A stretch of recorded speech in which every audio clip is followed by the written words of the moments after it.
the idea of forcibly completing training tasks. I will report the target later. If I find out whose target is off target, let's see how I deal with him.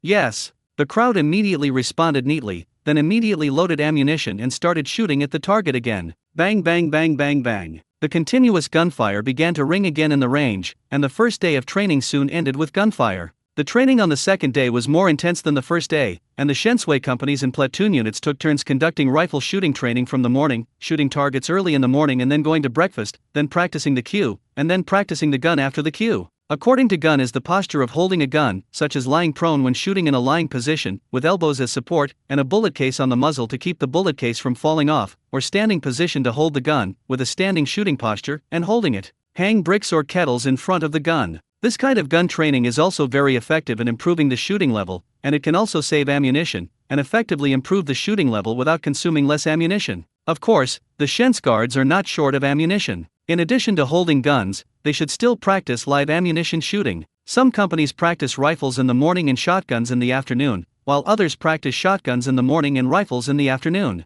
In short, the training time of each unit should be staggered so as to make reasonable use of range resources, otherwise no matter how large the military camp is, it would be impossible to have more than 2,000 people training live ammunition shooting together. In addition to this, there are other physical abilities, individual soldier comprehensive skills, assassination fighting and other skills. Anyway, the daily training is fully arranged. Although there is no war, the recruits live a very fulfilling life every day. 2 days passed like this, and on the third day, good news came from Xingan County. Ishida, who was responsible for developing the handcuffs, also made the handcuff samples and took several samples to Hanyang City in person. Ask Luo Chong to inspect and then finalize production. 969 handcuffs finalized, child born. Boss, here are the 3 types of handcuffs I tried out according to your requirements. They have the same structure and look similar, but the thickness and the thickness of the iron chain are different. The heaviest one weighs exactly 1 pound, and the middle one weighs 8 taels, the lightest one is 6.5. There is no difference in other aspects, but I can't figure out the sturdiness, so it's up to the leader to make up his mind. In the study room of Luo Chong's house, Ishida placed 3 newly made handcuff samples on Luo Chong's table and asked Luo Chong to check the final shape himself. Well, it looks pretty good, and the iron ring rotates relatively smoothly. Let's go outside and find someone to try. Satisfied, Luo Chong picked up 3 pairs of handcuffs and took Ishida with him to the yard. 3 people came over. When he arrived at the courtyard, Luo Chong immediately greeted the guards guarding the door. Boss, what are your orders? Immediately at the gate came 3 guardsmen, who stood before Luo Chong and waited for orders. Come on, stretch out your hands and I'll get you something fun. Luo Chong smiled and said to them. Ha! Several guards looked confused and didn't know what Luo Chong meant. Ah, please reach out both hands, hurry up. Oh, the 3 of them stretched out their hands in confusion. Before they could react, Luo Ren suddenly took out something and smashed it on their wrists. There was a chirping sound of gear friction, and one person's wrist was immediately he was handcuffed and trapped, and then before he could react, his other hand was also trapped by the same thing. Ah, this. The handcuffed guard looked at the pair of shackles in his hand and was so frightened that he almost cried. He asked Luo Chong with a sad face and a grieved face. Leader, I didn't make any mistakes, right? Why is this? What are you thinking about? This is a newly made portable handcuff, specially used to quickly restrain prisoners of war. Let's do an experiment with the 3 of you to see how the quality and effect are. And you too, please hurry up. Stretch out.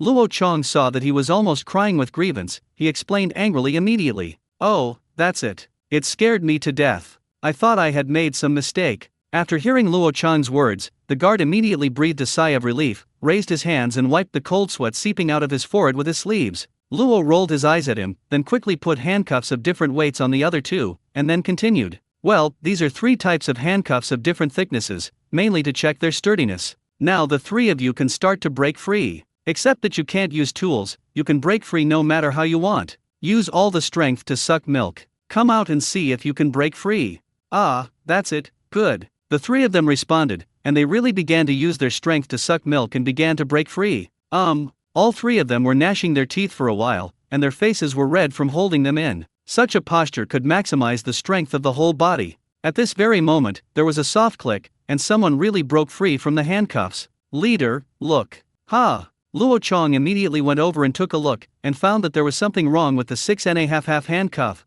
which was the thinnest and narrowest of the iron rings. However, the 2 iron rings of the handcuffs were still on the hands of the guard, but the middle chain was broken by him. Luo Chong looked at his wrist again and found that 2 crimson red marks had been strangled, blood red, so he asked, "How do you feel? Tell me how you feel about this thing." The shackles are quite strong. The 2 iron rings have a feeling of getting tighter and tighter. It's that the iron chain is almost strong and too thin. Not to mention those of us soldiers who have been specially trained, I feel like a normal man. As long as he works regularly, he can break away with the strength of a handle, but the iron ring outside is a bit troublesome. If he doesn't use tools, it can't be pulled away just by hand. That guard answered truthfully. Well, not bad, the summary is quite good. Okay, Ishida, if you use it, open it for him. Luo Chong nodded, then turned and said to Ishida. Yes. Ishida came over immediately and pulled out the key to unlock the handcuffs on that bodyguard. Luo Chong looked at the other 2 people again. They were still gritting their teeth, blushing their faces and holding the handcuffs desperately, but they still couldn't break free. Okay, stop it, I think you 2 can't pull it anymore. As soon as the 2 guards heard this, they immediately let go of their breath and stood there gasping innocently. One person's wrists were bleeding. It can be seen that he really used all his strength to suck milk, but he still failed to break free from the shackles. Instead, the iron ring of the handcuffs was broken even tighter. Okay, Ishida, untie both of them. Okay. Ishida immediately stepped forward to operate, and soon removed the 2 men's handcuffs. Then Luo Chong left the 2 of them, and let the bleeding one treat the wound, and then started doing new experiments. Okay, you 2 turn around and put your hands behind you. Let's try the back again. Immediately following orders, the pair turned their backs on Luo Chong's instructions, who again stepped forward and handcuffed the pair from behind, allowing the pair to attempt to break free. The 2 tried it and said quickly, "Leader, this time it's even worse. The hands behind the back can't exert any strength at all. Normal people can't break free, even if they are born with divine power. Unless he has a pair of iron arms, otherwise he won't be able to break it even if his hands are broken." Well, it makes sense. Then you try. Can you pinch your hands smaller and get out of the handcuffs? Luo Chong nodded, agreed with the guard's point of view, and then mentioned again, "After trying this, it still doesn't work. This iron ring is movable and will automatically tighten. The tighter it is pulled, the harder it cannot be drilled." Another handcuffed bodyguard also said, "Then try to see if you can go around from under your but to the front, you try." The 2 listened to Luo Chong's orders again and began to try, perhaps because neither of them was a long-armed man like Uncle Lu Huang. Anyway, these 2 guards could not move their hands from under their butts to the front. Then Luo Chong asked Ishida to open it for the 2 again, and then continued to experiment, this time directly letting the 2 lie on the ground, then handcuffing their left and right feet behind their backs, and letting the 2 try to break free. This time it still had the same effect as just now. Just now, locking their hands behind their backs just made them unable to exert their strength. This time, they locked one hand and one foot from behind. Not to mention breaking free of their strength, they even tried to get up. It's all laborious. The test was basically almost done here, and Luo Chong asked Ishida to open the handcuffs for them again, and then Luo Chong said to the 2 men with the 2 intact handcuffs, "You 2, let's learn how to use this kind of handcuff." The biggest feature of this handcuff is that it locks quickly and can instantly restrain people. Its iron ring is divided into 2 parts, one half is dead and fixed, and the other half can rotate in one direction. When using it, just use the moving half to hit the target's hand. It can automatically rotate once and then lock the wrist. It's the same thing to use to lock feet. Then this is the key. When using it, insert it into the keyhole and turn right for half a turn. Then the lock of the iron ring is released. You can rotate it in the opposite direction so that the iron ring can be opened. The 2 of you learn how to use it, and then take it to find other Jinwuvai warriors to see if these 2 pairs of handcuffs can adapt to everyone's wrists and ankles. Our handcuffs are universal and have no size. Said, so you must be able to adapt to everyone. Go now, I'll know the results in a moment. Yes, please don't worry, leader, let's go now. One of the 2 guards took a pair of handcuffs and immediately took his orders. Luo Chong and Ishida were also waiting in the pavilion in the yard. The 2 drank tea and talked about some research institute topics from time to time. Time passed quickly, and it didn't take long for the 2 guards to return to the yard. Leader, this size is no problem. We have all tried the Janissaries on duty today, and we can effectively restrain their hands and feet. The 2 guards returned and immediately reported the results to Luo Chong. Okay, leave the handcuffs, you 2 step back. Yes. The 2 men put their handcuffs on the table and immediately surrendered. Then Luo Chong didn't say anything and directly took the 2 pairs of handcuffs to check their wear and tear. Although they had just undergone a series of violent experiments, the 2 pairs of handcuffs were still relatively intact and had no obvious malfunctions. Only the previous pair, the chain in the middle of the 6.5 length handcuffs, was broken, but there was still no problem with the cuff ring. Luo Chong thought for a moment at the end, and began to analyze in his mind. If you only look at the quality of the iron ring, then there is still no problem with the lightest 6.5, but the iron chain in the middle of the handcuff is not good. If you only add a thick iron chain, it will also directly increase the overall weight to more than 7 taels. If the weight of the improved finished product is increased to more than 7 taels, there is no need to put in that effort. It would be safer to use the 8 taels of handcuffs in the middle. Anyway, it is not much heavier, and it has been after so many experiments, there was no damage, so Luo Chong finally made a direct decision and said, just decide on this pair of 8 liang. If you use a 6.5 iron ring and a thick iron chain, it is estimated that the finished product will be 7 or 8 liang. There is no need to waste that energy on improving it. Just use this pair of 8 liang handcuffs to shape it. Just follow the size of the sample and don't change anything. After you go back, you must arrange production, the use of machinery, and materials as soon as possible. You submit the application, and then I will approve it for you. Before the end of this month, you must produce at least 2,500 pairs of 8 liang handcuffs. I want to equip Shensui and not delay their training next month. This is the first batch. Then we will continue to expand production. Until winter this year, plus the number of the first batch of handcuffs, the total number of production cannot be less than 20,000 pairs. The more the better. This batch of handcuffs will be very useful. Don't give me a delay. Yes, don't worry, leader, I will organize workers to produce it immediately after I go back. But leader, how much will this handcuff produce in the future? Is there a total number? If the total number is not large, we don't need to set up a special production line. Anyway, it won't be much. Ishida first responded to the production plan arranged by Rasho, and then asked rhetorically immediately afterwards. This total number is indeed not much. The batch I asked you to produce is mainly equipped for the Shensguards to capture prisoners and slaves on the battlefield. It is used within our tribe, that is, it is distributed to various counties. The criminal investigation and public security system is used to capture some criminal people or restrain some detainees. Overall, it's not much of this handcuff. And after Shensui comes back from the expedition, their handcuffs can also be recycled and reused, so overall we don't need much. The current total population of our tribe is almost 500,000 to 600,000 people, including prisoners of war, slaves, and criminals. Together, there are estimated to be tens of thousands of people, so the total number of handcuff equipment in the future is estimated to be at most 60,000 pairs. So, you know it in your heart you can arrange the specific production of the rest by yourself. Anyway, after producing this batch in a short time, it is estimated that it will not be produced again in a few decades. Luo thought about it for a moment before explaining. Oh, that's it. Then I understand. If the total number is only 60,000 pairs, then there is no need to build a special production line. It would be a waste to get it out. It doesn't matter if the production is tight now. Anyway, it won't be needed in the future. After hearing this, Ishida immediately understood what Luo Chong meant and spoke out his thoughts. Well, you have to do it yourself anyway. I don't care what you do. Anyway, you have to complete the production tasks I handed you. You can't delay my training of the army next month, otherwise I will ask you. Luo Chong nodded and then asked again. Yes, leader, guaranteed to complete the task. Ishida immediately rose and saluted and assured. Well, leave the 1-pound pair of handcuffs and keys, and take the 8-pound pair back as a production sample.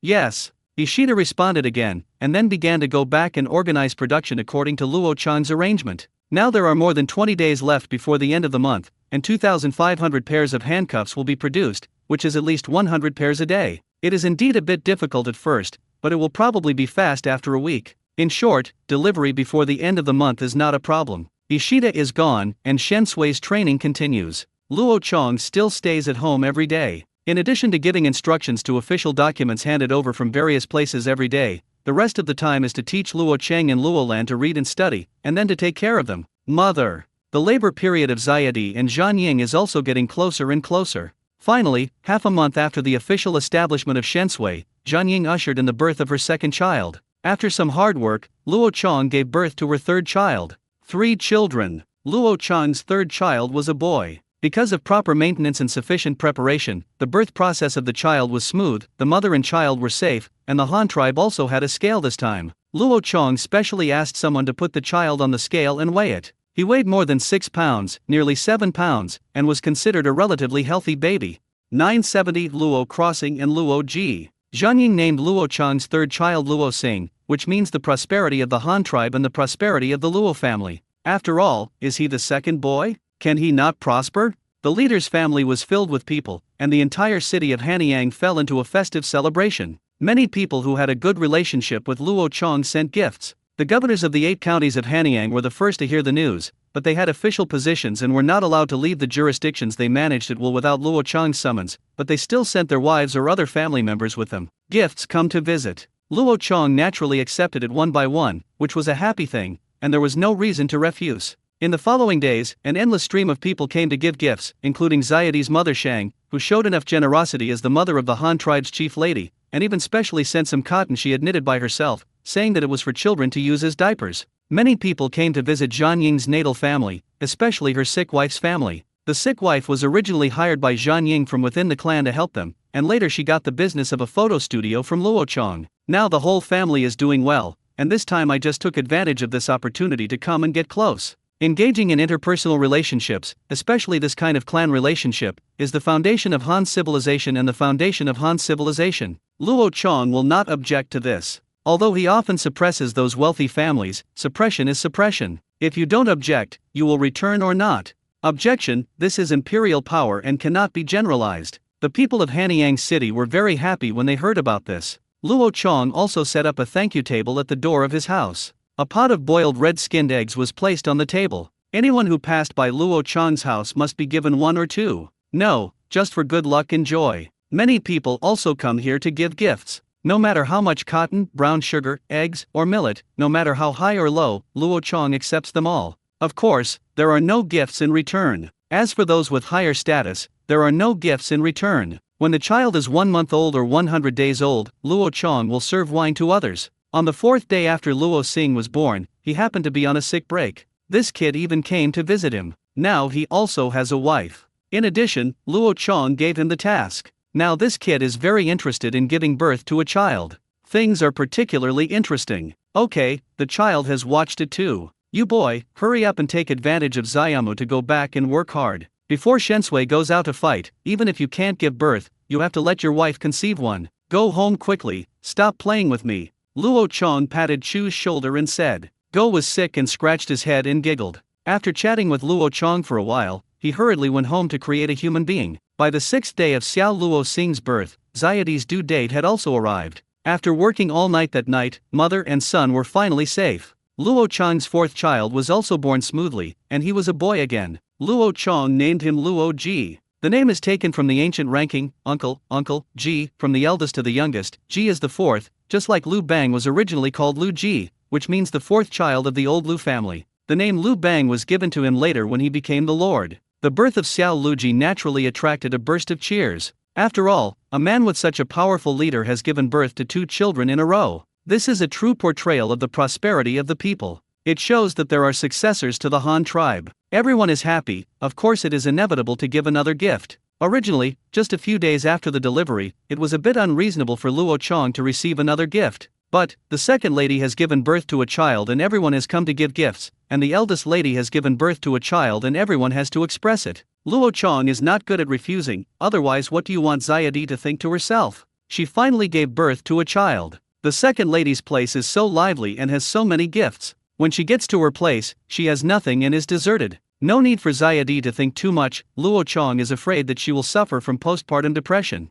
Therefore, this gift must be received when it is time to receive it, and it must be done in a lively and festive manner. Seeing many people sending gifts again, Luo Chang couldn't just get some return gifts to send them away this time, so he asked his family to set up dozens of tables of flowing water mats in the alley at the door. Anyone who came to congratulate them, no matter what they sent, you can come and eat, and you can bring your children to eat. Anyway, it is a 3-day banquet, and eggs will be distributed even if the children come hair sugar cubes. Naturally, the postpartum mother could not come out to meet people, and the child was too young, so Luo Chang had to come out to socialize in person, but he did not know how to do clones. During the 3-day banquet, he only came out to entertain guests at noon. As for those important guests such as county guards and generals, Luo Chang replied uniformly. When Luo Ji reached the 100th day, he would give the 2 children a 100-day drink together, and then he would entertain them once more. Everyone also accepted it happily. After working hard for half a month, I finally paid everyone who gave gifts away. However, because Luo Chang's family had 2 new members, it became lively. Especially Xiao Luo Cheng and Xiao Luo Lan were very excited every day. Dad, I got sugar-fried chestnuts for my brothers. Can they eat this? Xiao Luo Cheng, who was already over 3 years old, ran to ask Luo Chang with a small basket of chestnuts in his hands. They can't eat this yet. The 2 of them haven't even grown teeth yet. How can they eat it? They can only eat milk now. You can eat these chestnuts yourself and your sister. Luo Chong touched his eldest son's little bald head and said, "Oh, Dad, why did my mother say that I had 2 teeth when I was born, but why didn't my brothers?" Ronaldinho asked puzzledly. Your mother drank too much bone soup when she gave birth to you, so you have teeth when you were born. However, even if you have teeth when you are born, you cannot eat other things and can only drink milk. Do you know? You were the same when you were a kid. The younger brothers have to be half a year old to eat something else, such as boiled eggs, and they can only eat 1 egg yolk at a time. They are too small to eat that much. Luo Chong explained to Ronaldinho again. Oh. Ronaldinho took the basket with a vague understanding, twisted his little butt and walked away, muttering in a low voice as he walked. Brothers are so stupid. How can you grow up if you don't eat? How can you ride a small train with me if you don't grow up? Luo Chong heard a black line and was speechless for a while. He made trouble for a long time just to take his younger brothers and sisters on the train. To put it bluntly, he still wanted to play. The same goes for Xiao Luo Lan. She walks around her 2 younger brothers every day. She used to be the youngest at home, but now she finally has 2 younger brothers than her, which makes her very happy. Now she treats her 2 younger brothers like pets. They change their ways every day to find delicious food to feed them, but they are all rejected by Zayati and Zhan Ying. However, there were 2 children who made such a fuss, and the family was a little more lively than usual. The whole family, from the master to the servants and maids, was full of joy. But after a few days, the 2 children gradually lost interest in their younger brother for a very simple reason. The 2 little guys just eat and sleep all day long and wake up less than half the time. In the words of Luo Cheng and Luo Lan, that is, the 2 younger brothers are not fun at all. Hanyang City was all immersed in the joyful atmosphere of the leader's family, who was happy to fill up with new children. In a blink of an eye, it was the end of the month. The mass-produced handcuffs from Xingdan County were also produced as required. The first batch exceeded the task and produced a full 3,500 pairs. After Luo Chong randomly inspected this batch of handcuffs, he directly gave them all to the soldiers of Shensui. After they completed the first stage of training and assessment, they were directly distributed to each soldier, allowing them to train the target at that time. Capture skills. On the other hand, after a month of training by Shensui, the soldiers finally looked like soldiers. The most important thing is that thousands of bullets are fed into each person a month, and the soldiers' shooting level has improved significantly. Finally, at the end of the first phase of training, Cubing also specially invited Luo Chong to visit the assessment situation. Luo Chong had nothing important to do at home, and he also attached great importance to the training of Shensui, so he agreed to the invitation. On the day of the assessment, the soldiers stood neatly on the school field with guns on their backs and gathered together. The mental outlook of the soldiers and the entire queue had obviously changed. They no longer looked like they were careless and undisciplined when they first arrived. After a month of training, the soldiers stood tall and neatly, with neat cues, especially their eyes. Although they didn't have the murderous aura of being on the battlefield, they looked very serious and disciplined. Luo Chong stood on the general platform. They walked back and forth and glanced at them. These soldiers were also looking ahead. No one dared to whisper to each other. They were far from what they could compare to a month ago. Well, the discipline training is good. It seems that this cohort training is still useful, but I don't know how other aspects are. Luo Chong looked at the soldiers lining up below with satisfaction and commented, "Don't worry, leader. If the leader doesn't believe it, you can check it at will," Cubing said with great confidence in his soldiers. "Well, this is what you want to say, so I will really check it." Luo Chong jokingly looked at Cubing and said, "Hee, the leader can check whatever he wants. Okay, let's do a cue drill first." Luo Chong nodded and said, "Yes, everyone has it. In rows, gather, pay attention to each unit, and start the cue exercise in the order of numbers." Go responded to the illness and immediately yelled at the soldiers below, pulling their necks. The soldiers below also began to move quickly, and a cue drill was started under their instructors. This cue drill is not just about walking in unison, standing still, taking a break, it contains a lot of cue training items. First, practice as a whole team, which is to use who and who as the benchmark, quickly align, turn left and right, walk in unison, goose-stepping, stand still, take a break, and count. These are the most basic. Then there is the marching line. The marching line does not require all movements to be consistent. The walking is as standard as a military parade, but there are several standards as a whole. The first march must be fast, and the second march must be neat. Although the movements are not required to be consistent, the neatness of the foundation must be ensured, which is very important. For example, when marching when retreating is required, if the cue is messy, it may turn into a rout. Tactical retreat, organized retreat, is different from a rout. The difference here is huge and it is related to morale, so it is very important. This was followed by several cue movements for marching, including the gun-carrying pose, where the gun was carried vertically on one side of the shoulder with the muzzle facing the sky, and the gun-carrying pose, where the tail of the gun was held with one hand and one end of the muzzle was placed diagonally on the shoulder with the muzzle facing back and up,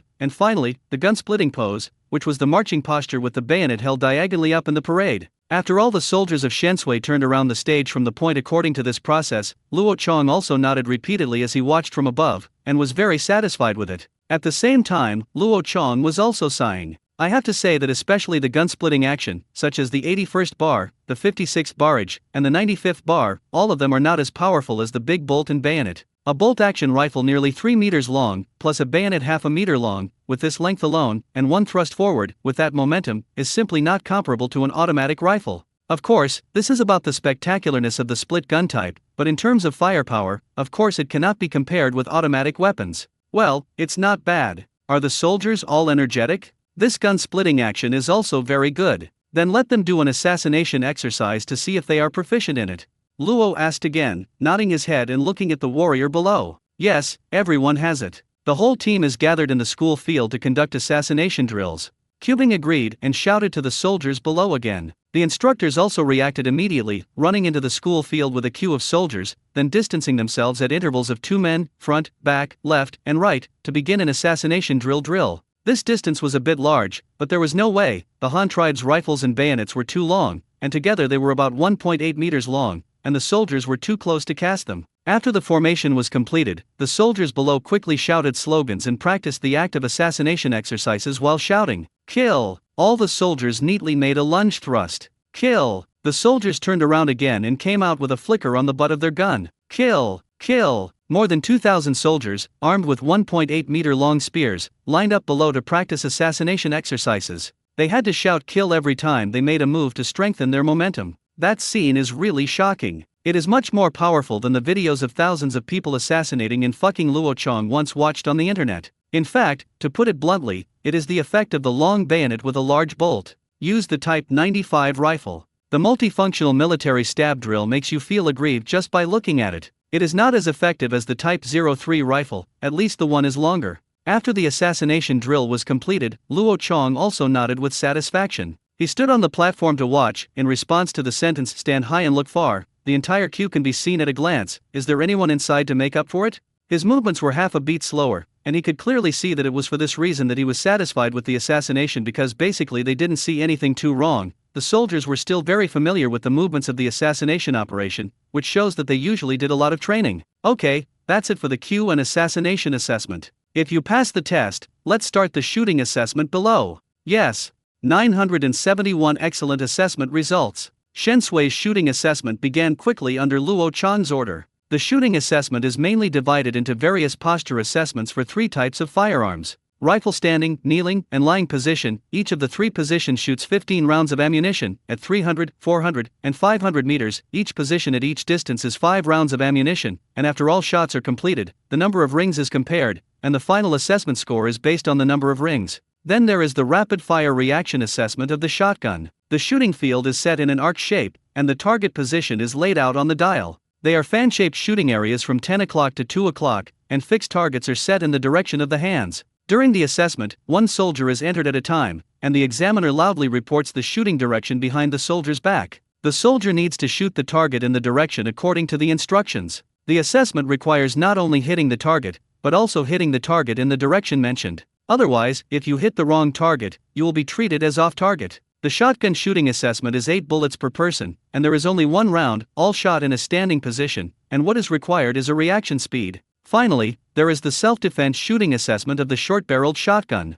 The short spray equipped by the soldiers is inserted into the cowhide holster on the right leg. During the assessment, the soldiers lie on the ground in a prone position, holding rifles in both hands in a shooting position. When they hear the examiner after blowing the whistle, throw away the rifle immediately, and then draw the gun from the holster on the thigh to shoot. Each person has 4 shots in total, with 2 20-meter targets in front, the 2 15-meter targets behind. The whole shooting process could not be done by standing up, just lying on the ground. The purpose of this assessment is to simulate how to quickly repel the enemy when they rush to the front of their position. Also, when they lie on a certain ground and shoot the enemy in front with their rifles, suddenly an enemy will sneak attack from the rear. If you feel your own close range, soldiers should quickly draw their guns and shoot in self-defense at this time to knock down the attacking enemy. This assessment is also 1 round for each person, only the rifle is 3 positions, shooting assessment at 3 distances, shotgun is relatively fast, so the whole assessment process is also very fast. The soldiers of the entire Shen's Guard were scattered at 3 different ranges to conduct assessments at the same time, and then rotated,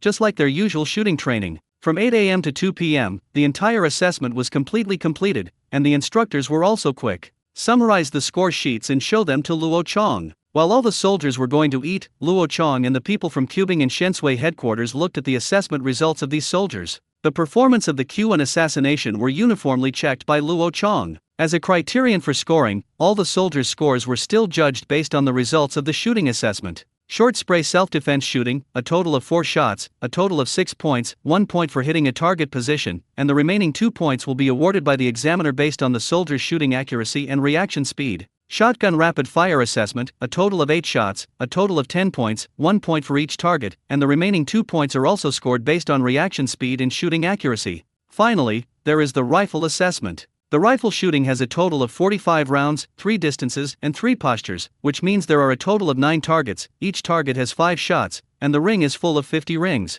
3 targets of 300 meters, 0 points below the 30 rings, 1 point between the 30 rings and the 40 rings, 2 points between the 40 rings and the 50 rings, and 3 points between the 50 rings, for a total of 9 points. 3 targets of 400 meters, 1 point below 30 rings, 2 points between 30 and 40, 3 points between 40 and 50, 4 points for 50 rings, 12 points in total. There are 3 targets of 500 meters, regardless of the number of rings. As long as you can hit the target, 1 shot will be scored. At this distance, you can also use a naked eye machine to aim. Don't ask how many rings you hit. As long as you can hit them, they will be considered powerful. So 500 meters is 1 shot and 1 point, a total of 15 points. In the whole rifle shooting assessment, a total of 36 points, 12 points are qualified, 24 points are good, and 30 points or more are excellent. The one who can get full marks is the marksman. Luo Chong casually flipped through the assessment results and was very satisfied with the soldiers' overall results. Basically, all the soldiers trained in Shensui could get about 6 to 7 points in 300-meter rifle shooting, and 30% of them could get about 6 to 7 points.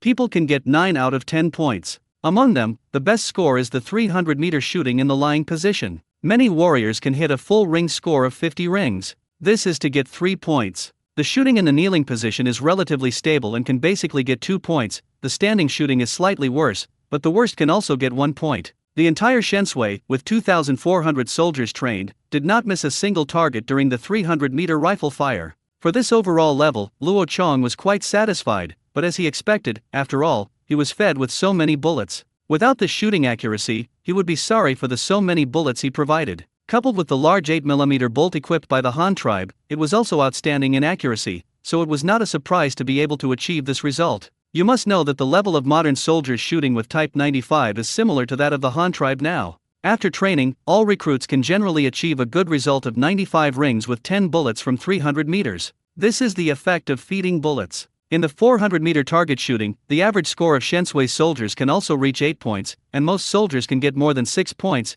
that is, between the 30th and 40th rings. In this position, it is relatively easy to get this result, because as long as you can hit the target, the number of rings is generally not too bad. If you miss too much, it is impossible to hit the target. In the last 500-meter shot, there were a total of 15 bullets fired in 3 positions. Even the one with the worst shooting level could fire 3 shots. Of course, the possibility of being blinded cannot be ruled out. However, if you can get 3 shots out of 15, the probability is not very low. The watershed of the final score also appeared at the 500-meter target. The worst hit rate was generally around 3 or 4 shots, which could be classified as less than 5 points. Then there is the level of an excellent shooter. Basically, 15 bullets on a 500-meter target can hit more than 10 shots. On the contrary, there are not many people in the middle gear of 6 to 10. In fact, this is also easy to understand. The shooting level of the first 3 or 4 points is really not good. These 3 or 4 points are basically enough to be able to hit 2 shots in lying shooting, and then in kneeling and standing positions. 1 or 2 shots were missed when 10 bullets were fired.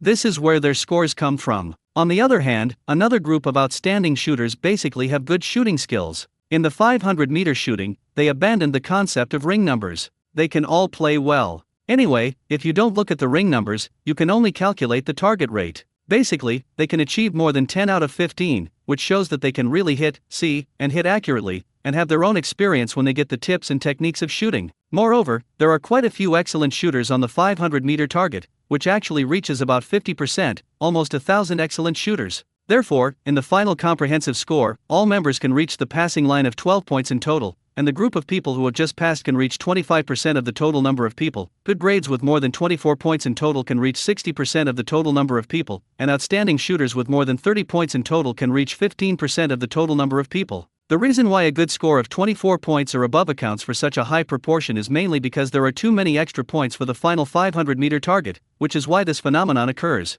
What is even more surprising is that a group of super marksmen emerged in this assessment, with a total score of more than 35 points, and the number of people with two scores of 35 and 36 actually reached 12. Of the 2,400 soldiers in the whole army, there are actually 12 marksmen. The probability that one can appear among the 200 people is quite high, to be honest. And most surprisingly, 7 of these 12 came from the south, including 5 sharpshooters out of a total of 600 herdsman recruits from the 3 counties of Prairie Hunghu, and 2 out of 200 recruits from Tuohe Commandery, and the remaining 5 came from 1,600 from the 8 counties of Hanyang. It is not difficult to see from this that the shooting level of herdsman recruits and those southern soldiers is still the highest. On the contrary, among the people in the old base areas of the Han tribe, the production rate of sharpshooters is not high. Cubing was surprised when he looked at the statistical results. He speculated. Leader, do you think it's because those herdsmen have often ridden horses and shot arrows since they were young, and they have basically never read a book, so they have better vision and shooting talent?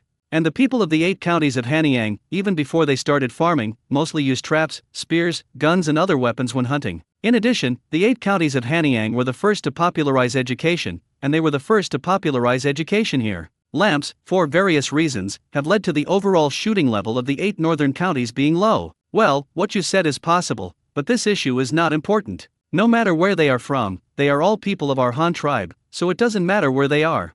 Luo Chong thought about it for a while, but he didn't come up with any other reason. The analysis of the disease still made sense, so he nodded in agreement. Boss, our current assessment results have also come out. How will the next organizational issues be divided?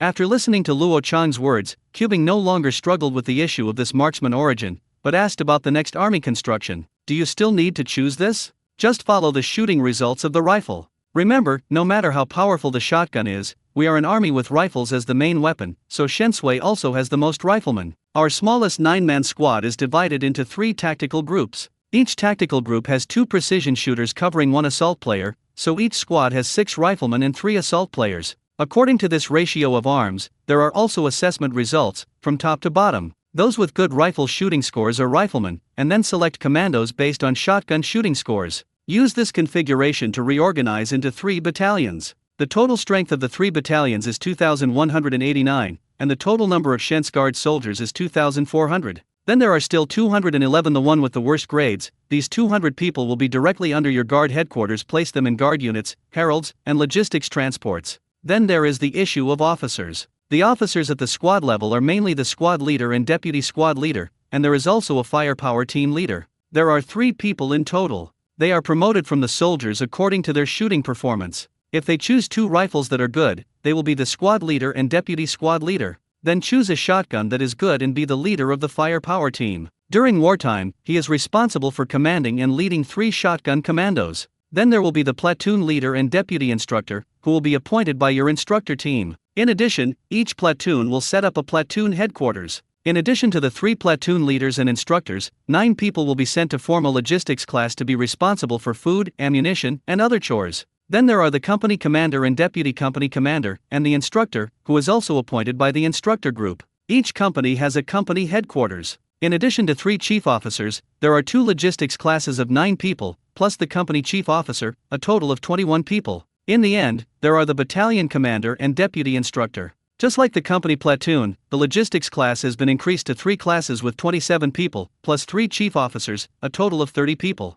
There are a total of 2,400 Shens Guard soldiers, plus 200 instructors from Jinryo Guard, a total of 2,600 people. After arranging the personnel according to the establishment I just mentioned, the remaining people will be yours, directly under the command. As for the above, I am talking about the regular army of Shensui, that is, the combat force. Regarding the requirements for army reorganization, I have 2 requirements. First, on the basis of the existing establishment, personnel should be mobilized as little as possible, because they have been living together for a month, and they are relatively familiar with each other, making it more convenient for subsequent tactical training. Second, it is still the same as the previous establishment. The household registration must be evenly distributed. Don't let one class be full of herdsmen, or one class be full of people from our 8 northern counties. This will easily cause problems, so be sure to get them together. Finally, this is what happened when you went on the expedition. After you arrived at the camp in the north, you had to recruit young people from the local area, train a militia team, and act with you during the battle to serve as your auxiliary soldiers,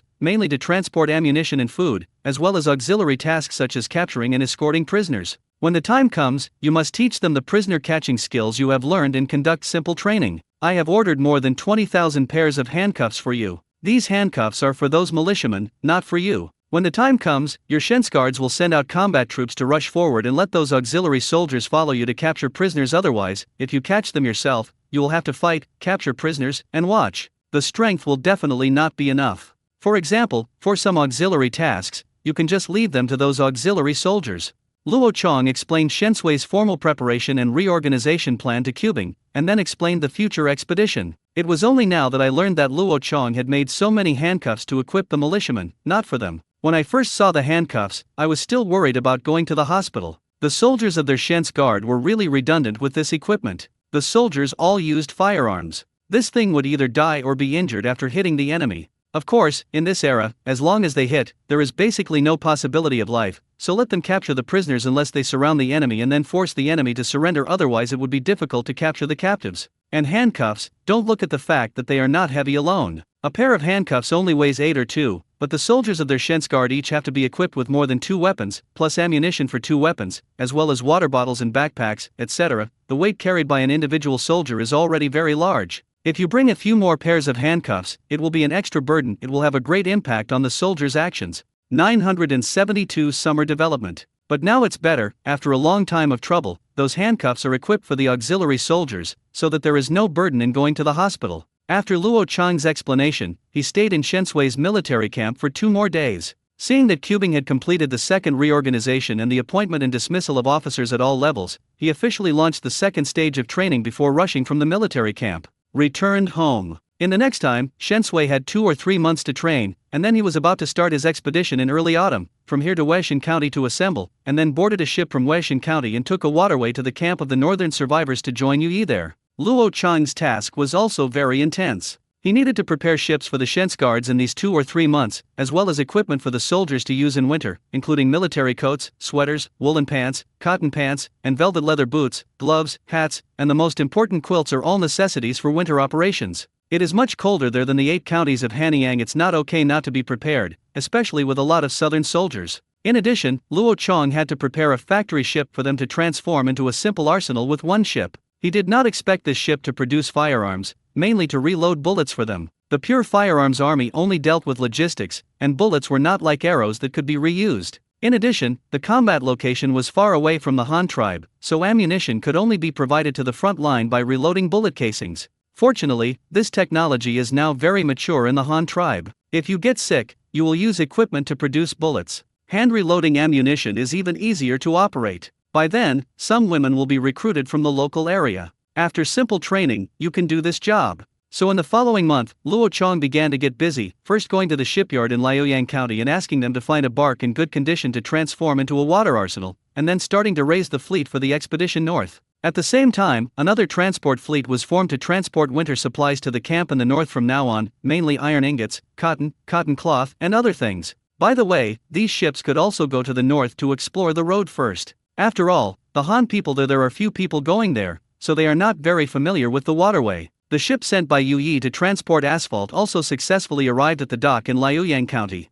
Under Luo Chang's order, most of the asphalt in this entire ship's natural asphalt was distributed to the shipyard in Liaoyang County. A small half was given to the shipyard in the south, and finally 100 kilograms were specially left and distributed to the Chemical Research Institute on the island in the middle of the lake. Let them analyze the composition of these natural bitumens and see if they can fractionate something. Finally, the ship transporting asphalt was also left behind by Luo Chang, who had them load a shipload of iron ingots and more at the dock in Weixin County, preparing to lead their fleet when Shensui went on an expedition. And in the two major textile counties of Hanyang and Ruyang, the winter military uniforms and equipment of those Shensui soldiers are also constantly being produced. If the two counties produce them together, they will definitely be able to rush out when they go on an expedition. Out. After Luo Chong arranged these things, he stayed at home to handle daily government affairs, and then accompanied his wife and children. He also handed over the flat-button knitting method of knitting sweaters to Zayadi, which is what he once learned from his teacher. As for whether Zayadi can develop other knitting methods, it is unknown. Anyway, Zayadi was idle during confinement.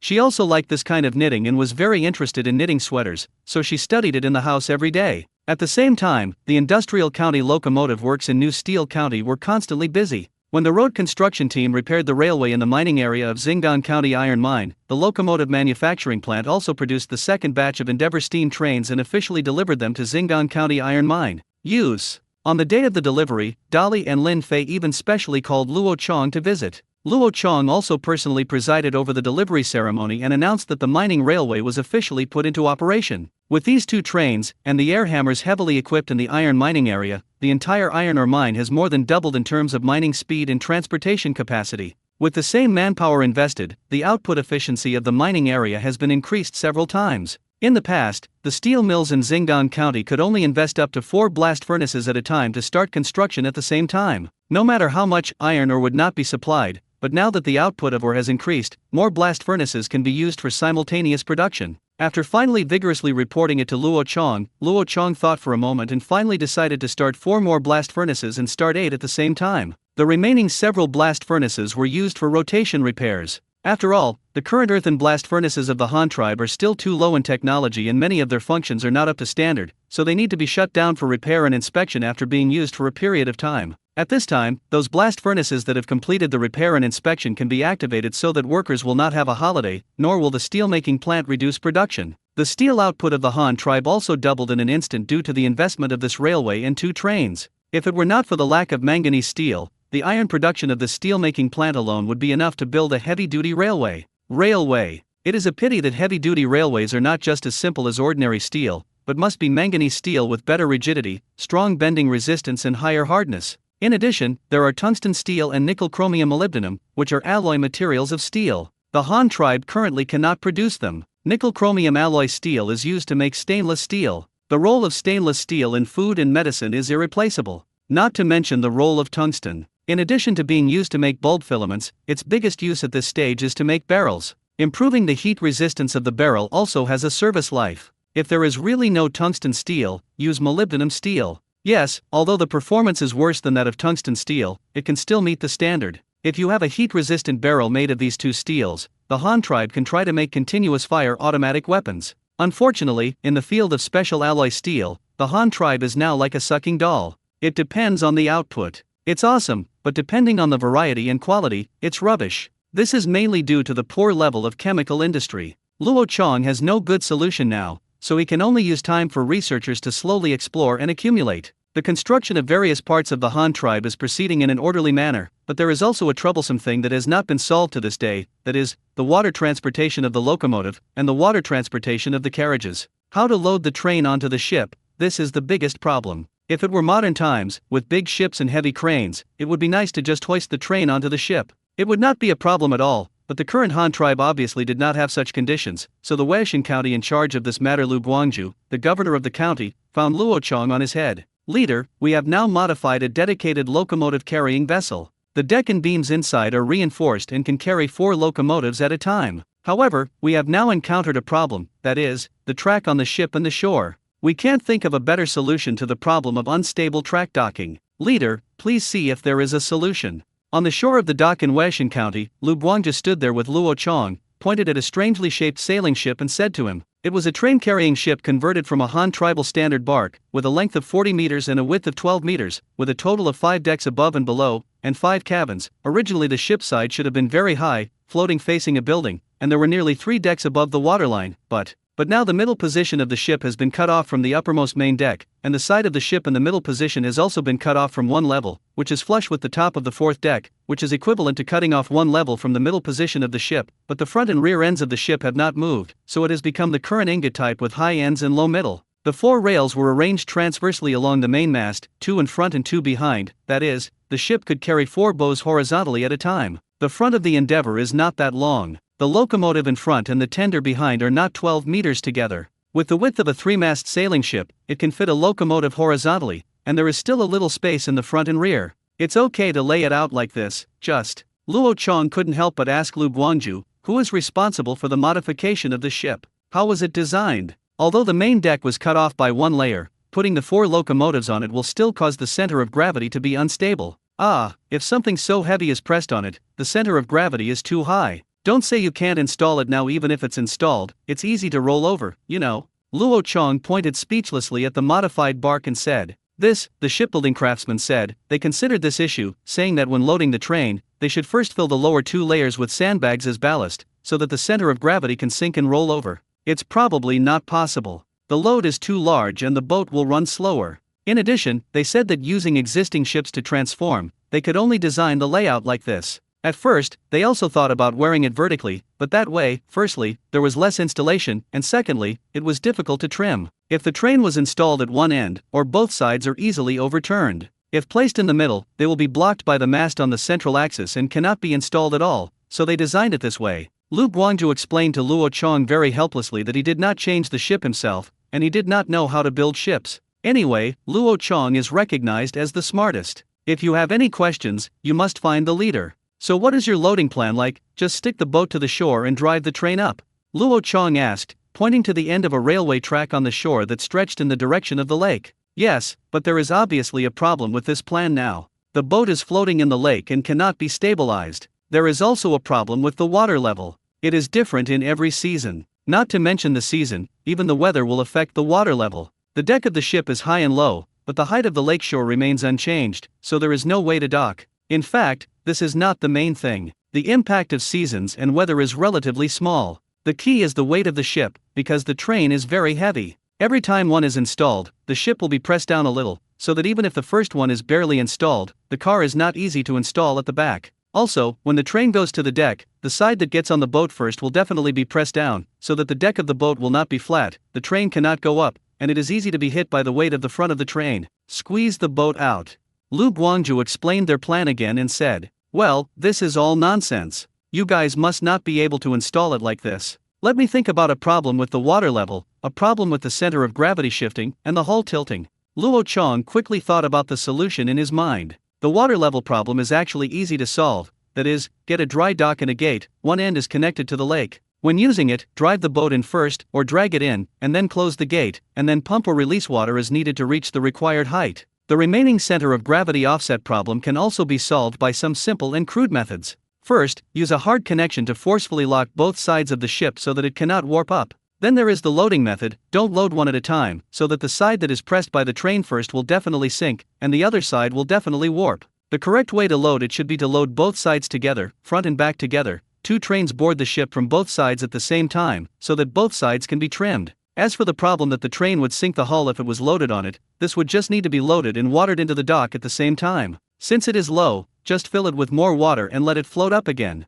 Thinking of this, Luo Chong already had a complete set of solutions in his mind, but the amount of work was slightly larger, but the renovation could still be completed within 2 months, so he said immediately, "In this way, you dig out a reservoir on the shore at the end of the pier. This reservoir is called a dock. The size is based on the size of a bark. It is about 50 meters long. Leave some distance between the front and back. The width is 12.4 meters. Leave a palm-sized distance on one side, and then dig deeper. The inner wall of the dock will be made flat with green bricks, and a gate will be installed on the end near the water. After finishing it, install a steam water pump on the inner corner to add or pump water and adjust the water level. Then lay rails on both sides of the dock. When loading the ship, install them on both sides. A person standing on the mast and commanding with a flag or trumpet can solve the problem of synchronous loading and balance of the center of gravity of the ship. After all the trains are loaded, level the internal and external water levels, then open the gate and the ship can be driven out.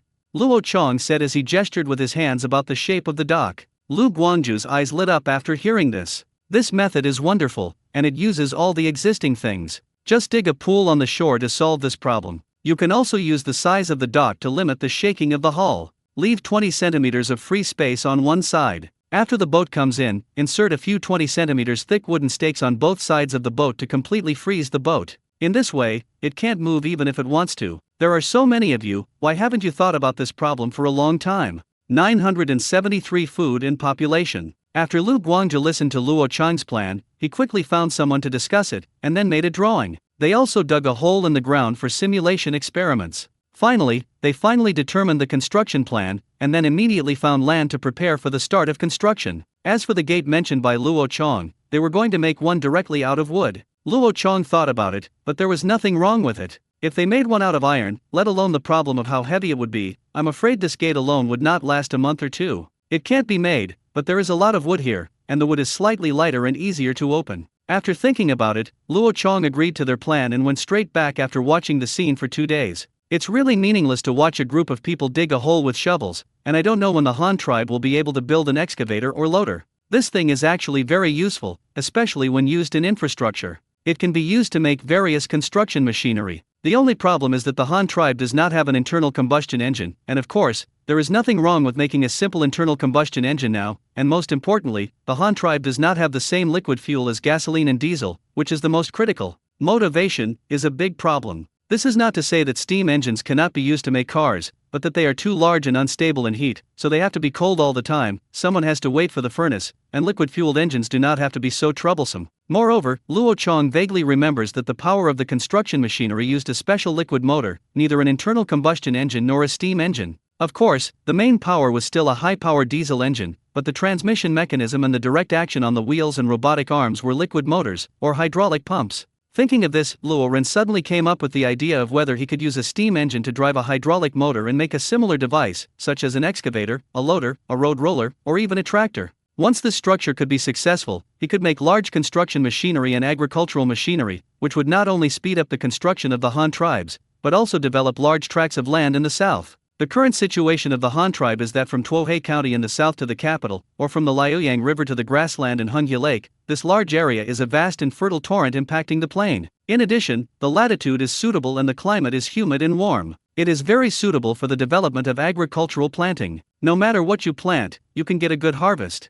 However, the Han tribe does not have such a large population to farm now. In this case, if there is a large agricultural machinery, then the Han tribe can use one person as thousands of people, and it is possible for one person to use agricultural machinery and plant tens of thousands of acres of land. If it can really be realized, the Han tribe will no longer lack food, and can even lower the prices of many agricultural products, such as a variety of sweet-stemmed sorghum. The Han tribe can produce a large amount of sugar and white wine. Once there is more sugar and wine, the price will inevitably drop, so the people of the Han tribe can naturally buy it in large quantities. In this way, it is tantamount to improving the quality of life of the people. If rice is grown in large quantities, then there will be an endless supply of staple food, corn and wheat, and the Han tribe will not only be able to store enough staple food, but will even be able to develop a non-staple food industry and vigorously promote the food industry. For example, use endless flour to make noodles, biscuits, and other industrial non-staple foods. Corn can not only be used to make small snacks such as popcorn, but can also be used to extract starch, message, and alcohol. If there is too much alcohol, it will not be used up, and it can even be used as fuel. In this case, Luo Chang can try to make an internal combustion engine fueled by alcohol. It is said that before and after World War II, Germany's V-2 missiles were fueled by alcohol, and China's imitation Dongfang-1 rockets and Dongfang-2 rockets were also fueled by alcohol. Alcohol, if it's too much, is really a good thing. Luo Chang doesn't expect to build a rocket to the sky, as long as he can build a car with an internal combustion engine. If he can, it's not impossible to build a biplane propeller aircraft. When the time comes, just get a mechanized farm out, crawler tractors to cultivate the land, sow, harvest, and spray insect-proof pesticides on it with airplanes. Planting tens of thousands of acres of land by one person is really not a problem. Just like the United States, which is vast and sparsely populated, but has the most suitable land for farming, has plenty of water near the Great Lakes and is a plain, so it is very suitable for mechanized cultivation. Therefore, the farms in the United States are densely populated, and the various agricultural products produced are sold all over the world. Almost every country has to buy food from the United States. One says, though, that they do grow very much food. This hilly region of the Han tribe, much like the terrain near the Great Lakes, has abundant water and a fertile plain, which is very suitable for agricultural development. The most critical thing is that as long as there is food to eat and clothes to wear, the population can expand without limit. In this way, in less than a dozen generations, the Han tribe can grow to a population of hundreds of millions. Only with the population can it continue to expand outward and even occupy the entire continent. Thinking of this, Luo Chang immediately wanted to start researching it, but he still had to deal with the existing work first. He first arranged for the excavation of the dock in Weixin County, and then asked them to draw a drawing, copy the drawing in 3 copies, and send it to Dongzhen County, Tuohe County, and the Tang tribe at the same time. This was because the train not only had to board the ship, but also needed the same equipment to unload the train from the ship, otherwise the train would not be able to land when it was transported to the place. As for the carriage, it can be disassembled into parts and transported over, as long as the wheel frame and beam are loaded directly over, and the remaining wooden carriage walls can be customized on site at the local wood processing plant. After disposing of these things, Luo Chong went straight back home and started the memory and design of the hydraulic pump. The hydraulic telescopic rod is no different from the cylinder and piston of a steam engine, or more similar to a needle tube, because it contains not gas, but liquid. Pascal's law, which was learned in junior high school, is the law of hydrostatics. It is said that when pressure is applied to a certain part of the liquid, the increased pressure in this part will instantly spread to every place in the liquid, such as 2 connected needles. When the liquid in one syringe is squeezed, the piston of the other syringe will be pushed out by the liquid. This is the principle of the hydraulic telescopic rod, and what the hydraulic pump does is to pressurize the hydraulic oil in the hydraulic cylinder and squeeze it into the cylinder of the hydraulic rod. And if a smaller diameter oil cylinder and a large diameter oil cylinder are connected, then according to Pascal's law, pressure P equals pressure F/S force area. Finally, it can be concluded that the pressure on the large oil cylinder and the pressure on the small oil cylinder are multiples, which are exactly equal to the force area on the large oil cylinder divided by the force area on the small oil cylinder. Then, knowing this principle and law, you can find a problem. Take a needle tube with a cross-sectional area of 1 square centimeter and connect it to a hydraulic rod with a cross-sectional area of 100 square centimeters, so that the force applied to the needle tube by 1 kilogram, conducted by the liquid to the hydraulic drive arm, will be instantly magnified 100 times and become a thrust of 100 kilograms. According to this theory, it only takes a child to press the piston with a syringe in hand to control the excavator to work. Of course, this theory is no problem. Children can indeed push the hydraulic rod of the excavator, but the amount pushed out depends on the volume. In other words, if you want to use a needle to completely push out the hydraulic rod of the excavator, then the volume of the liquid in this needle must be equal to the volume in the hydraulic rod of the excavator. Convert, then this needle may have to be thousands of meters long. It takes a long time to meet the requirements of equal replacement. And the hydraulic pump, or plunger pump, is used to solve this problem. The plunger pump generally has more than 4 rotating cylinders. Each cylindrical piston is controlled to enter the depth of the cylinder through a movable disc.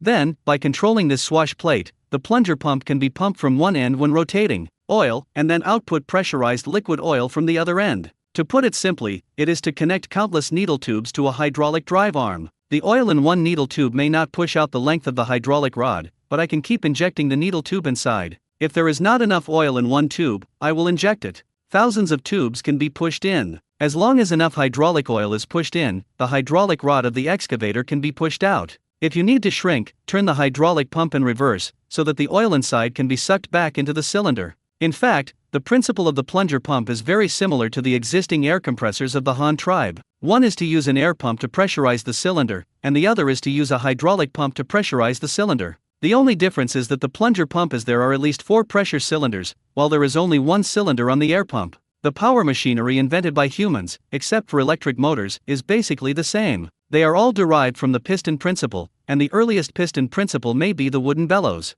After drawing the principle and model size, Luo Chong began to find a carpenter to make a model of a hydraulic plunger pump out of wood to demonstrate the principles of hydraulic pressure to others. As for the actual size of the machine, Luo Chong could not take it out yet. This specific criterion has to be calculated according to the size of the machinery, such as how big a bucket is for an excavator, how much will this bucket weigh when filled with soil, and then the thrust and pulling force required by the hydraulic rod are calculated according to the weight, then the diameter of the hydraulic rod is calculated, and finally, how much oil is needed, and then the size of the plunger pump is reduced according to the multiple, and finally, the actual size of the plunger pump is obtained. Simply put, this thing has to be counted in reverse. After Luo Chong got out the model of the plunger pump, he did not send it directly to the Power Research Institute. The work there is still very busy now. The production of trains is basically on the right track. Now the locomotive factory has produced 4 trains. The locomotive, those workers are basically familiar with the manufacturing process and do not need much guidance from researchers. In addition, there is the aerodynamic machinery factory, which currently specializes in various pneumatic tools and air compressors.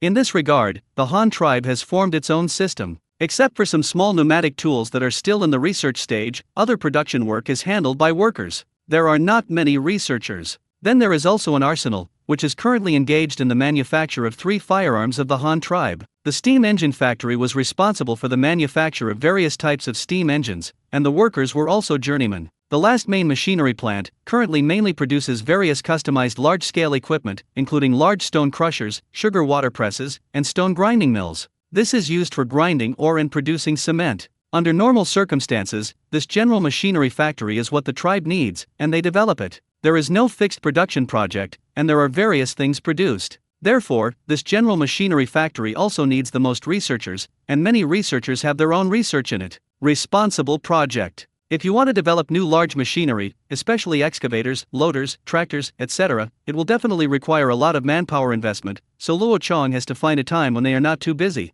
However, the excavator is a large-scale comprehensive machine that can split the entire project into many small projects. For example, the one responsible for the overall structure is responsible for the overall structure, the one responsible for controlling the system is responsible for the control, and the one responsible for the engine is responsible for the engine. Then the hydraulic part can be handed over to a group. In this way, the project can be launched immediately. Let them design the overall architecture first, then subcontract the various subprojects, let each group plug their own research results, and finally complete the assembly of the entire machine. Just like a modern aircraft tank developed, a general division has an overview of the overall situation, subcontracts each subproject, and the general division assembles it together. There are many benefits of this design, that is, the parts of each part will be very suitable. If everyone does their own thing and finally saves a bunch of unrelated parts together, the finished product will be very ugly. As a result, Luo Chong began to make drawings while recalling the appearance of these four types of machinery again, and asked the carpenter to start making models for him. They are hydraulically driven crawler excavators, hydraulically driven four-wheel loaders, bulldozers, hydraulically driven vibrating two-roller rollers, hydraulically driven four-wheel large tractors. All four kinds of machinery are powered by a steam engine and driven by a hydraulic plunger pump. For a plunger pump, its speed may not be very fast, but in terms of torque, it is basically unrivaled. Think about the excavators. The power of the robotic arm can be known, which is all due to the plunger pump. Therefore, it is very suitable to use a plunger pump as a driving device. Anyway, these construction machinery do not expect to run as fast as they can. As long as they are strong, especially the ground they are driving on is basically muddy or lowest ground during construction. The Han tribe, there is no paved road for them to walk. Almost a month passed like this. It was not until late summer and early autumn that the people planted all the food for the third season, and Luo Chong made wooden models of these four types of cars. However, by this time, Luo Chong there is no time to do this, because Shen Sui's expedition time is in autumn, so they prepare a little. He is about to go to the north. Luo Chong still has to deal with the Shen Sui matter before he has time to continue his research. 974 almost missed the captives. In mid-August of the first year of Daming, at the beginning of late summer and early autumn, good news came from all aspects of the Han tribe. First, the train-carrying docks in the four places of Weixin, Dongzin, Tuohe, and Tang tribes that had been previously assigned were repaired, representing that the docks in the four places now have the ability to load and unload trains. Even when there are dedicated ships in the future, the Han tribe can directly load and unload train carriages, and they may be able to get a small container ship out by then. Then the grain reserves of social warehouses in various places surged again. This was mainly due to the good grain harvest in the second quarter. In particular, the grain output of the southern counties and counties increased significantly. First, it is because the 6 counties on Kiangsu Island have officially switched to large-scale rice planting, which has led to an increase in output. Second, after the Tang tribe has carried out comprehensive Chinese management, the people have been allocated their own land, and no one has forced them to plant sorghum anymore. They can plant staple food crops as required. If they want to grow sorghum, each family's 20 acres of auxiliary fields can also produce a lot of output. However, the situation of the Tang tribe is even more complicated. First of all, they have not yet participated in the 5-year storage plan codenamed Daming, and the warehouse systems in various places are not perfect. Before the Han tribe took over, they did not even have any food reserves, otherwise the people of Jinpu County of the Tang tribe would not be hungry and have no food to eat, and would have to go to other counties to purchase food. Secondly, regarding the preparations for Shen Sui's expedition this time, Luo Chang's 20,000 pairs of handcuffs that he had ordered from Xingang County have all been delivered, but the keys to the handcuffs are not many, because those things are all universal. One key can open all the handcuffs, so there is no need to produce so many. Luo Chang doesn't care much about this. Then there are the spare weapons. After 2 stages of training, the soldiers of Shen's guard have scrapped 2 rounds of rifles. All 2,400 rifles in the first batch have been eliminated. After firing nearly 5,000 rounds of ammunition, the accuracy of these rifles is really touching, and they have really become waste whose hits all depend on faith. Because after the second batch was divided into arms, 1/3 of the soldiers became commandos.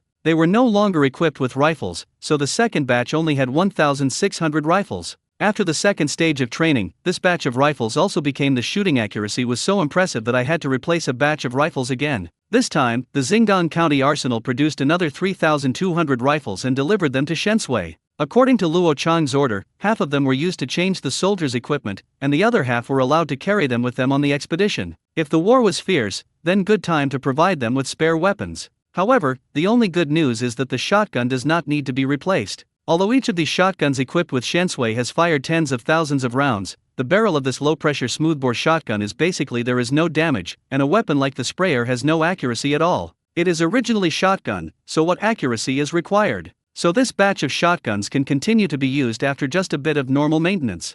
Theoretically, the service life of these shotguns is infinitely long, unless there is some irreversible physical damage, such as broken parts, bent barrels, etc. As for those two eliminated rifles, they would not be completely scrapped, and Luo Chang could exchange them for other Han troops. There is a saying that even if the rifling of these rifles has been worn out and turned into smoothbore guns, relying only on the characteristics of ammunition, they can still maintain good accuracy. It is not a problem to hit at least the human target within 200 meters, but you can't even think about how many rings you want to hit. But even so, these obsolete rifles were unmatched by the earlier front-loading flintlock muskets. The effective range of the front-loading flintlock guns is only 50 meters, and the loading speed is slow and the accuracy is not as good as this batch of obsolete guns. Even if these obsolete guns were placed in Napoleon's era, they were also at the world's advanced level, so the weapons scrapped and eliminated by Shensui and equipped with other armies can still give full play to their cross-era advantages. Moreover, after the accuracy is reduced, the power of these rifles will be enhanced. When there is rifling, the warhead will produce a gyro effect when it flies out due to its own rotation, which assists in stabilizing the trajectory. However, now that the rifling has been almost smoothed, the gyro effect of the warhead will be reduced. It will be severe, and the warhead will quickly become unstable after flying out for 200 meters. In this way, the warhead will roll violently after hitting the human body, causes more cavity damage. So these obsolete rifles are still very good weapons, of course, at a distance of less than 300 meters. In addition to this, Luo Chang ordered that the modified water arsenal in Tuohe Commandery, a bark loaded with various equipment, was also completed, mainly to dock in the river valley of the northern camp, and to provide the Shens guards of the expedition with bullet reloading services for their logistical support. Over there in Ruyang County, winter military uniforms processed for Shensui were also made, including cotton-padded jackets and trousers, velvet leather boots, military coats, gloves, locomotive military caps, and military quilts. There was also a thick cotton base underneath. I originally wanted to equip them with sweaters and trousers, but Luo Chang gave Zayadi to study the sweater weaving method, but she had not yet developed it, therefore, the sweater cannot be equipped for the time being. However, it doesn't matter, it's better to have a sweater, and you won't freeze to death if you don't have one. Anyway, with cotton-padded jackets, cotton pants and military coats, I believe they won't be much colder, and they can still maintain their combat effectiveness.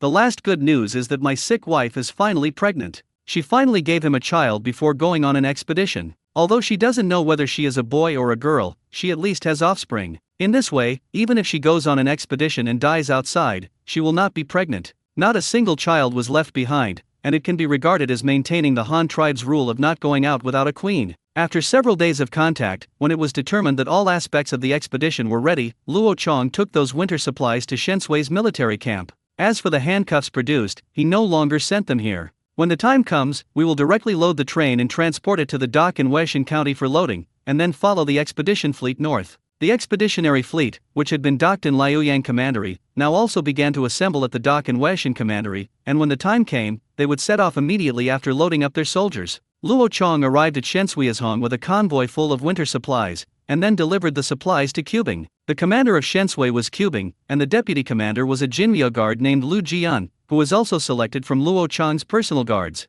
Their Sima was Wen Fiyu, and his name was Hu Yi when he joined the army. He was Luo Chang before. The leader of the Imperial Guards is now all transferred to the regular army as military officers, which is considered a promotion, including the commanders of the 3 battalions of the Shens Guard, all of whom were also former captains of Luo Chang's Imperial Guard squad. Therefore, Shensui is really the leader of the pro-army. At least the top officials of Shensui are familiar with Luo Chang, and they all maintain absolute loyalty to Luo Chang. There were no surprises for the arrival of Luo Chang. After all, they were already very familiar with Luo Chang. They had been following Luo Chang every day before. After they brought Luo Chang to the headquarters of Shensui, several people started to go out. Relevant meetings before the expedition. Luo Chang sat on the top spot and spoke first about his arrangement. When Fiyu, when Sima, you are responsible for managing Shensui's political ideology, intelligence, and logistics. Now your task is very heavy. This time Shensui goes out to fight far away from the Han tribe's homeland, and most of the material support will be lost.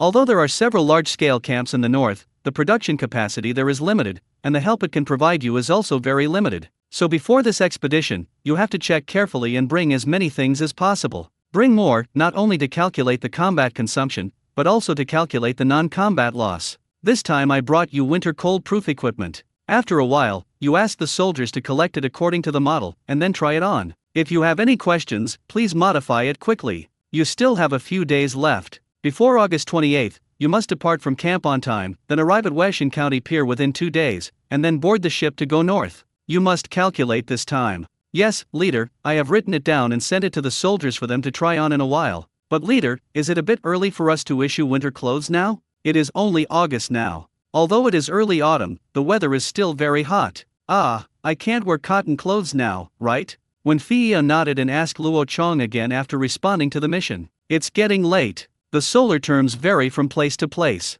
The winter in the northern camp is longer, and the winter comes more than a month earlier than ours. You really can't wear those cotton-padded clothes now, but I dare say, I won't wait until you get there. When you get off the boat at the camp in the north, you will obediently change into cotton-padded clothes on the way, and it will get colder as you go north. Besides, I don't want you to wear it now. Now I just want you to try to see if it fits well. If it doesn't fit, change your number quickly. If you don't change your number, change it quickly. Otherwise, when you get to the place, it won't be easy to change it again. Luo Chong also explained immediately. Well, I understand. Don't worry, leader. After the meeting, I will send those cotton-padded clothes down and then modify and adjust them as soon as possible. When Fiyu immediately nodded and agreed. Well, are there any problems with your food? Luo Chong asked when Fiyu again, who made him the chief officer in charge of logistics. Looking back, leader, we have already planned to prepare 3 kinds of food. One is dry food for marching. This needs to be made before departure. Regarding the dry food for marching, we have made plans for the Huota camp.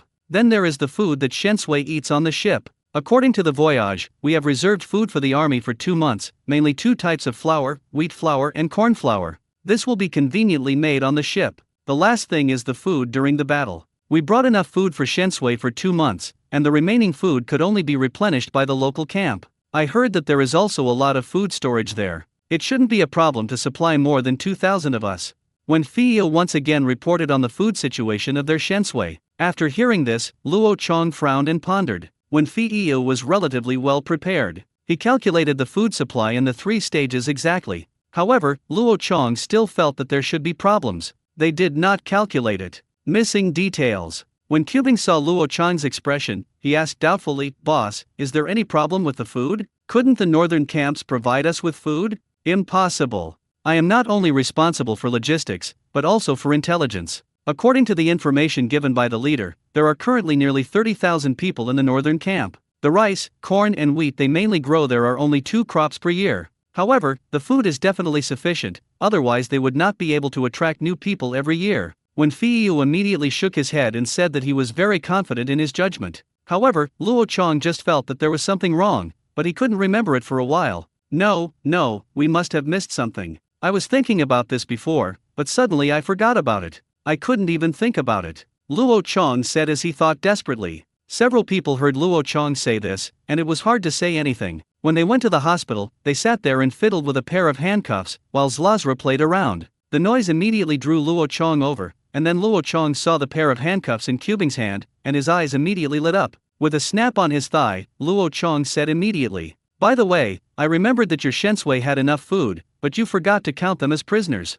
Several people were stunned when they heard it. Yes, the 2 main goals of their Shensui's expedition this time are to assist the northern camp, completely eliminate the cannibal forces, and exterminate their tribes. The second is to capture prisoners, capture a large number of slaves, and bring them back to the Han tribe. Work. They calculated the food for Shensui, but forgot about the food for the prisoners. After they caught these prisoners, they also had to eat, otherwise they would starve to death. The Han tribe would be the ones who lost money. They were all free labor. It's not completely free, after all. Did the Han tribe provide them with food?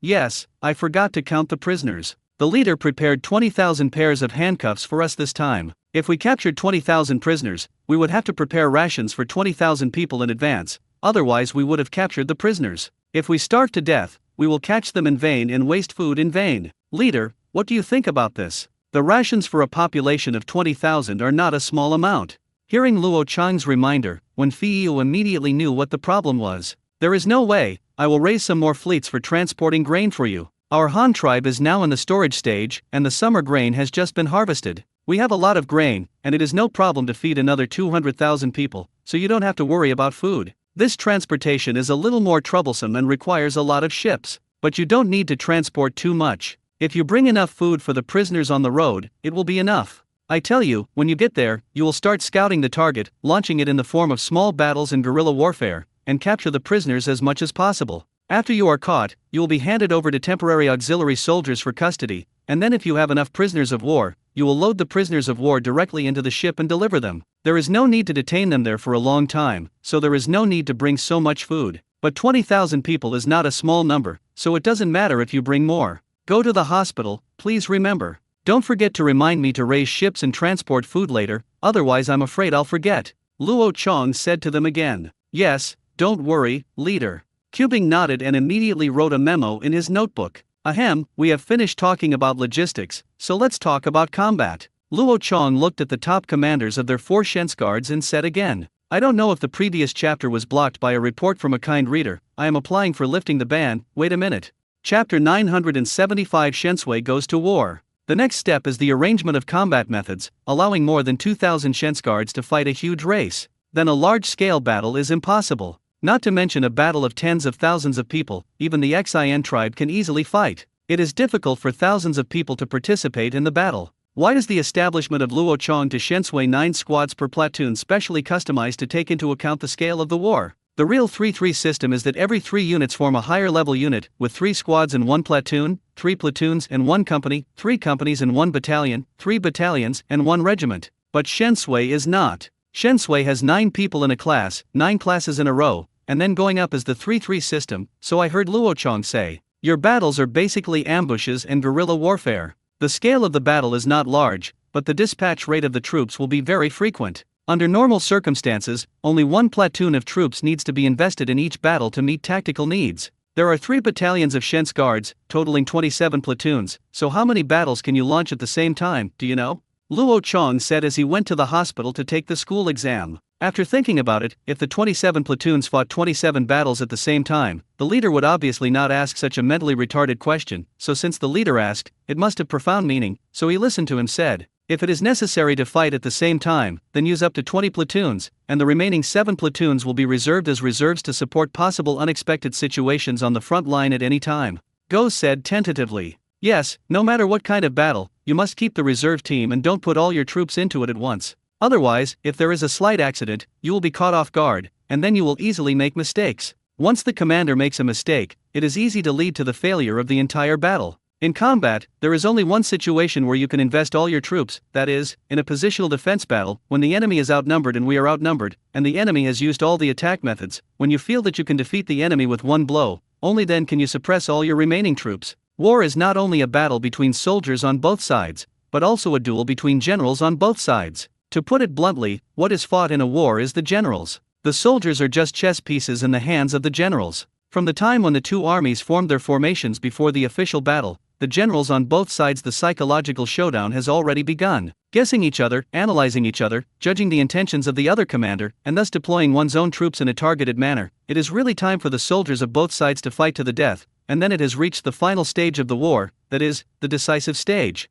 Luo Chang nodded, first affirming Cubing's way of investing troops, then explaining some military theories to them, and then he said to several people, your expedition this time can be divided into 3 stages. The first stage is scattered ambush battles. Cannibals often send small hunting teams out to catch people or hunt, usually ranging from dozens to 200 or 300 people. Wait. At this time, you can make corresponding troop deployments based on the number of enemies based on the situation provided by the local guide in your own reconnaissance situation. Under normal circumstances, dispatch 1 to 2 platoons, and then add some captured militiamen. You can launch a sneak attack on the enemy's outbound squad. This situation should be maintained for a period of time. I call it the first stage of cleaning. Next, when the enemy realizes that a group of troops is specifically targeting them, it is possible to make the following 2 judgments. First, if you can't hold on, second, organize a large force to carry out countermopping and hunt down your soldiers. At this time, you have to formulate the tactical goals for the second stage based on the enemy's reaction. If the enemy dispatches a large force to actively seek combat, then the moves you can use will be more flexible. You can send a small group of troops, such as 1 or 2 platoons, attract the enemy and lead them into the encirclement of their main force and drag them out to fight. And if the enemy cannot hold on, then you must use special operations and dispatch small-scale tactical sneak attacks based on squads and platoons, focusing on harassment, assassination, and destruction. What the enemy wants to do, you just go and cause trouble for him. If he can't do it, he will gain enough hatred, attract the enemy out, and then fight according to the way he just used to lure the snake out of its hole. This stage is the second stage I am talking about. The third stage is the decisive battle. After 1, 2, or 2 rounds of fighting, the enemy's effective power has been almost consumed by you at this time. Even if the enemy wants to send troops to settle accounts with you, it will not be able to use such manpower. At this time you can launch a general attack. According to the enemy's distribution area, carry out clearing and suppression area by area, fight until the enemy's den, and completely annihilate them. At that time, your mission will be completed. Cubing and the other 3 people nodded loudly. Originally, these young people had little experience in leading troops to fight.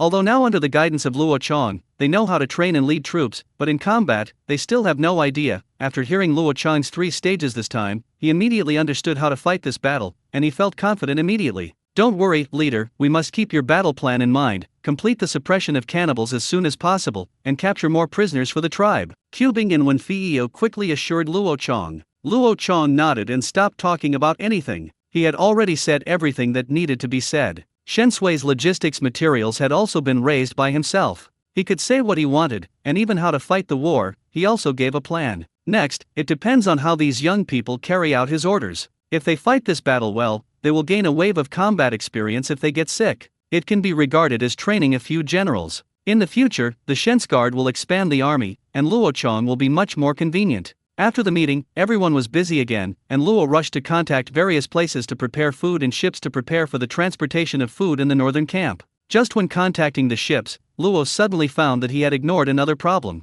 They not only had to prepare food for the Shensguard soldiers and those captured slaves, but also those who were rescued from the cannibals. They also needed the Han tribe to provide food. This group of people must have to be absorbed. Luo Chong would not. They feel that there are many Han tribesmen, and even if they come with millions more, Luo Chong can find something for them to do. So, the food to be transported increased a little more. Fortunately, the Han tribe has saved a lot now, otherwise they might not be able to produce that much food at once. On the other side, Chu Bingyi joined the army, and the deputy commander also convened a meeting with the third-level officers of the battalion, company, and platoon, and explained the strategic guidelines Luo Chong told them. However, their discussion was more specific, so specific that every time they were dispatched to perform a mission, what should each platoon and each squad do, how to cover each other, etc. Sima Wen Feiyo of Shensui was preparing for logistics work. He sent the winter cotton-padded clothes brought by Luo Chong to the soldiers, and then asked the soldiers to try on the size. If there was anything inappropriate, they quickly dealt with it. Then he took all the old guns that the warriors had trained to use before, and then replaced them with new ones. These 2 tasks alone were busy for 3 days. After 3 days, Shensui officially began to assemble and prepare dry food for the march. As for the camp, Luo Chong did not let them dismantle it. This camp is not very good, but it is still no problem to temporarily house a few thousand people. It may be of any use in the future. For example, those prisoners of war captured by Shensui can be temporarily detained here. Prepare dry food, carry steel guns, and carry luggage. More than 2,000 soldiers began to set off for Weixin County. This time they marched to Weixin County Pier and walked the entire way. Luo Chong did not arrange a train for them. This was also to make them accustomed to the feeling of long-distance marching. After all, after arriving at the war zone, they had to measure everything on 2 legs. Even if you want to make a train, you won't have to take it. At the same time, while Shensui was moving towards Weixin County Pier, the ships preparing to go out were also gathering towards Weixin County Pier, and a large number of ships began to gather. Luo Chong also took advantage of this time to send a letter to Yu Yi in the north, telling him that the soldiers he had sent had gone, and at the same time he had brought a large amount of supplies. After receiving Luo Chong's letter, Yu Yi was shocked and complained. He secretly blamed Luo Chong in his heart for why he only sent 1 guard station to him. The total strength was only over 2,000. He began to think that even if he could not attack Take Jima, like that, 8 guard stations were assembled, with more than 20,000 people, but at least 3 or 4 guard stations could always be used, but the result was really not. Luo Chong sent a total of 2,000 men from a guard house over. In fact, this is also a helpless move. First of all, the enemies they face are different. To conquer Bamboo Island, it is to conquer, to occupy the land, the resources, and the population, and to attack the cannibals. Now we have to say that in order to occupy the land, it is definitely not realistic. It is not that the Han tribe cannot defeat it, but that the population does not occupy it. There are so many fertile lands in the south that are harvested twice a year and 3 crops a year that have not been occupied. Who's free to think about a place as cold as the north? However, Yi did not know the combat effectiveness of Shensui, nor the battle plan arranged by Luo Chong, so it was normal for him to have such doubts. There is a saying that more than 2,000 people in a guard station are indeed a bit small, so Luo Chong asked them to form a training militia team on their own after arriving at the place and asked them to serve as an auxiliary for Shensui. This was not because Shensui lacked combat effectiveness, but purely lack of manpower. Yu immediately wrote a reply to Luo Chong, stating his thoughts, and felt that Luo Chong had sent too few troops, and that there should be at least 3 guard stations in order to open up the situation in the north and establish a favorable situation. Then he talked about the batch of supplies he had received before, and he had sent cotton and cotton cloth to the people, making cotton clothes and quilts. Although everyone had never been to the Han tribe, they had always enjoyed the favor of the Han tribe and were grateful to the Han tribe. In addition, the copper mine they discovered has now stopped mining, and then they used the iron ingots that Luo Chong sent them to make various tools, and gradually replaced the copper tools from the people's hands. After all are replaced, he will let people load ships and send them all back to the tribe. This is also what Luo Chong told him before. Finally, he again requested that Luo Chong should add 2 more guards and gather the troops of the 3 guards, so that he could be sure to completely annihilate the cannibals, a force of all races. However, Luo Chong only smiled after receiving a reply from Yi. It is impossible to increase the number of troops, and it is impossible to increase the number of troops even if they are killed. He can only send a guard station to fight. His attitude is very determined, and there is no room for turning around at all. He just emphasized the difference between Shensui in his reply, told Yi and others that they would know after seeing this army. In addition, he also assigned tasks to Yi. Once the Shens guards enter the battle, a large number of prisoners of war and rescued people will be produced. The resettlement of these people must be done well. Whether they are prisoners of war or rescued people, there must be a place to live. In terms of food, the tribe will provide food to solve the problem, but the housing problem must be solved by Yi. The rescued people should be allowed to live as well as possible. Those prisoners, even if dozens of people are locked up in an earthen house, must be allowed to have a house to live in. Otherwise, freezing to death will become a loss to the Han tribe. That is all its cheap labor. Isn't it good to use it to dig rivers and mine? Another thing is to build a few more granaries, which don't have to be done too well, but they also need to be fireproof and moisture-proof to temporarily store this batch of grain shipped there. After explaining these things, Shensui also arrived at the dock in Weixin County. On the day of the expedition, Luo Chong arrived in Weixin Commandery by train and personally saw the soldiers off, putting them on the sailing ships heading north, and then prepared to go back after watching the fleet disappear on the lake. Before going back, he stopped by the dock to look at the dock with adjustable water level dug out according to his own requirements. After feeling that there was nothing wrong, he took a train to the Research Institute in Xingdan County. Now the 4th batch of 2 the locomotive has not yet been produced, so after the dock is dug, there are no trains to transport it, so he simply goes to the Research Institute to go around. When he arrived at the Power Research Institute in Xingdan County, Lin Fei, the director, personally brought people out to greet him. Luo Chong got off the train with a smile and followed them to visit the factory. This is a must-have program every time he comes to Xingdan County. If you don't watch the factory here, what else can you watch? Why, you still have so much time to pick me up. It seems that you are not very busy. Luo Chong asked tentatively, jokingly to Lin Fei and others. The leader joked that we have been okay recently and are not particularly busy. The main reason is that the projects in various factories are now on the right track. The workers are basically familiar with the manufacturing process, so many of our researchers who are responsible for training workers can free up your hands, so I haven't been very busy lately. Lin Fei explained with a smile. Oh, that's it, so do you have any new projects to launch recently? Luo Chong continued his tentative inquiry. Well, the latest new project is a new model of train. We are trying to make a larger locomotive, but because the heavy-duty rails are not up to standard, we can only conduct technical demonstration for the time being and cannot actually manufacture and test it. Lin Fei replied again. Then let's stop the research on the new train first, and I will arrange a few new projects for you to do. When Luo Chong heard what he said, he immediately made a decision in his heart. 976 knowledge-derived technologies. It is not difficult to make a large steam train. The Han tribe has already made the endeavor. If you want to make a larger front end, just enlarge the endeavor. Since there are no heavy-duty rails now, then it is not difficult to study heavy-duty trains at this time. It's pointless. Luo Chong simply asked them to do something else first. Lin Fei and others were stunned after hearing this, and then asked in surprise, the leader has another large-scale project to be approved? Well, there are a couple. Luo Chong nodded and then said to them, I plan to build several types of vehicles. The vehicles that run on dirt roads use steam engines as power. They are mainly used for special vehicles for engineering construction, including excavators, loaders, vibrating rollers, and tractors.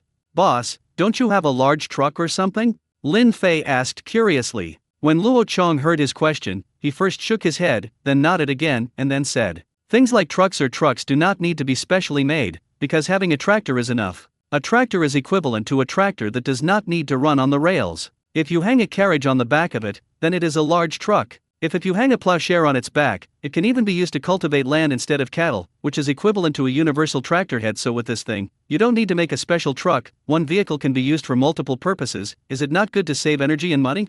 Lin Fei and others' eyes lit up after hearing this. It turned out to be a multifunctional tractor similar to a locomotive. It also used a hooking method at the back. It could hook up various machinery according to the needs of use, especially the use of a tractor to hang a plowshare behind it. This operation made several people stunned. Right, why can't farming be changed into a mechanized operation? Why didn't they think of that possibility? In fact, there are some. The Han tribe has put a lot of effort into agricultural tools. The curved plows for cultivating the land, the hoists for sowing, and the water wheels for irrigation are all unpowered wooden machinery. To really use the power machinery, improvements are the engine rooms that have just been deployed in various places this year. Steam-powered water pumps are used to irrigate farmland to prevent waterlogging and drought. Now it may seem of little use, but when a natural disaster does occur, the effect will show. It's called investing in advance. But having said that, the matter of using power machinery instead of tilling cattle has never occurred to them. First, the people at the Power Research Institute are quite busy and have never paid attention to this farming matter.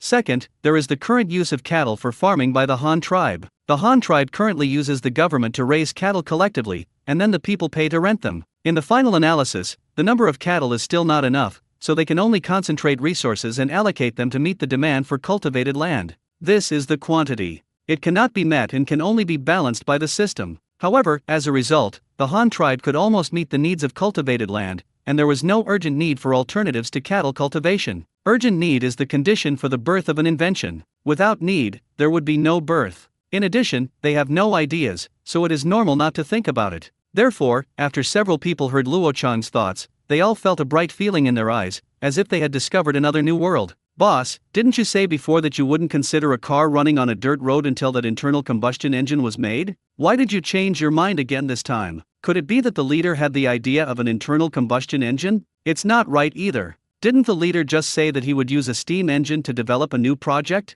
Lin Fei immediately replied doubtfully. Haha, I do have ideas for internal combustion engines, and our current basic conditions are much better than before. We now have steam machine tools. Many precision parts could not be manufactured before, but now we use machine tools to make them easier to process, which is very important for us. Subsequent mechanical research and development is beneficial. To be honest, even if the internal combustion engine research and development project is launched now, with your help, I am confident that the internal combustion engine will be built, but we do not have the right fuel at this stage. The biggest difference between an internal combustion engine and a steam engine is that the fuel of the steam engine burns outside the cylinder, so a lot of energy will be lost during the heat conversion process. The fuel of the internal combustion engine directly deflagrates in the cylinder, and then pushes the piston to do work. All its energy acts on the piston, so the energy conversion efficiency will definitely be much higher than that of a steam engine. You are all studying steam engines, so you should also know that the inside of the cylinder and piston is a relatively sealed space. Generally, only gas and liquid are suitable to enter. You cannot throw coal into it and burn it, right? Besides, how to deal with burnt cinder? You can't open the cylinder to clean the cinder, right? So it is unrealistic for internal combustion engines to use solid fuel, and if there is a high-efficiency liquid fuel that is most suitable, gaseous fuel is the second choice, because the gas is not easy to control. Luo Chong explained the theoretical principles of internal combustion engines and also talked about the current obstacles to the development of internal combustion engines. Everyone nodded after hearing this. They are the people of the Han tribe who know the engine best, so Luo Chong can understand what Luo Chong said. What? Therefore, everyone also left a bottom line in their hearts, that is, it is not machinery that restricts the development of internal combustion engines, but fuel. If there is any high-efficiency liquid fuel, they have the opportunity to manufacture internal combustion engines. So when the internal combustion engine cannot be used, I have no choice but to continue to propose a special vehicle plan that uses a steam engine as power. However, don't think that this is as simple as simply replacing the locomotive with a few wheels and installing it on a carriage. I just proposed, although these 4 special vehicles use steam engines as the main power source but not with a steam engine as a direct drive. When Luo Chong said this, he deliberately betrayed Guanzi. Lin Fei and others looked over in confusion and curiosity. No steam engine as direct drive, then what? Even if you use a chain or belt and a gear as the transmission mechanism, it is considered steam-driven, isn't that what it is? Lin Fei asked again, confused and curious. Yes, I have a new idea, which is proposed based on the compression principle of the air compressor. I plan to follow the theory of the air compressor and then make a new transmission machine that uses liquid as the conductive medium. It will not generate power by itself, but it can amplify the power hundreds of times, and use this characteristic of amplifying the power to do some things that humans cannot do. I named it a hydraulic pump, also called a plunger pump. Next, Luo Chong asked people to find the blackboard and chalk, and then drew a sketch to explain to several people Pascal's law, that is, the mathematical formula that pressure is equal to pressure divided by the area under force. Then he talked about liquid as the conductive medium of force, the characteristics displayed, and finally derived his theory of how to amplify pressure 100 times based on the formula. What Lin Fei and others heard was that their horizons were wide open. In the past, they had been exploring laws and formulas in practice, but this time they were actually using formulas to derive technical possibilities, and then deliberately developing actual projects based on the characteristics of the formulas. This inverted research and development sequence made several people feel refreshing. It was also at this time that they suddenly discovered that knowledge can really derive new things, and their previous thinking was still at the point of using imagination and creativity to engage in research and development. The leader is great, where is the power? And the power lies in the leader's imagination. Big, they can come up with many strange things, very practical and creative, which they admire very much. But they had never felt how useful the knowledge taught in school was before. In their thinking, mathematics and physical knowledge such as mechanics were all for research and played an auxiliary role. They did not know physics and mathematics. Then you definitely can't create it, but this time Luo Chong's teaching completely changed their thinking. Because Luo Chong first came up with mathematical formulas and physical theories this time to prove the possibility of this new technology, and then started targeted project research. This is why knowledge guides the research direction, and all at once their inherent thinking the pattern was reversed, which caused quite a psychological impact on several people.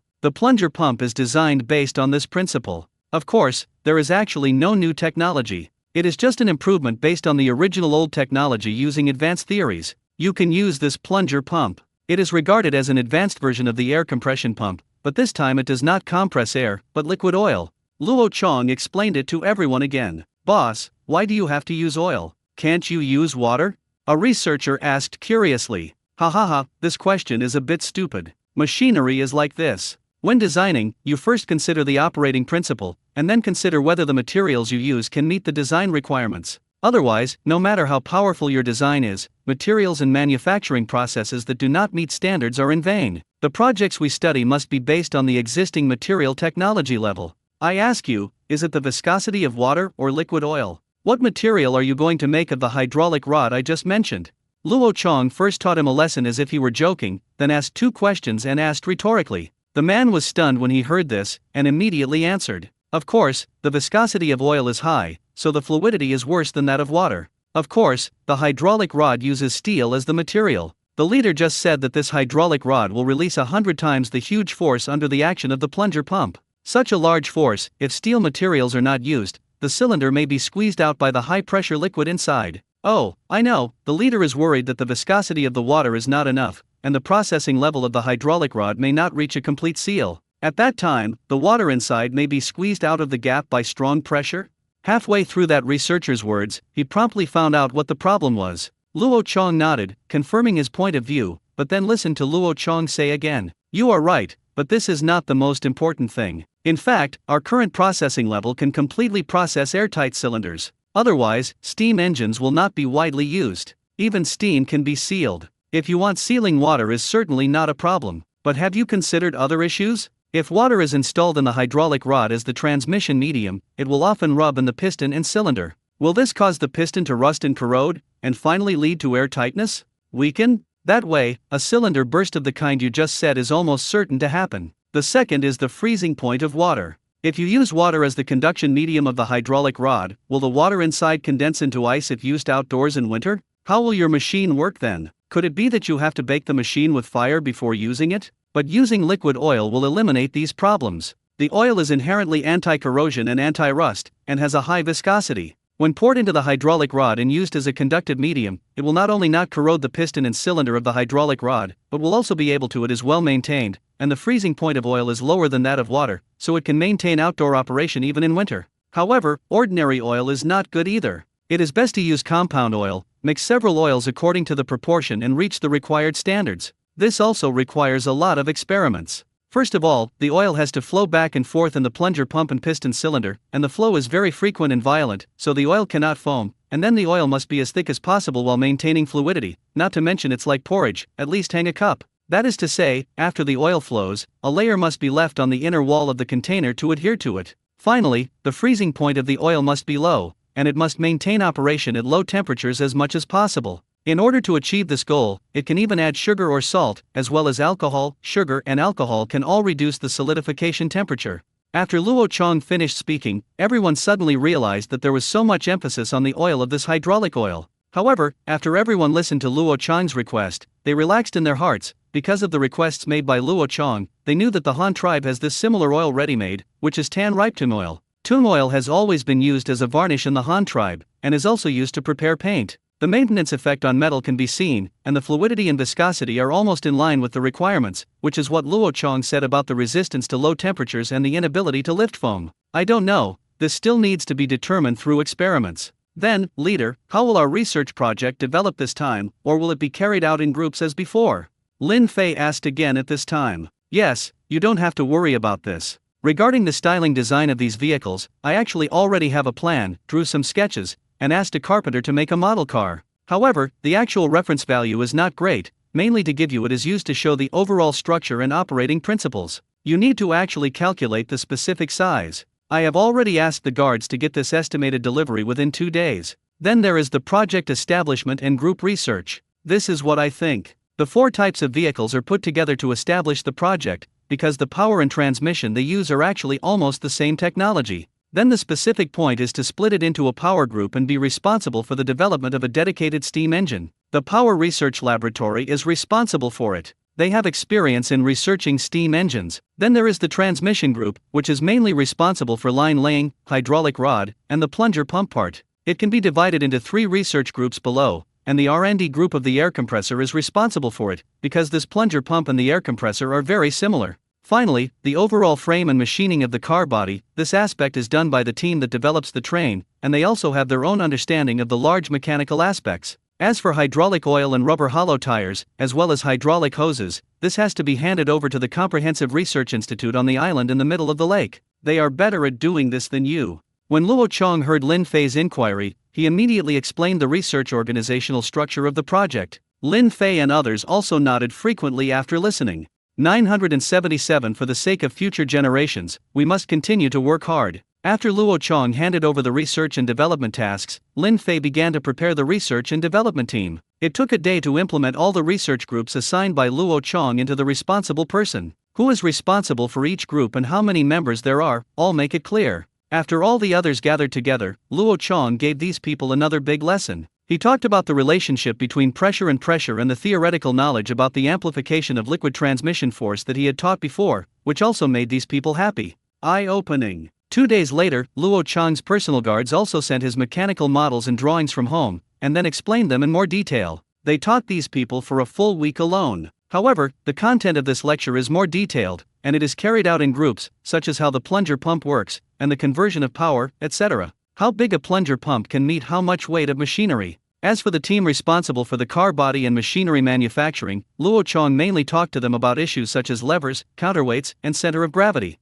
For example, a machine like an excavator has a large robotic arm installed on the side, and the top of the robotic arm, the bucket, also has to carry heavy objects. If the other side of the car body does not increase the counterweight, it will properly overturn the car. Therefore, knowledge of counterweights and center of gravity, levers, etc., has become a top priority for the design of the car body. The same is true of loaders, which are also vehicles with a seriously offset center of gravity, and they certainly cannot be used without counterweights. Fortunately, Luo Kongda made these mechanical style models based on the memories of his previous life, which can give everyone a clear reference and save everyone many detours. Their work is cumbersome, but fortunately the purpose is clear. All the indicators require Luo Chong has already mentioned, they just need to complete the requirements within their own work scope. After spending half a month in Xingdong County, Luo Chong transferred to the Comprehensive Research Institute on the island in the middle of the lake, and then handed over the development tasks of hydraulic oil and rubber tires. These two are not a big problem. According to Luo Chong, hydraulic oil collects all the existing vegetable oil samples of the Han tribe, and then conducts blending experiments according to the proportions.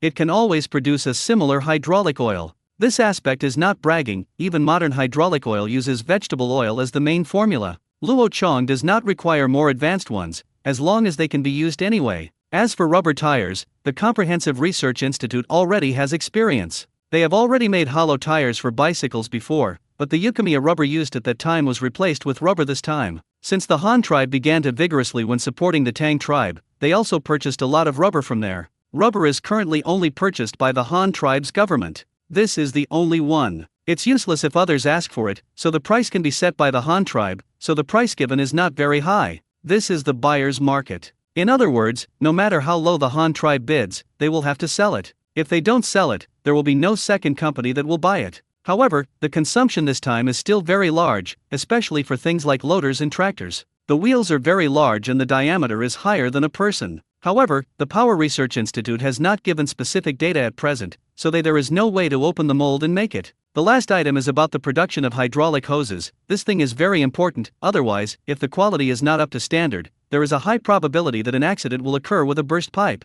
Boss, my idea is to add a non-elastic wrapping layer on the outside of the rubber hose just like the air compressor's gas pipe, just like the canvas on the outside of the gas pipe, to limit the expansion of the rubber pipe. Do you think this is possible? Okay. A member of a rubber team spoke to Luo Chong about his development ideas. The expansion limit is certain, but the canvas is not good and the canvas is not strong enough. It is a hydraulic hose for construction machinery. It must carry a unit of force based on tons. Several tons of force are transmitted by the hydraulic oil inside. If you use canvas, it will definitely will burst. Luo Chong immediately shook his head and vetoed. Then, what is that used for? You can't wrap it around with iron wire, that would just strangle the tube into a sausage.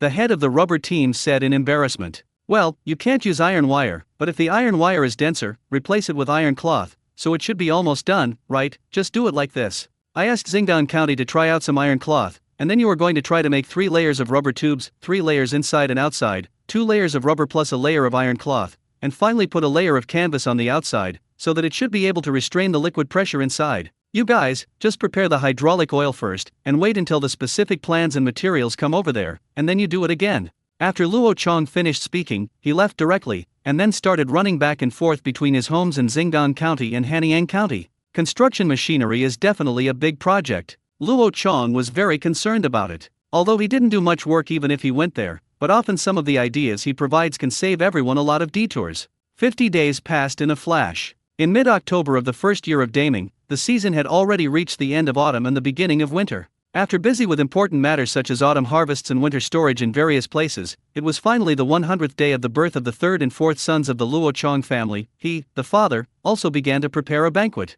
When he first gave birth to a child, he made a promise to those who gave gifts. When the child was 100 days old, he would definitely serve them with wine, and he happened to be busy with the autumn harvest and winter storage. It was the season of leisure, and he was also ready. Gather the county guards under your command to connect with each other, and by the way, summarize this year's work and prospects for next year. Consider a summary of 3/4 of production. There were a lot of people coming to drink this time, and everyone didn't have time to come, but the things they brought were not expensive. Most of them were local specialties from various places and some food. It was late autumn and early winter, so it was naturally the tonic season. Luo Chong specially made a few tables. Hot pot came to entertain them, and everyone liked to eat this, mainly because they had been joining the Han tribe for a long time. These years everyone is already addicted to chili peppers, and they are not used to anything that is not spicy. At the wine table, Luo Chong raised his glass and said to everyone has done a good job this year. I read the memorials sent from all over the country. There is a lot of food storage, the granaries are also very solid, and some infrastructure is implemented relatively well.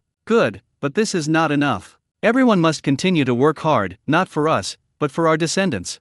Luo Chong talked about the construction of various parts of the Han tribe, and suddenly turned his words back to the children. Originally, this banquet was obviously to celebrate the new members of the leader's family, so I heard him continue. Since the establishment and growth of the Han tribe, the tribe and clans have been widely accepted, and the number of savages has been recruited and educated. The population has increased day by day. Fortunately, the efforts of all the wise ministers have enabled the people to have their homes, their fields, and their houses to have their fields. Animals and animals are fighting. Today's life is stable, and there is no shortage of food and clothing at home. Coupled with the guidance of policies, the people will naturally reproduce in large numbers. Everyone here has added a lot of new children to their families, right? When everyone heard this, they all smiled and kept nodding. It's a good thing to have a child, and it's supported by policies. There's nothing to be ashamed of. Luo Chong has had 4 children over the years. This is because he currently only has 2 women, and the following clans are different. Especially these people with official positions. In the previous clan and tribal era, they are all more powerful figures than ordinary tribal leaders.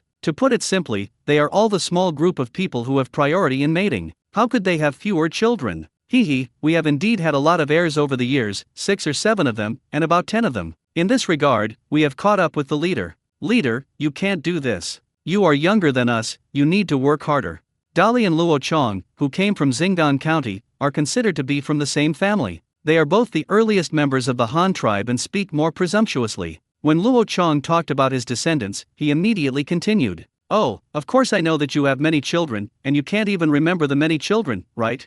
Instead of taking Dali's words, Luo Chong continued to point to them and said. After hearing this, everyone giggled again. The current Han tribe is not only a problem of having many children, but the key is that the survival rate of children born now is high. People's lives have stabilized and they have begun to settle and farm, so many things can develop normally. For example, what kind of maternal and child health hospital specializes in giving birth to children, which reduces the risk of giving birth a lot? Moreover, the clothes and food of the current Han tribe are guaranteed. Men no longer need to hunt, and women no longer need to go out to collect. If you don't encounter any danger, you can raise your children well by running the family business, so the survival rate of your children is also high. Don't giggle here. I naturally know that you have given birth to many children, but the people under your rule have also had many children over the years. You should see the trend. When their generation grows up, the population of the Han tribe will skyrocket, and the cultivated land and housing needed will have higher requirements in all aspects. After hearing this, everyone nodded seriously. The leader was right.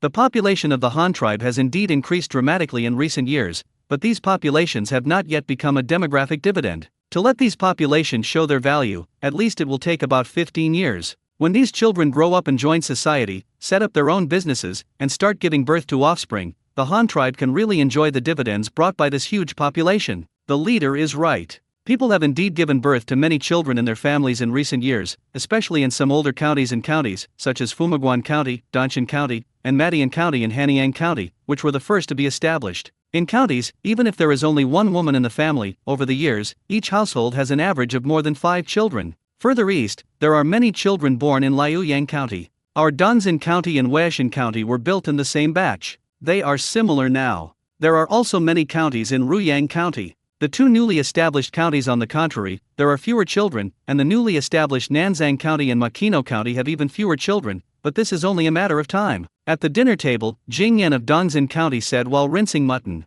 Luo Chong nodded. He knew about this situation, so he listened as he continued. So for these children who are about to grow up, we must continue to work hard. In the future, when they grow up, have an independent family, and have biological children, our land and housing will have to surge. It will be a bit late to open up wasteland at that time. Why not work hard now? And when they take over in the future, they will be familiar with the land. And we also need to save more food. These children will be the main force in eating food in the future, but they themselves have little output, so we have to raise them in our generation.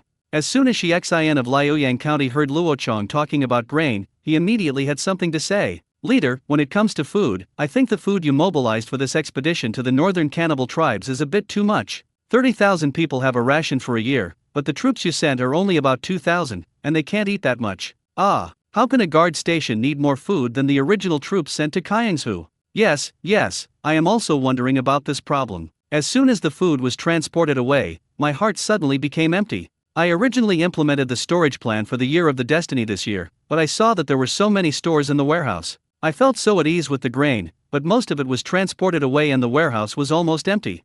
Lu Guangzhu of Huashan County followed suit. They, one in Liuyang Commandery and the other in Huashan Commandery, were in charge of the 2 largest water terminals in the interior of the Han tribe, from whom the fleet that went out on the expedition went, and they naturally knew very well how much grain they carried. Transporting food naturally leads to the principle of transporting food. How can conquering Bamboo Island be the same as conquering cannibals? Take Jimma had 100,000 people, and they themselves would cultivate it, and had a steady source of food. You see, I have stationed 6 guards in Kiangsu. In fact, the food I need every year does not need to be transported from us. These soldiers can be raised just by collecting taxes locally. Moreover, the political environment of Zudeo is different. By conquering Zudeo, we can obtain a large number of citizens, people who are good at production, as well as the resources on the land of Kiangsu Island, and even occupy an important place overseas, especially the Kiangsu Strait, which is a strategic location most suitable as a military port. But the situation of the cannibals in the north is different. As the saying goes, those who are not our race must have different hearts.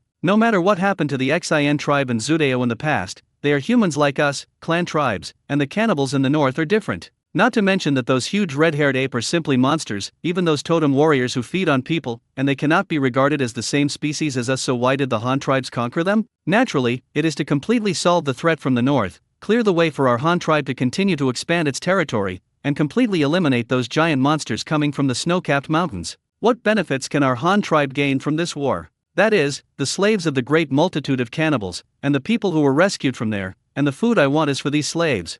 Luo Chong couldn't help but explain to everyone. 978 Shensui arrives in the war zone. When everyone heard Luo Chong's words, they suddenly realized that it was for those slaves. This slave is a good thing. They only need a mouthful of food, and they are more useful than cattle and horses. Whenever they disobey, they will be beaten to death. Some of them are treated in a way, and there is no burden in their hearts. They can do all kinds of hard work, not human work. Leave it to them. Of course, it is certainly not possible to beat them to death, and to beat them to death is one's own loss. After all, they are raised with so much food, and who will work for them when they die? Leader, I wonder how many slaves can be captured. At the dinner table, Dali, Jingyan, and Shi Xian suddenly asked in unison. The words came out, and the 3 of them immediately glanced at each other awkwardly. Ha ha ha, naturally the 3 of you are indispensable. Seeing the 3 of them like this, Luo Chong couldn't help laughing. Look, people are so practical. Just asking them to produce some food was like cutting their flesh. Now that they say they can get slaves,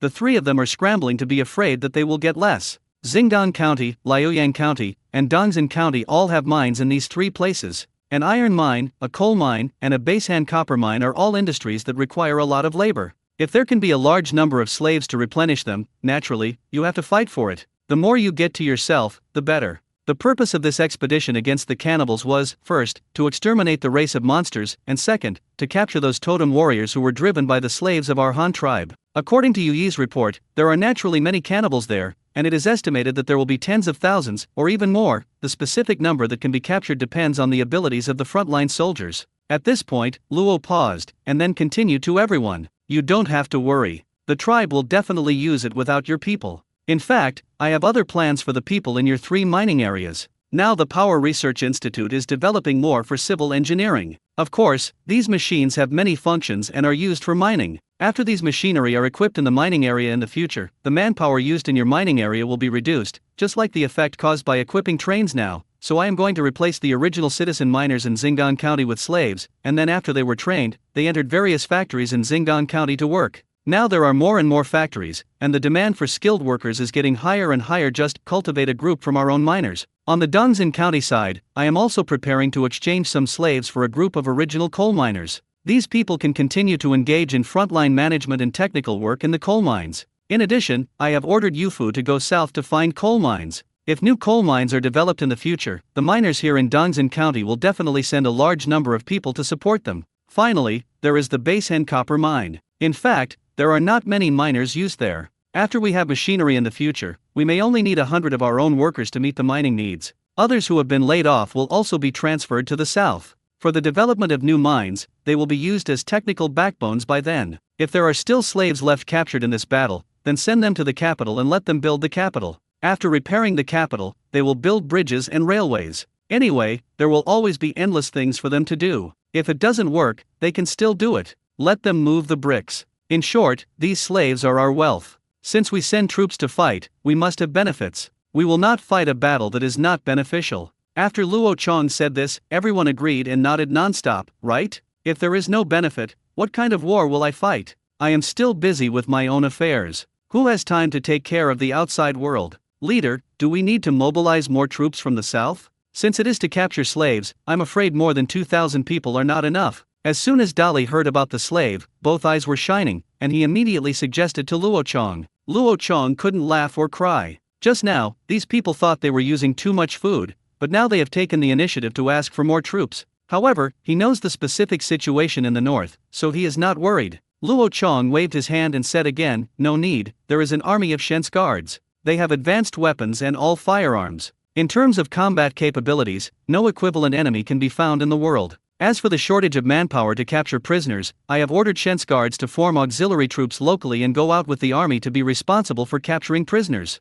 There are 30,000 people over there, and there are many young and strong men. There is nothing to do during the slack farming in winter, and the winter over there is still long, estimated to be 5 or 6 months. This is a good time for military training in war, and there is no need to work anymore. Mobilize troops to mobilize troops from the south." When everyone heard this, they were completely relieved. Now that the leader had made complete plans, there was nothing to worry about. And just when Luo Chong gathered the governors of the 8 counties of Hanyang for a banquet at home, Shensui, who had been on an expedition for more than a month, finally arrived at the destination of the trip. At this time, the north was far from the Han tribe. In the area of the 8 northern counties headed by Hanyang County, it was still late autumn and winter had not officially entered. The temperature had not yet dropped to below zero. However, the survivors' camp in the north had already entered the cold winter early. It has been more than a month, and in the Tuohe County area of the Han tribe further away, the weather is still in summer and autumn. With bare chest and back at noon it's hot to wear a vest and shoulders, but it's comfortable to wear long clothes and trousers in the morning and evening. As for winter, it's still far away from them. Besides, on Shensui's side, they sailed all the way by sailboat.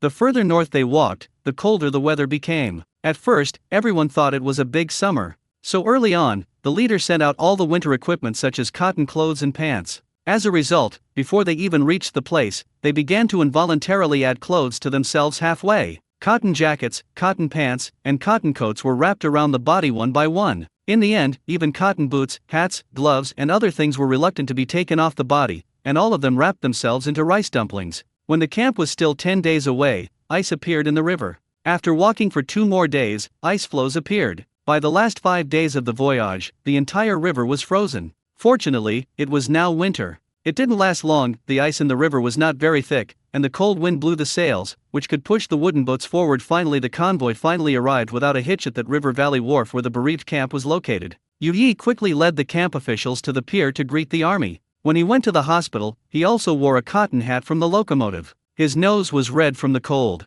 When he saw the ice in the river valley, he secretly screamed that something was wrong. He had just arrived, so he must first after getting familiar with the situation before sending troops to fight. When he really fought a battle and captured the prisoners, he was afraid that the river would be completely frozen to death. When the time comes, you won't be able to send the slaves back, so you can only wait until the spring thaws. Fortunately, the leader asked them to bring more food, otherwise I'm afraid it would be difficult. When I went to see Yu when I was sick, I gave it to him first and said politely, "My nephew went to see Uncle Yu when he was sick. How is Uncle Yu doing recently?" Yu saw Cubing and looked like he had seen a ghost. Naturally, they knew each other. After all, they were all elders of the Han tribe. Cubing joined earlier than the Tree tribe, and the Tree tribe joined earlier than the Black Rat tribe. This Black Rat tribe joined earlier than the Traveling tribe. When Yu first joined the Han tribe, he knew that Cubing, a child who surrounded Luo Chanjuan every day, had not gone back for many years. Unexpectedly, Cubing was so sick in a flash. The most important thing is that this is not. Is it true that Shensui is here?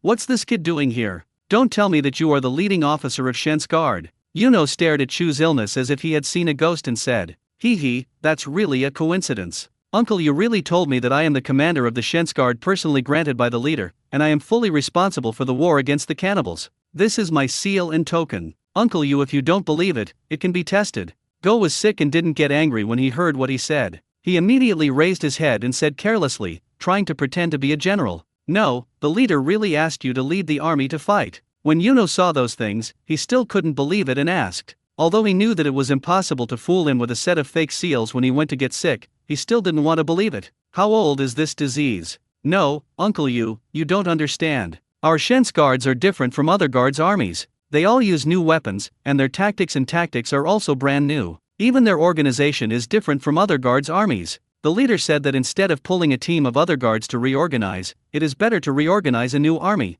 As for the new army, generals naturally have to be young. I have been a personal guard next to the leader for more than a year, and I have also been responsible for many things in the research and development of new weapons. No one is more suitable to command this new army than me. So the leader sent me here, haha. Uncle Yu, don't be surprised. Arrange a place for us quickly. The soldiers are all frozen. It has never been so cold. By the way, you should prepare our barracks, right? After hearing Yu Yi's explanation for getting sick, he nodded dully. Since this was arranged by the leader, it naturally had the leader's intention. A person as shrewd as the leader can't really send a child over to mess around, right? But that's right. I'm 13 or 14 years old this year. When I was so old, it seemed like I even had women, and I wasn't too young, Yu Yi thought secretly in his heart. Naturally, the house is ready. Before you set off, the leader specifically asked me to build more houses, but the barracks cannot be called. The conditions here are limited and there are no building materials. Naturally, there are not so many houses prepared in a hurry. Very good, but it can still be protected from wind and rain. How many of you Shensui are there? I will let someone arrange a place for you to live. Yu Yi came to his senses and began to introduce cubing to the situation here. There are 2,600 Shens guards, no more, no less, so I have to trouble Uncle Yu to arrange it. In addition, our ship is also loaded with a large amount of food. If there is a warehouse here and there are manpower, we can transfer the food to the warehouse. If there is no one for the time being, it doesn't matter if it is kept on the ship. I think the weather here is so cold, and the food will not be damaged even if it is placed on the ship, which is a bit beneficial. I heard that there was a ready-made house to live in, so I immediately answered the question and introduced the situation of my own fleet. Okay, let's wait until we have time to arrange for the transportation of food. We don't have many carriages and horses here. We may still have some difficulties in unloading the entire ship. Let's wait until I have mobilized enough carriages and horses. You can let the soldiers disembark. I will let someone take you to your residence, and then let someone prepare some firewood for you to keep warm. Yu Yi nodded, and then arranged for Chu's illness. Okay, when Sima, go and hand over to the local officials and prepare to transport our logistics food and grass. Hu Yi joins the army. You and Sima go to see our camp together, and then arrange a warning. Deputy Commander Lu Jian, you go organize the soldiers to disembark and land. When he heard about the illness, he immediately arranged for his men. Promise. Everyone took their orders, and then they got busy.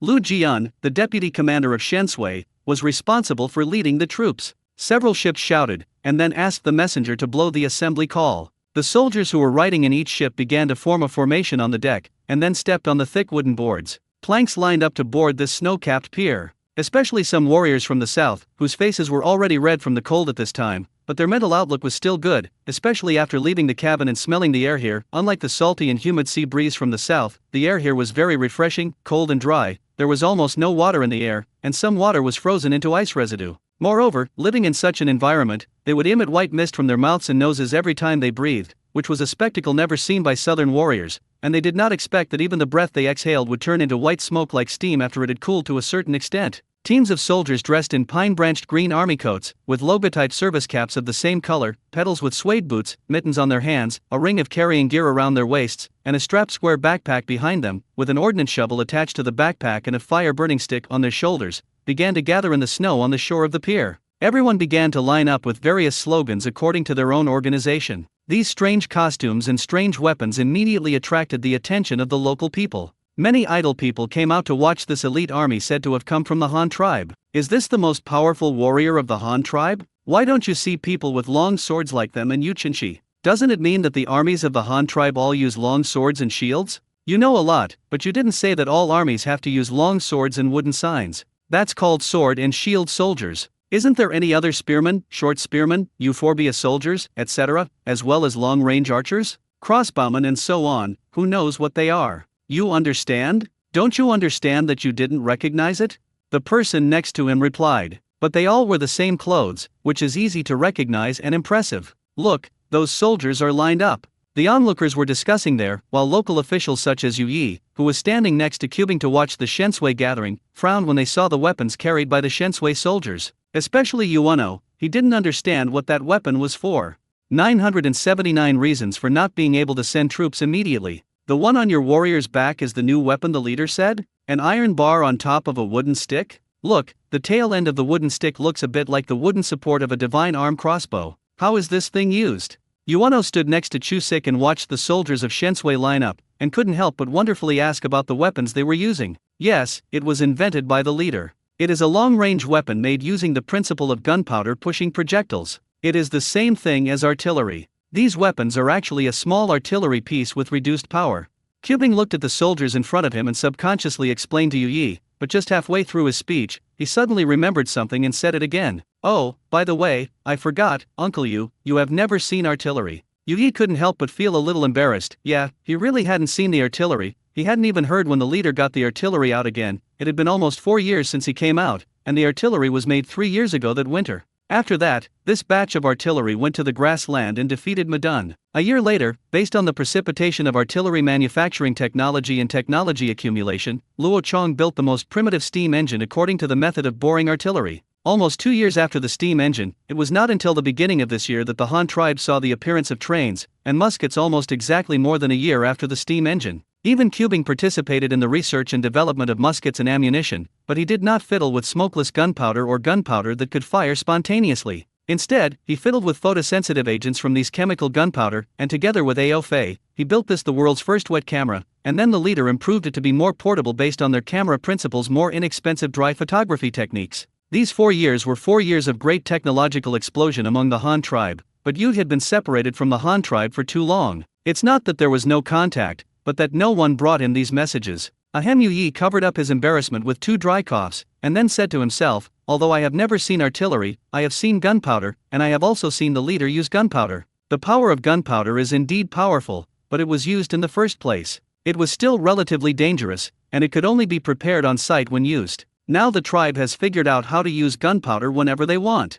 Yukino recounts his past experiences as a way to prove that he is not an uninformed person, and finally is surprised by the new gunpowder weapon. Cubing despised him speechlessly and used the previous on-site configuration. Is he probably talking about the liquid gunpowder made by the leader back then? The gunpowder of our Han tribe is no longer the kind it was back then. Now there are at least 4 or 5 kinds. The one you mentioned is the earliest. I have only seen it when I was a child. In the past few years, the leader has already made it safe. The black gunpowder transported and stored is like black sand. It will explode only when ignited with an open flame, but the power of the explosion is not that great and the smoke is extraordinarily large. This time, in order to develop muskets, the leader gave several more formulas, and finally made smokeless gunpowder that is more powerful, and a new type of gunpowder that can ignite when hit. If even semi-finished products such as collodion are included, at least there are 5 or 6 types. As for weapons, they are now relatively mature. However, according to the leader, our steel is not up to standard now, otherwise we can make better muskets.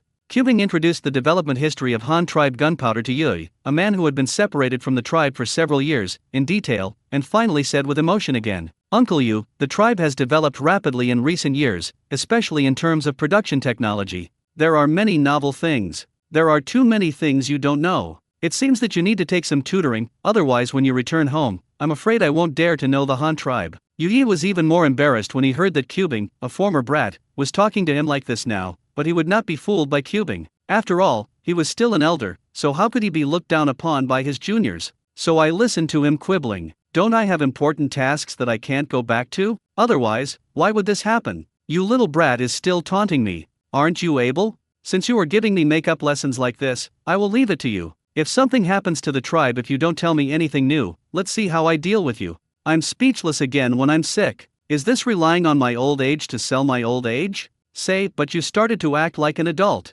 How come adults are like this? Okay, Uncle Yu has made great contributions to the tribe. Who made you an uncle? Don't worry, my little nephew will definitely teach you a good lesson. Go, he gritted his teeth and said. Yuno looked at him proudly. After the Shens guards had assembled their team, they went to the barracks under the leadership of Army Commander Ma Wenfeiyu. He said, "It's a barracks. In fact, it's not a military camp specially built for them at all. It was a concentration camp specially built for the prisoners by the leader at that time. It was specially used to detain the prisoners. The prisoners in the province froze to death here in the winter. Moreover, building materials are scarce here, and there are no brick houses at all. Even the bereaved people here only live in rammed earth houses. The concentration camps used to house prisoners are naturally the same buildings, except that these rammed earth houses are larger. There are no basic facilities. For example, after all, people's homes are divided into main rooms and inner rooms, but this is not the case here. The room area is more than twice the size of the house where people normally live.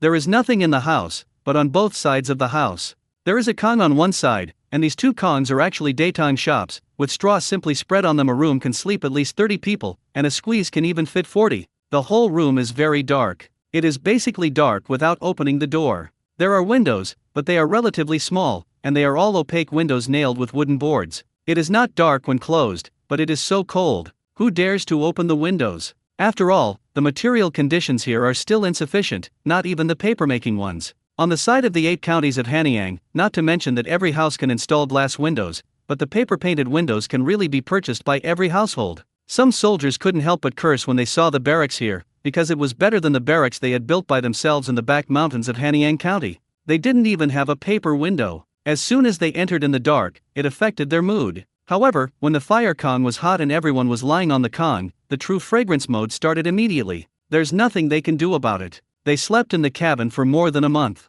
The space in the cabin was originally limited, and the light was limited. The cabin above was okay. How to open the windows in the cabin below? Isn't that just black? The most critical thing is that there is no way to light a fire in the cabin, let alone a con. They all froze all the way. Now there is a ready-made house for them to sleep in. There is also a con inside. What else can they be dissatisfied with? It's been more than a month, and I finally have a warm night's sleep. After assigning the barracks to the soldiers according to their organization, the deputy commander began to assign warning tasks to the soldiers. The military camp is a military camp, and the defense rules cannot be changed, even if it is on your own territory. Guard posts and patrol posts are arranged around the camp, and there are also secret posts, and then each battalion, company, and platoon is assigned rotation warning tasks. This is the most basic thing to arrange. After the soldiers had made arrangements, Ueno was invited to a meeting at the headquarters of Shensui to discuss the next actions. When are you going to start sending troops to fight? Ueno looked at the calcium carbide lamp hanging in the house and asked in a trance. The house where Yi lives also has wooden windows. He has paper, but he is reluctant to use it to paste the display windows. They are all used for processing official documents, and one is missing. There is no way to supplement it here, so at this time I saw the bright calcium carbide lamp that could illuminate the house, so I was a little confused. This dispatch of troops may not be possible in a short period of time. I think it will take at least 10 days and a half of preparation. Before he could say anything, Sima Wenfeiyu, the commander of Shensui, said first. Why is this? Didn't the leader say fight as quickly as possible? Yukino asks in confusion. Chu's illness also made him look at his Sima in confusion. He also knew that his eyes were dark now and he was not familiar with the situation. Naturally, he could not send troops immediately, but 10 days and a half was a bit long, right? Seeing everyone staring at him, Wenfeiyu explained. The morale of the soldiers is not very high now, and there is a general mood. They think that the barrack environment here is too poor, and they are all complaining. I need to do ideological work for them, which may take a day or two. In addition, the soldiers have been nesting on the ship for more than a month and lack the necessary training. I even think that their combat effectiveness has dropped significantly, so they need at least 10 days of restorative training, including marksmanship, physical fitness, and there is also ideological education that needs to be restored. Another thing is that it is too cold here. We didn't expect it to be so cold before we came. Especially 1/3 of our troops are soldiers from the south, so these 10 days of restorative training are absolutely indispensable. First, it is to restore the combat effectiveness of the soldiers. In addition, it is also to allow them to train in such a cold environment, so that the soldiers can become familiar with the climate environment here as soon as possible. Otherwise, if you pull them out and freeze them to death, how can you fight? Yi blinked after hearing this. There seemed to be nothing wrong with this reason. The year he first came, he was freezing to death. He really needed to let others adapt. However, he was the real commander when he went to the hospital, so when did he go to the hospital? The decision to send troops still depends on the disease, so he turned his attention to the disease again. After hearing this, he nodded in approval and added, I heard that what Sima said makes sense. Restorative training is indispensable. After all, the training of the soldiers has been wasted for more than a month. It is really difficult to say how much combat effectiveness is left now. It is necessary to recover. In addition, we went on an expedition. It was still early autumn, and the soldiers had not even trained in winter clothes. Who knew if they would fight in such thick cotton-padded clothes? I haven't worn cotton-padded clothes for training. This seems to be a real reason. After all, this is a cotton-padded clothes, not a down jacket. Cotton-padded clothes, cotton-padded pants, military coats, thick cotton boots, and snow, which is equivalent to putting shackles on the soldiers. The ability to run in the wild must be discounted by at least half. Whether you can still run in the snow is a question. After all, cotton-padded clothes are heavy, but there is real cotton inside. Furthermore, you may have forgotten that we not only have to provide restorative training to our soldiers, but the leader also asked us to recruit auxiliary soldiers for prisoner training first. Even if we go out to fight by then, we will definitely bring them with us. Go to the hospital and see everyone looking at you, he said again. Pa. When Fio patted his forehead and blamed himself, oh, really, I almost forgot such an important thing, so it seems that our troop dispatch time has to be extended again, at least half a month to 1 month. It takes a month to launch an action. Yi listened inexplicably, and he asked in confusion, recruiting auxiliary soldiers, what auxiliary soldiers? Recruit them from us. Well, auxiliary soldiers, this is the leader's arrangement. He wants us to recruit auxiliary soldiers from the local area after we arrive, and then train them. During the battle, they will follow our Shensui soldiers. They are mainly responsible for transporting food, ammunition, and helping to capture and detain prisoners of war. By the way, Uncle Yu, the leader specifically explained our strategic intention for this battle. Capturing prisoners of war ranked second. The leader said that we need those cannibal warriors to be our slaves. The Han tribe is developing rapidly now. These slaves are needed as labor.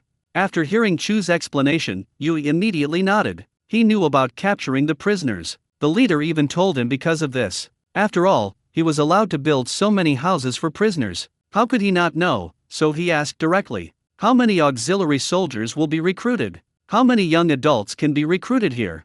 He asked a rhetorical question about I'm not sure about illness. He's not very familiar with the situation here yet. Here, we currently have 3 camps in the north, with a total managed population of almost 30,000. This is the earliest camp and the largest camp, with a total population of about 12,000, and all young and middle-aged men can add up. There are about 4,000 people.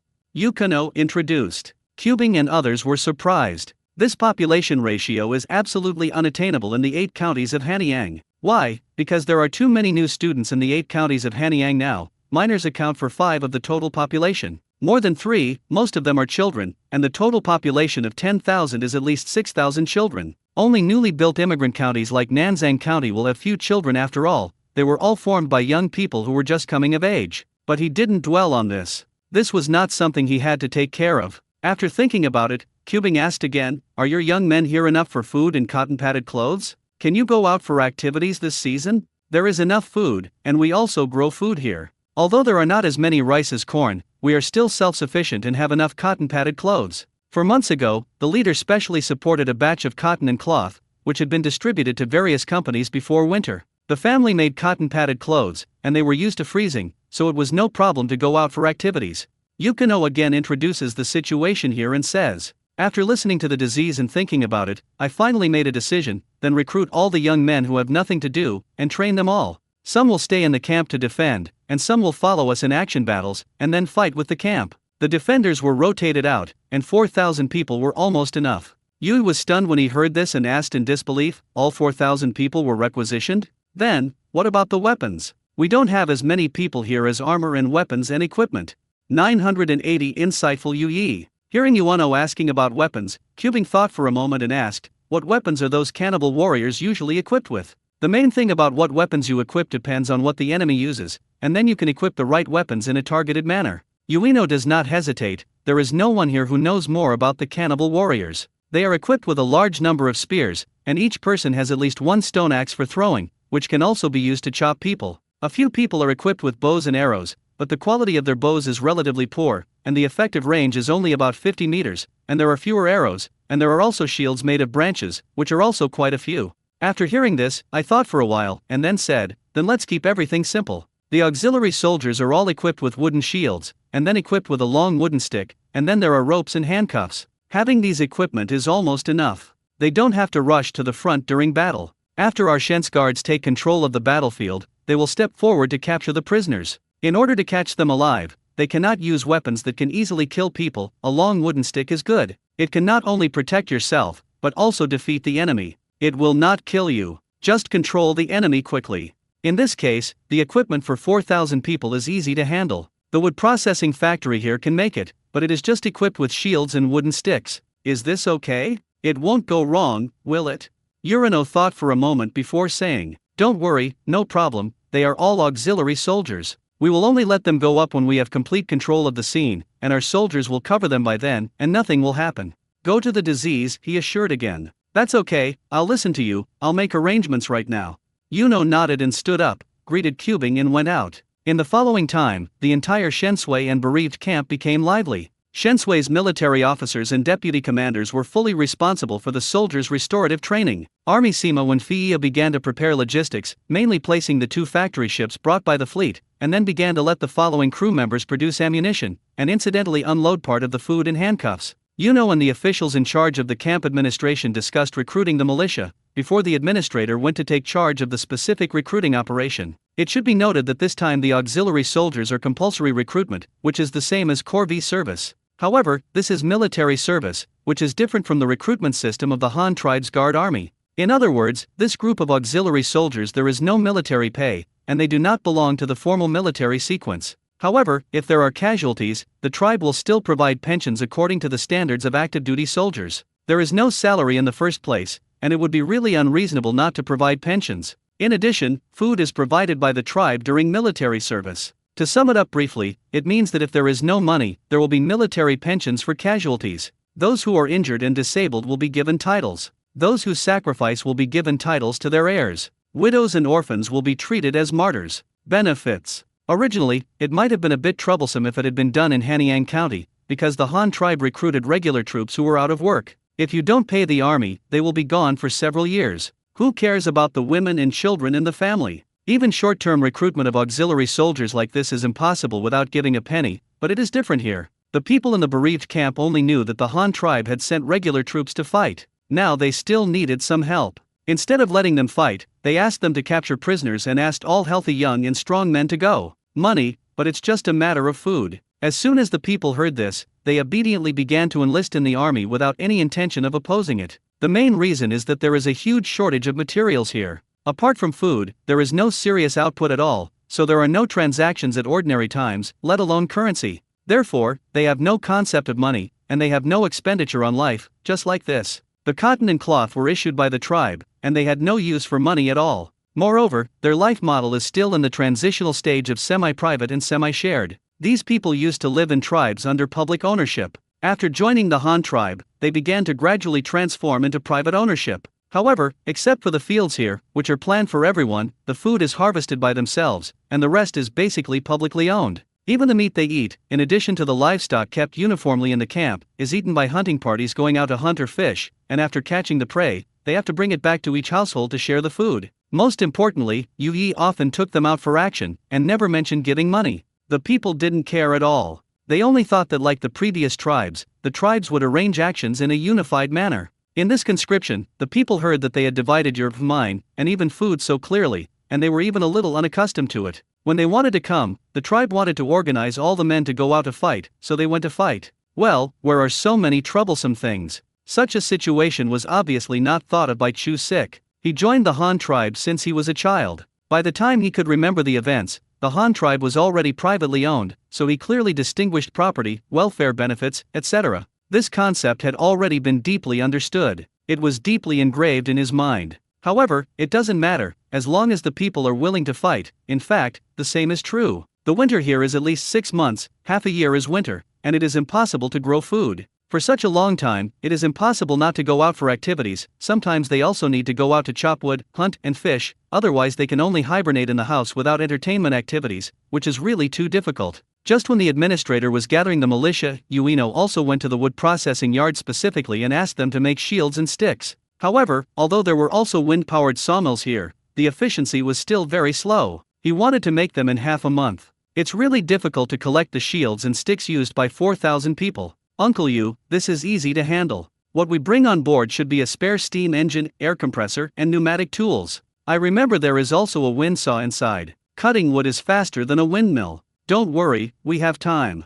Go the disease and immediately find a way. Yes, when I went to the boat to look at it yesterday, I found that there was a lathe inside. If it was used to turn wooden sticks, it would be no problem, and it would be much faster than polishing wooden sticks manually. Jun Sima Wenfeiyu also answered. What is a steam engine? What's a wind saw? Our saw here is also a windmill, what's the difference? Yukino asks in confusion. Both Cubing and Wenfeiyu were dumbfounded, but they sighed in their hearts that Yu Yi had indeed been away from the tribe for too long, and it seemed that he really had to give him some tutoring. So the two took him on a tour of the 2 factory ships moored on the pier, one a specialized dispensing and charging vessel and the other a machining vessel, on which was a group of personnel from the Institute's chemistry group specially sent over, who became excited as soon as they arrived. Even the interim leader of the chemistry group responsible for dispensing the medicine said that the environment here is simply a holy place for making dual-base propellants. To make colloidal smokeless gunpowder, you must first make collodion, and soak the defatted cotton in a mixed strong acid of concentrated sulfuric acid and concentrated nitric acid. The process of this chemical reaction is always exothermic, and it must be carried out under laboratory conditions. It is carried out under water-cold conditions with a water bath, and the temperature of the reaction is always controlled below 20 degrees, otherwise it will be extremely prone to explosion. At the institute on the island in the middle of the lake, if they wanted to prepare smokeless gunpowder, they could only use ice cubes stored in the winter to assist the experiment. However, here, it was really cold. The river's surface was frozen by ice, the ground was covered with snow, and the temperature was very low. The maximum temperature outdoors during the day was estimated to be -10 degrees. Such a cold place is not a holy place for preparing collodion. Natural refrigerator this is, how can there be better cooling conditions than this? Cubing in when Fiia took Yuya around, but this group of people from the chemistry group clamored to move the gunpowder workshop to the shore, saying that the shore environment was more suitable for production, especially when using ether to catalyze the transformation of collodion. When it becomes gelatinous gunpowder, this process requires a ventilated environment, and the cabin is indeed sealed, clearly not suitable for such a job, not even with a gas mask. So the three of them immediately finalized the matter, then turned around and got on another ship responsible for machining. Here, Yu saw what they called a steam engine, as well as an air compressor, lathe, etc. Yu once again sighed with emotion. It had only been a few years since he went out, and the development of the tribe was already so terrifying, and the gadgets he produced were getting more and more advanced, much he could not understand. After determining the production plan, when Fiyu immediately recruited the logistics troops from the headquarters and asked them to send a spare steam engine, air compressor, wind saw and other tools to the wood processing yard. No coal was found here, and no one minded even if it was, so for the time being, wood could only be used as fuel to drive the steam engine to work. Shields and sticks were very easy to make. In addition, the wood processing plant here had wood reserves, as well as the advanced tools they brought to get rid of diseases. It is not difficult to gather the equipment for 4,000 people in a short time. After arranging the matter, he went to organize the training of the auxiliary soldiers when he was sick. If you want to train, you will naturally have an establishment. After collective discussions between Shensui's senior management and Yui, I finally felt that we should directly use the Shiwa system for household registration and civilian use. There are 5 people in a group, with a team leader, and 10 people in a group. There is a chief, 5 tides and 1 village, a village chief, 2 villages with 100 people, and a centurion. The garrison commander and centurion are the smallest tactical units.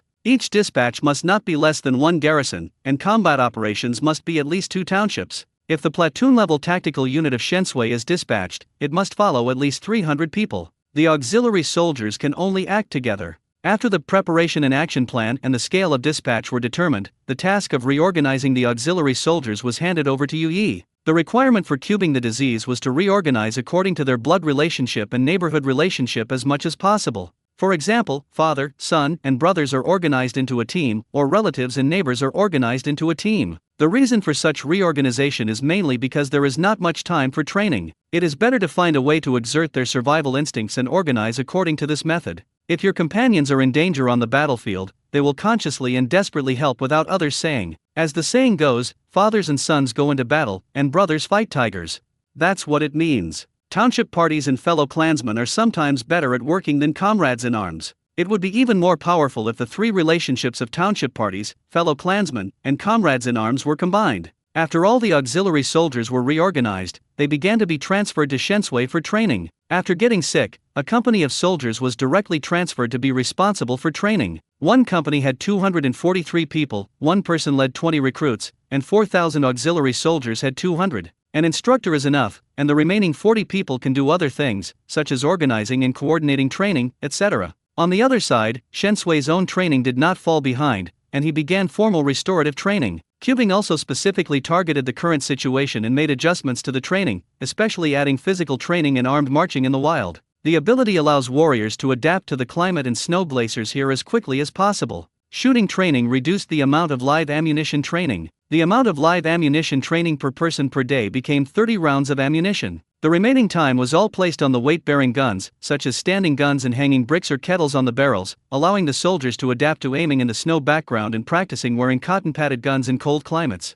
Although the training ammunition has been reduced to 30 rounds per day, gunshots can still be heard on the shooting range from morning to night. The sound of gunshots resounded throughout the river valley. Fortunately, there are no mountains near here, just a low-altitude valley, otherwise you might have to cause an avalanche. And after those auxiliary soldiers and Yuno saw this new type of firearm, they couldn't help but be surprised by its range and power. Yuno even fired a few shots at the invitation of cubing and learned how to use the musket. After he fired a few shots, holding the rifle in his hand, he pulled the bolt and said with emotion, "What a good weapon. This is really a good weapon. It is powerful and has a long range. With such a musket, the enemy can't even get close to us, so we have to lie down halfway. The most important thing is that this thing is easy to use. I feel that it is much simpler than learning bows and arrows. Even the magic arm crossbow is not as quick to use as this gun. I only learned it for a while and knew how to operate it. With a little practice, I can have a lot of experience. It's accurate, this is the most important thing, the leader is so powerful.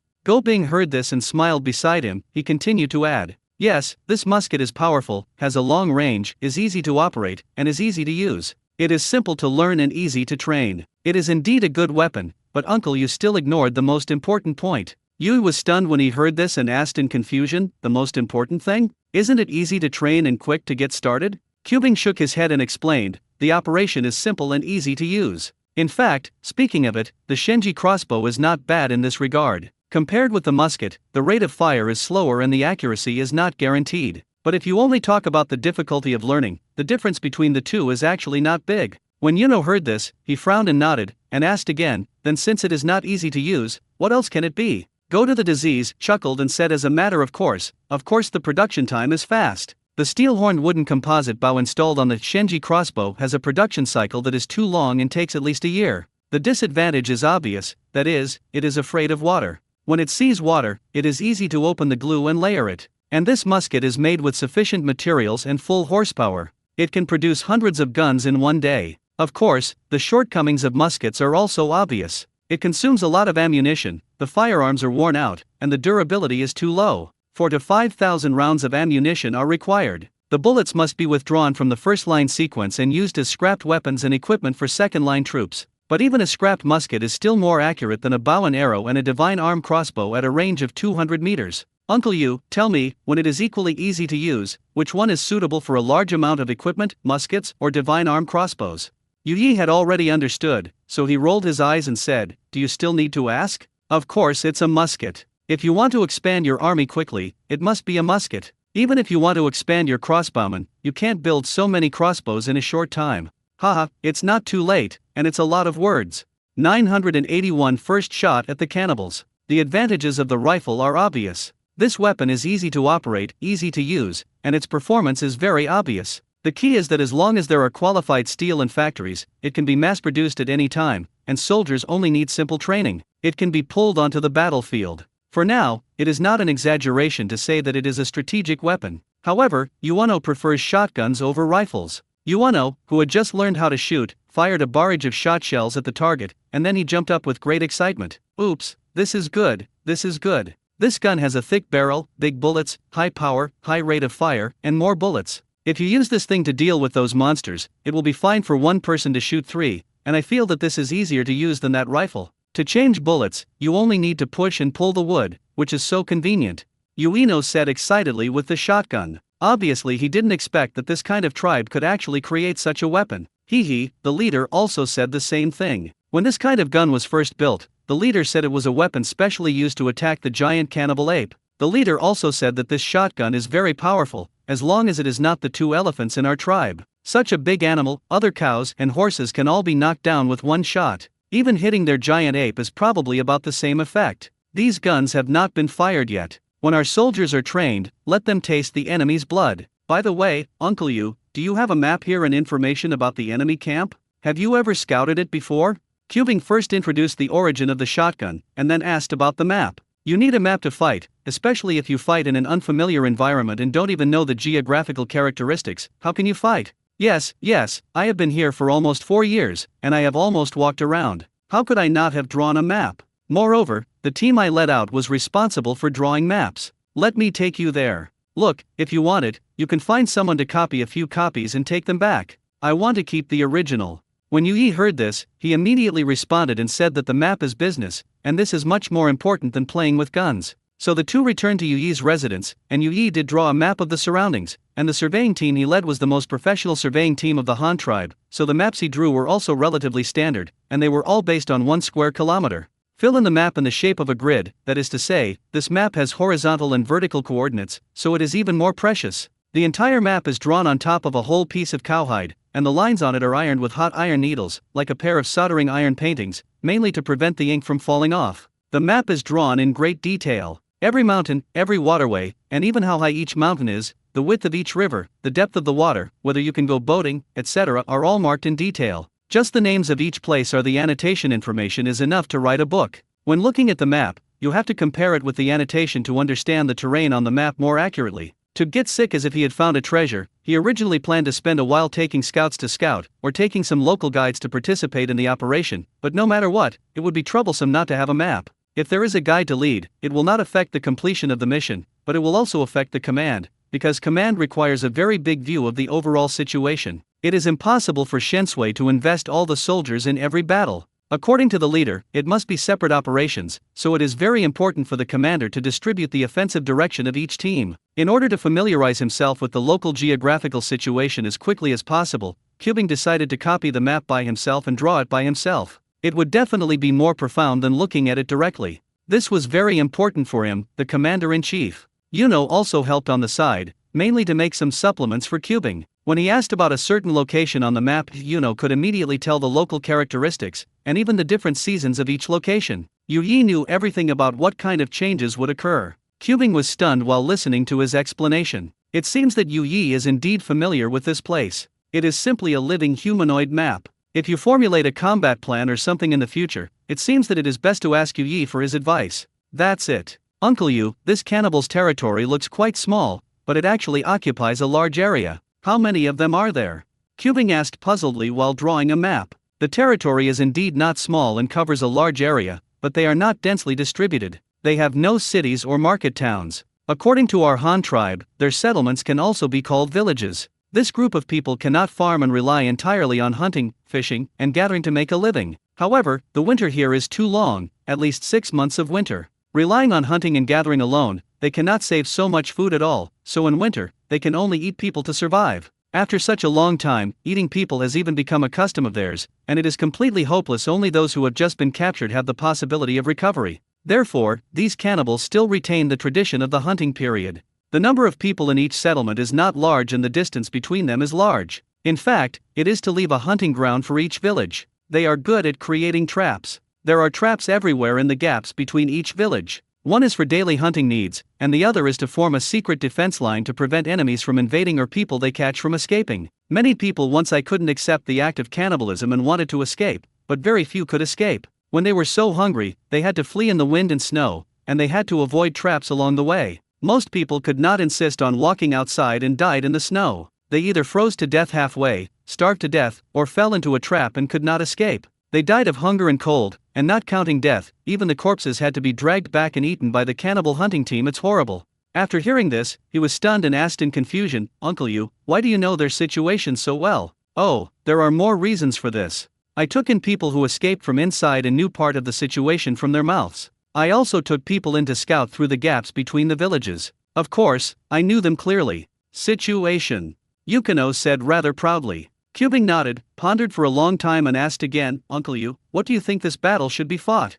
How to fight? To be honest, I don't know. It would be good if the enemy took the initiative to attack. If we took the initiative to attack them, we could only fight from point to point, fighting village by village. But I estimate that this efficiency will be relatively low, because with those traps, we will not advance very fast, but the enemy can take advantage of this time to run back and forth. Another very important point is whether we should station troops in the villages we captured, that is, garrison troops. If there is no garrison, it is very likely that as soon as we advance to the next village, other enemies will go around from the middle of those traps. Behind us, we will be heavily surrounded by time, so ammunition and food supplies will become a problem. If you send troops to garrison, our troops are too sparse. More than 2,000 soldiers will fight all the way. When you are halfway through the fight, you will find that you have no soldiers available. It's because I can't find a good solution that I don't dare to take the initiative to attack their place of residence. Otherwise, in almost 4 years, I would have beaten them all to death, and it wouldn't be your turn at all. But I haven't been idle these years.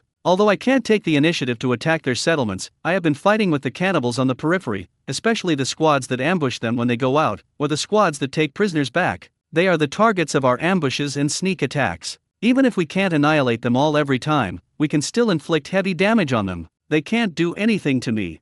Cubing asked Yi for advice on how to win the war. Yi did not hesitate to tell him all his experiences and ideas, which once again made Cubing fall into deep thought. After a moment, Cubing asked again, Uncle Yu, since you have led people to penetrate into their tribe, are you familiar with them? Can you take me to scout inside again? I'd like to scout on the ground.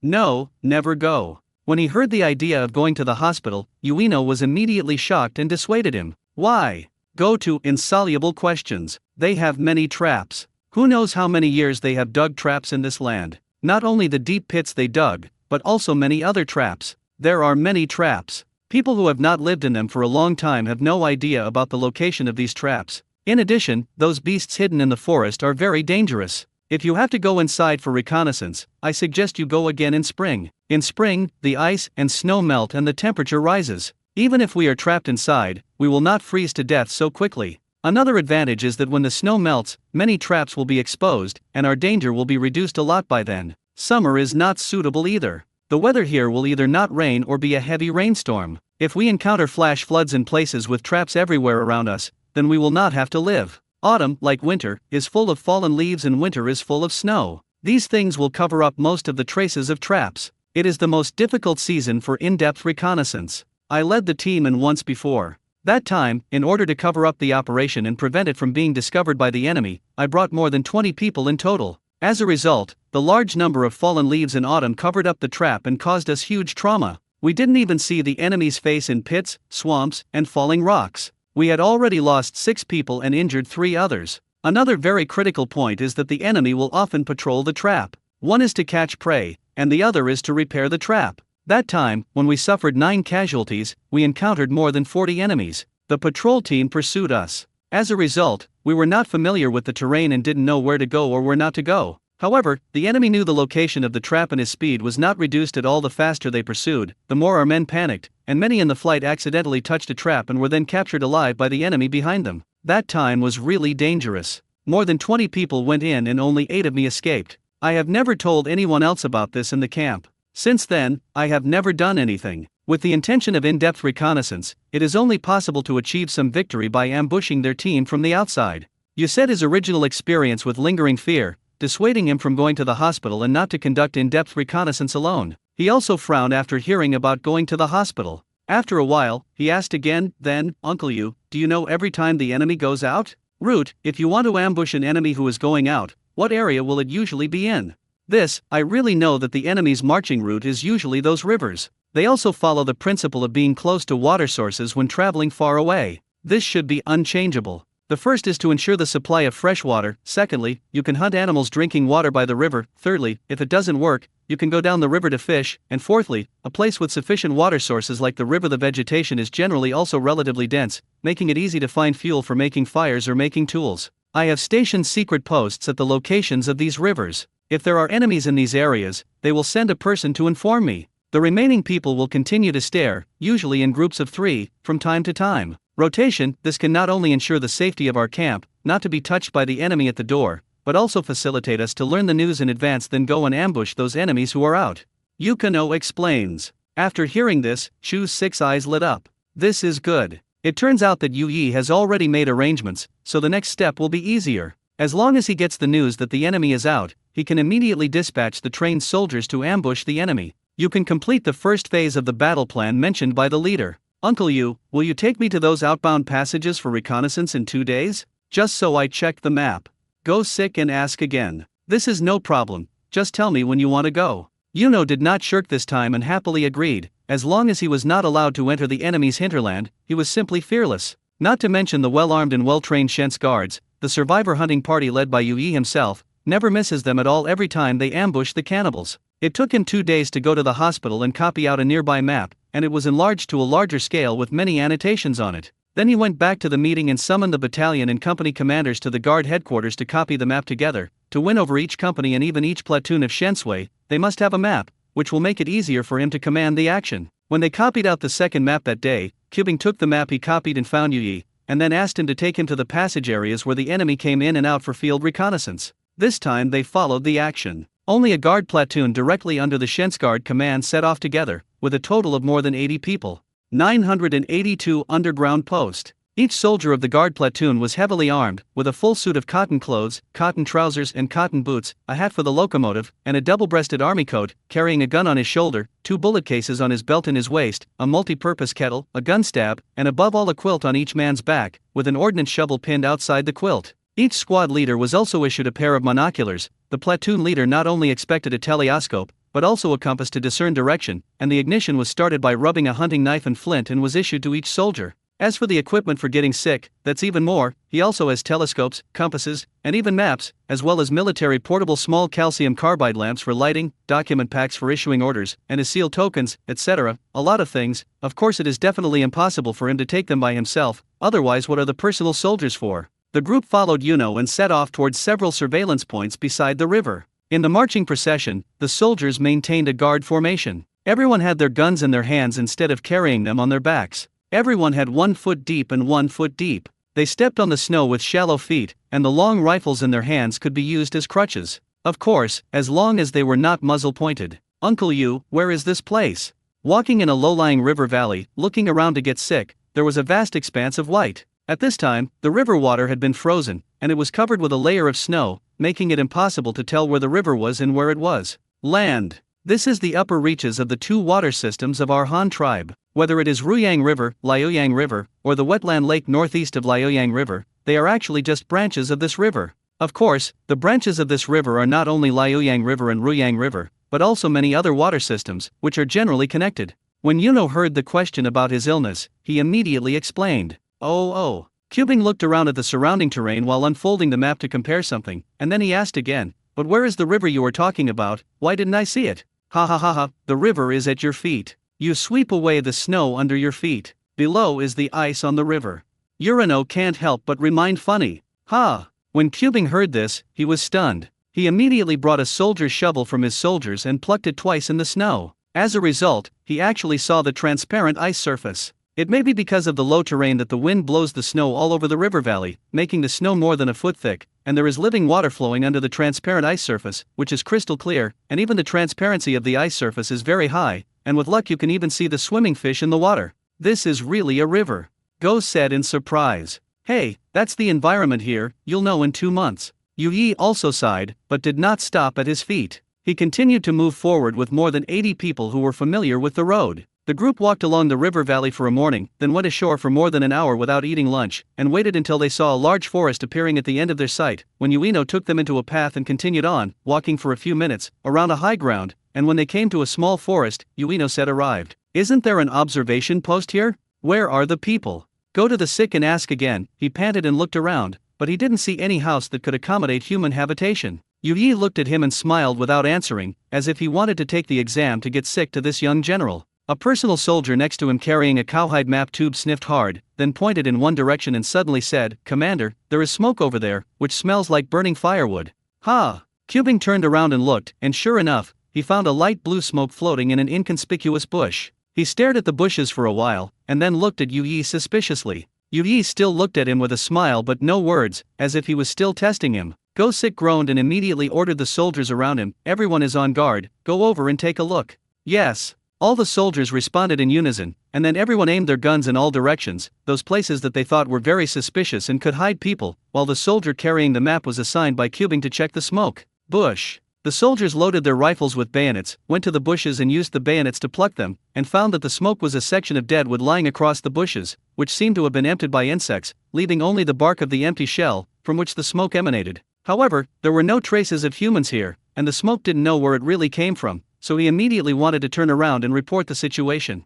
"Command, there are enemies." As soon as the soldier turned around, he shouted the word "command," and suddenly an arrow flew out from the diagonal side, hitting his chest, startling him, but then he discovered that the arrow did not stick to his body. After it hit his chest, it rebounded to the ground. "This arrow, there is no arrow. Ha, don't look, there are no arrows, there are no enemies here, they are all our own people." Suddenly, a hearty laughter came from the woods, and then a man with long bows and tied hair wearing a cotton robe and cotton trousers came over. He clasped his fists in both hands and bowed his hands to Yu Yi, and then he bowed to Cubing and then said, "Yu Qinshi, why did you bring so many people here this time? Have you taken action? These people wearing green clothes are the brothers of the Shensguard from our Han tribe, right? They can't do this, they lack vigilance."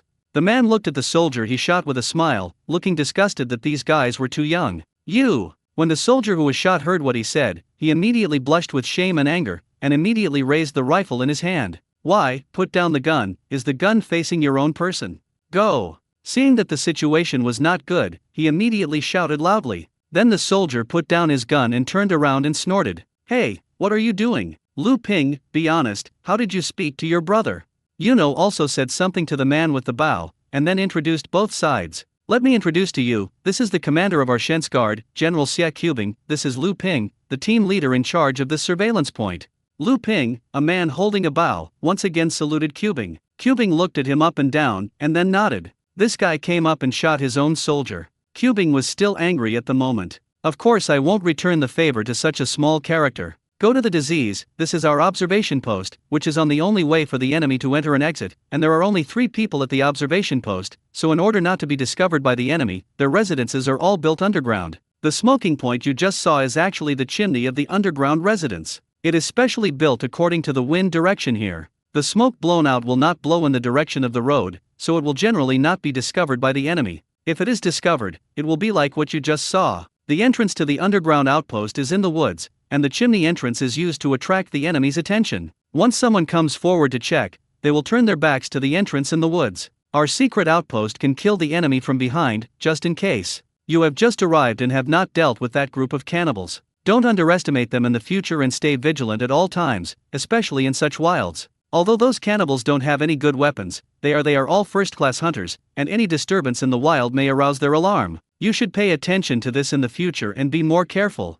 In order to ease the relationship between the two parties, Yu Yi explained the situation here. By the way, he explained the reason why Lu Ping did this just now. In fact, it was just to keep them vigilant. After hearing this, Qubing nodded silently. He suddenly realized that he was indeed a little careless and a little too proud. He thought that he had become the leader's personal guard at a young age, and now he has become the youngest guard of the Han tribe. The commander of the guard station is in charge of the most powerful army of Shen's Guard, holding the most advanced weapons in the world. He did never take cannibals seriously, and the group of cannibals looked down upon them as nothing more than a bunch of uncivilized barbarians in Qubing's eyes. Now after listening to Ueno's warning, he realized that this race, which feeds on hunting wild beasts and their kind, is not useless. Since they can survive in this way for so long, it shows that their combat effectiveness is still very strong. When Ueno saw him nodding, he stopped talking about this topic to avoid causing resentment towards Qubing, and he continued to introduce Qubing. The space of the underground post is still not small, it can accommodate 100 people, and there is a lot of food stored in it. However, only 3 people are usually left to guard it. If there is action, more people will be transferred over. There are 2 observation posts. One is outside, on the high ground where we just came. There is a person watching there. He has already seen us just now. The other is at the entrance of the cave, mainly monitoring the situation around us, to see if they have been discovered by the enemy, and another person is resting inside, ready to replace the 2 outside at any time. They take turns to rest. Let's take the soldiers to eat inside first. Everyone has been hungry all morning, and then study the next actions. I went to see the soldiers around me. We were still observing the surroundings with guns raised, but our faces were already showing fatigue. We had been trekking in the snow for most of the day and had not taken a bite of hot food. It was time to take a rest. Replenish your strength. Okay, then let's listen to Uncle Yu's arrangement. Everyone should pay attention to discipline when entering the cave to rest and don't make too much noise. Qubing waved to everyone and said. Only then did the soldiers follow Yu Yi into the underground post with their guns, while Qubing stayed at the end, preparing to look outside to see what was going on around him. When the soldiers got into the hole, the guy named Lu Ping put his bow on his back, then took out a branch like a broom, carefully smoothed out the footprints of the soldiers who had just gone to the entrance of the hole, and then went to the chimney again, picked up the arrow he had just shot, hugged the soldier just now and said, "I'm sorry brother, don't take it to heart. I'll make you some delicious food later." Humph, who cares? The soldier snorted coldly, turned around and followed Chu Six step by step, never leaving. The guy named Lu Ping didn't care either, but smiled and asked Qubing, "The little general won't go into rest?" Go. There were 2 soldiers standing next to him, and they talked curiously. "Don't be busy resting yet, brother, I just saw you clear those footprints. Why, do cannibals often come here? You have to be so careful? Hey, are you careful? It's not easy for us to dig such a post. If the enemy discovers it, they will come over and attack it one day while we are young. If the post is exposed, it will not be used in the future. What a pity. However, there are indeed frequent cannibal activities here, otherwise we would not have built an observation point here. If there were no enemies, what else would it be called an observation point? Lu Ping explained. Well, it makes sense. Can you take me to your usual sentry post? Go, he nodded and asked. Sure. Lu Ping immediately agreed to come down, and then led the 3 sick people to a mound dozens of meters away. They saw that a crypt was dug on the mound like a bunker for individual soldiers, with several stones piled on it. A young man was nestling in a crypt, wrapped in a thick quilt, with only his head exposed. He looked out from time to time from the gap in the stone. Xiao Shitu, go back and rest. I'm watching here. Our brothers from the Han tribe's guard army are here. They are down there. You can also go back and warm up. By the way, let's see if there is any help. Lu Ping first said to that observation post in the crypt. Oh, well, I'll come back for you later.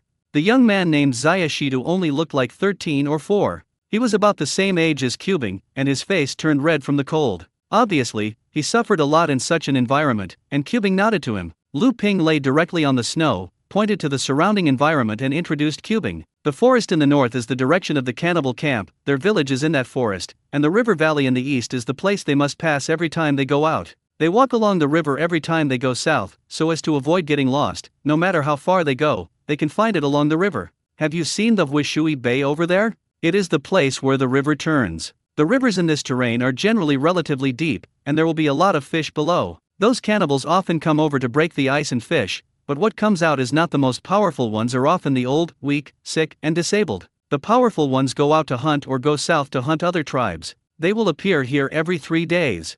Lu Ping pointed to some of the more iconic terrain around him and introduced Cubing. Telescope, map. Cubing didn't talk to him, but asked for something like the soldiers next to him. So a large map unfolded immediately, and another soldier handed over a military standard 10 to 40-fold zoom monocular. Cubing took it immediately, held up the telescope and looked at several places. Lu Ping said. Chapter 983, The Battle Plan is released. Lu Ping curiously looked at the telescope in Cubing's hand and the weapons of the 2 soldiers next to him. They were all things he had never seen before, and all of them were made by the Han tribe he had never been to. Compass.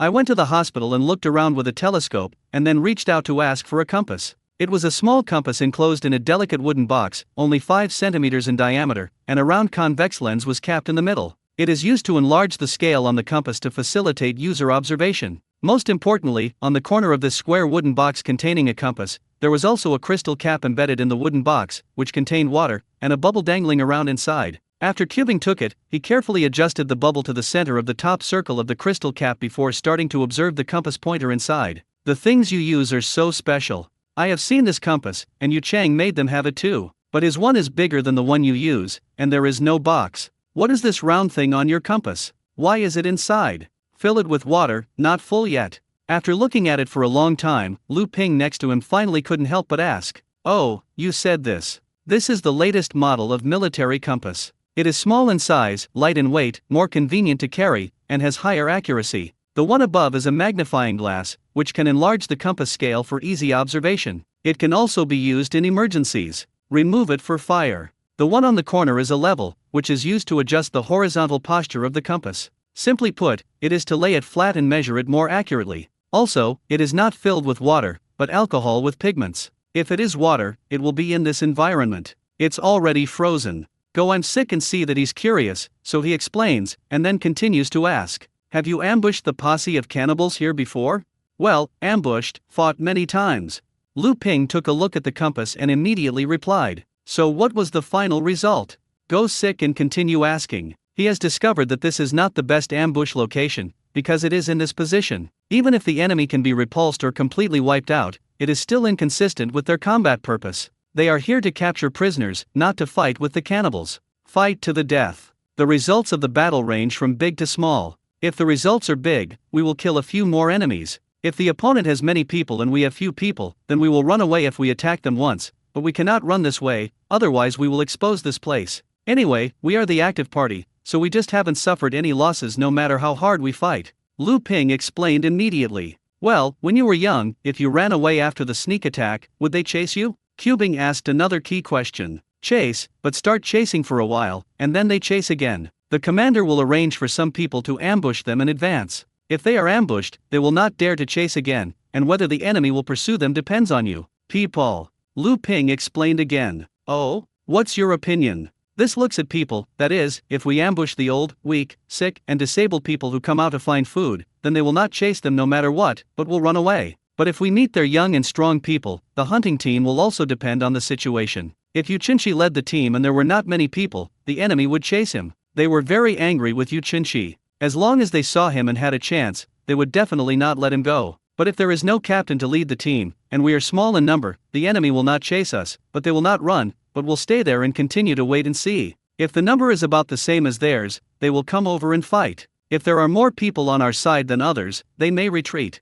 Lu Pinglian explained his combat experience with his gestures. Oh, that's what it looks like. Chu was ill and nodded thoughtfully. At this time, he generally had a plan. Originally, different arrangements had to be made for different enemies, but no matter how they were arranged, one's own forces must be larger than the enemy's, and only by concentrating superior forces to surround the enemy could it be possible to capture the opponent alive. Otherwise, one of his own squads can kill the opposing team of 100 people, but what's the use of that? But the chief wants the living, the captives who can work. I'm going to get sick. What are you looking at? Why don't you go in to eat? At this time, Ueno suddenly came over from behind. He had just taken the soldiers into the post arrest, but after waiting for a long time, he did not fall ill and came out to find him again. Uncle you came just in time. Let me ask, do those cannibals really hang out here often? How many people come each time, and how often does it appear? When he saw Yi coming over, he immediately asked. They come often. Each time they say a few dozen or as many as 300 to 400 people.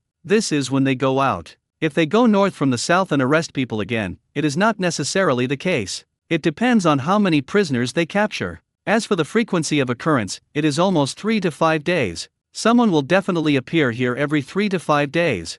Yukino thought for a moment and said, then what you mean is that they go south more often, and the time is relatively regular. Those who come back from the south and north are not sure, and the number of people and time are not sure. Go the disease concluded. Well, that's it. After all, this is the source of the Ruyang River and the Liuyang River. The river is the road that guides them. Whether they lead the team south, come back, or fish, they will pass by here, but this frequency, actually not fixed. I have been here for nearly 4 years, and I have a certain understanding of their situation and have summarized some patterns. Let's put it this way, they live scattered in the forest in the north in the form of villages, and the food sources are so 3. First, there is actually a problem with the harvest in those fixed traps, that is, these traps have been set up for too long, and the birds and beasts living in the forest have been eaten up by them, and the remaining ones one by one is better than the other, and they have long since fallen into the trap. Even if they still have some brains to deliver food, the quantity is also so limited that it is simply not enough for them to eat. Secondly, there is a hunting ground in the east of the forest. The east side of the forest is covered with rolling mountains.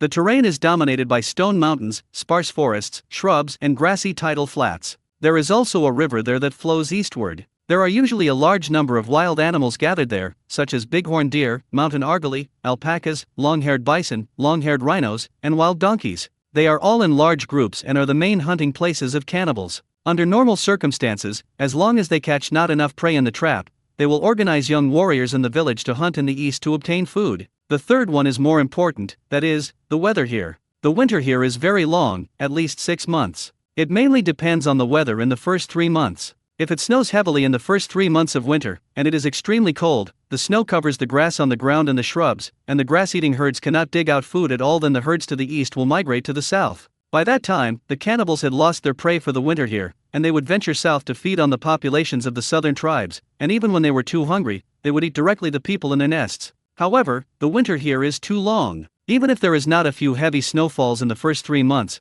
the beasts in the east will eat up all the grass roots, shrubs, and leaves on the ground. In 3 months, they will almost eat up the ground. After gnawing it all, in the 3 months after winter, they will still migrate south, so the cannibals only hunt for the first 3 months of winter. In the first 3 months, they had to hunt and store food as much as possible. If they didn't save enough, they would have to go south to plunder the population and food of other tribes. He was stunned when he went to sickness. This was the first time he heard this theory. It turned out that this was the reason why cannibals went south to attack other tribes. The weather was actually the reason that affected whether the enemy would go south, but then he went to the hospital and found another place that was not suitable. That's not right. I remember the first time our leader met those cannibals in the tree tribe, it was still autumn. Later, when the cannibals took the initiative to attack our city, it seemed to be winter, but it seemed to be spring and summer before. I've been here too, so I don't deserve this time?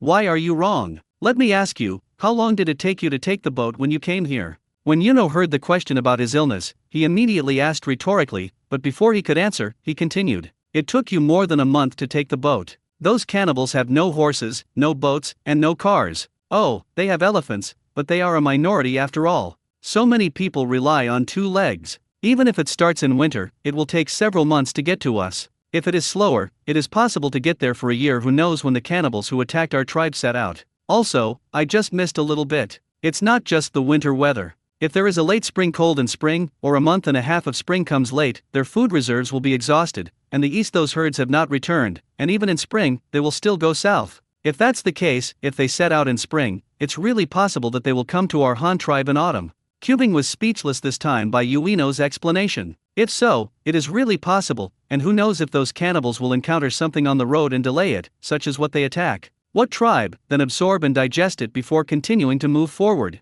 It always takes time to fight like this, right? Therefore, it is really impossible to calculate the time when the cannibals arrived in the Han tribe, and it makes no sense to dwell on this issue. Let's go and eat first. On such a cold day, if you don't eat enough, you will freeze people. Ueno saw that Cubing had stopped talking, so he called him to dinner again. This time he went to the hospital without objection, and with 2 personal soldiers he got into the underground post to eat. The entrance to the post was built under the foundation of a huge dead tree in the woods. There was a slope leading down to the ground. It was about 5 or 6 meters deep. Below it was a long straight corridor, about 1 meter and 5 or 6 meters high. People can walk inside with their cats on their waists, and it can accommodate 2 people in parallel, which is quite spacious. There are 2 ear chambers on each side of the corridor. There is a kong inside the ear chamber, which is a datong bunk. One can sleep about 30 people. If you build a floor bunk, you can sleep a few more. However, there is a lot of food stored in the open space of the ear chamber now. It is obviously impossible to build a floor bunk. Each ear chamber has hidden vents leading to the ground. At the end of the corridor is a kitchen. There is a large ring stove here. The fire kongs in the 4 ear rooms are all burned in this kitchen. The horizontal height of the kitchen is also higher than that of the ear rooms.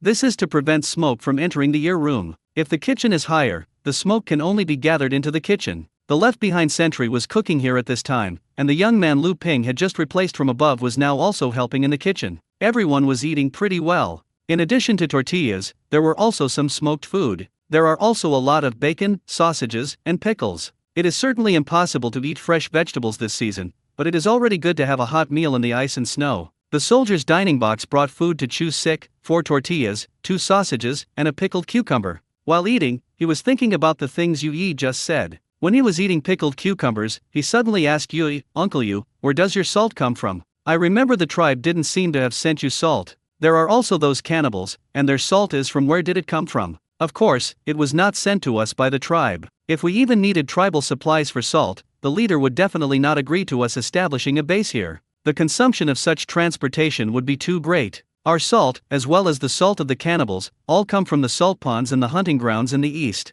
You should have thought that if there was no salt in the hunting grounds, how could the herds gather there? After all, those cattle, sheep and deer also need salt. Yes, our salt is also collected and refined there. Yu immediately explained when he heard this. Then you are all collecting salt there, so you have never encountered cannibals? Have you ever had a conflict? Cubing asked again. Of course, we fought. At first, we didn't know where there was salt, so we followed the cannibals and scouted everywhere. Later, we discovered their salt-taking land, so we fought with them and fought several times. At that time, there were not many people in the base, so there must be a win or loss for each other. Many people died on both sides. Later, there was more reconnaissance. We found that there was more than one salt pond in the east. In order to reduce unnecessary sacrifices, we changed places to collect salt. Those cannibals also knew about it, but then there were more of us. They wanted to occupy all the salt ponds. We can't beat us. Each side occupies several salt ponds. It is relatively balanced at present. There has been no conflict for a long time. Ueno explains again. When he went to the hospital, his eyes lit up when he heard it. After listening to Yu talk so much, he already knew how to fight this battle. He can send people to rob the salt ponds of the cannibals, which is a battleground, and those cannibals can't survive without salt no matter how powerful they are, so if the salt ponds are robbed, they must send troops to snatch them back. The second is to snatch the prey of the cannibals and ambush their hunting squads, so that they can capture young and strong captives who prey on the cannibals, and the second is to reduce their food reserves, so that they do not have enough food and must be forced to go south. Third, when the cannibals are forced to run out of salt and prey, they will not be able to defeat the Shent's guards. By then, they will have no choice but to take risks and go south to conquer the southern tribes. By then, they will take people to their south again. block them on the only way. In this three-pronged approach, when all the enemy's effective forces have been cleared out, then a nail-pulling general attack on the enemy's place of residence will begin, bulldozing them village by village. 984 Concealed Positions. Thinking of this place, Cubing immediately decided to discuss it with Yu Yi. After all, Yu Yi is the one who is most familiar with this place, so he should get his opinion. Uncle Yu, I just thought of a battle plan. Come and hear if it works.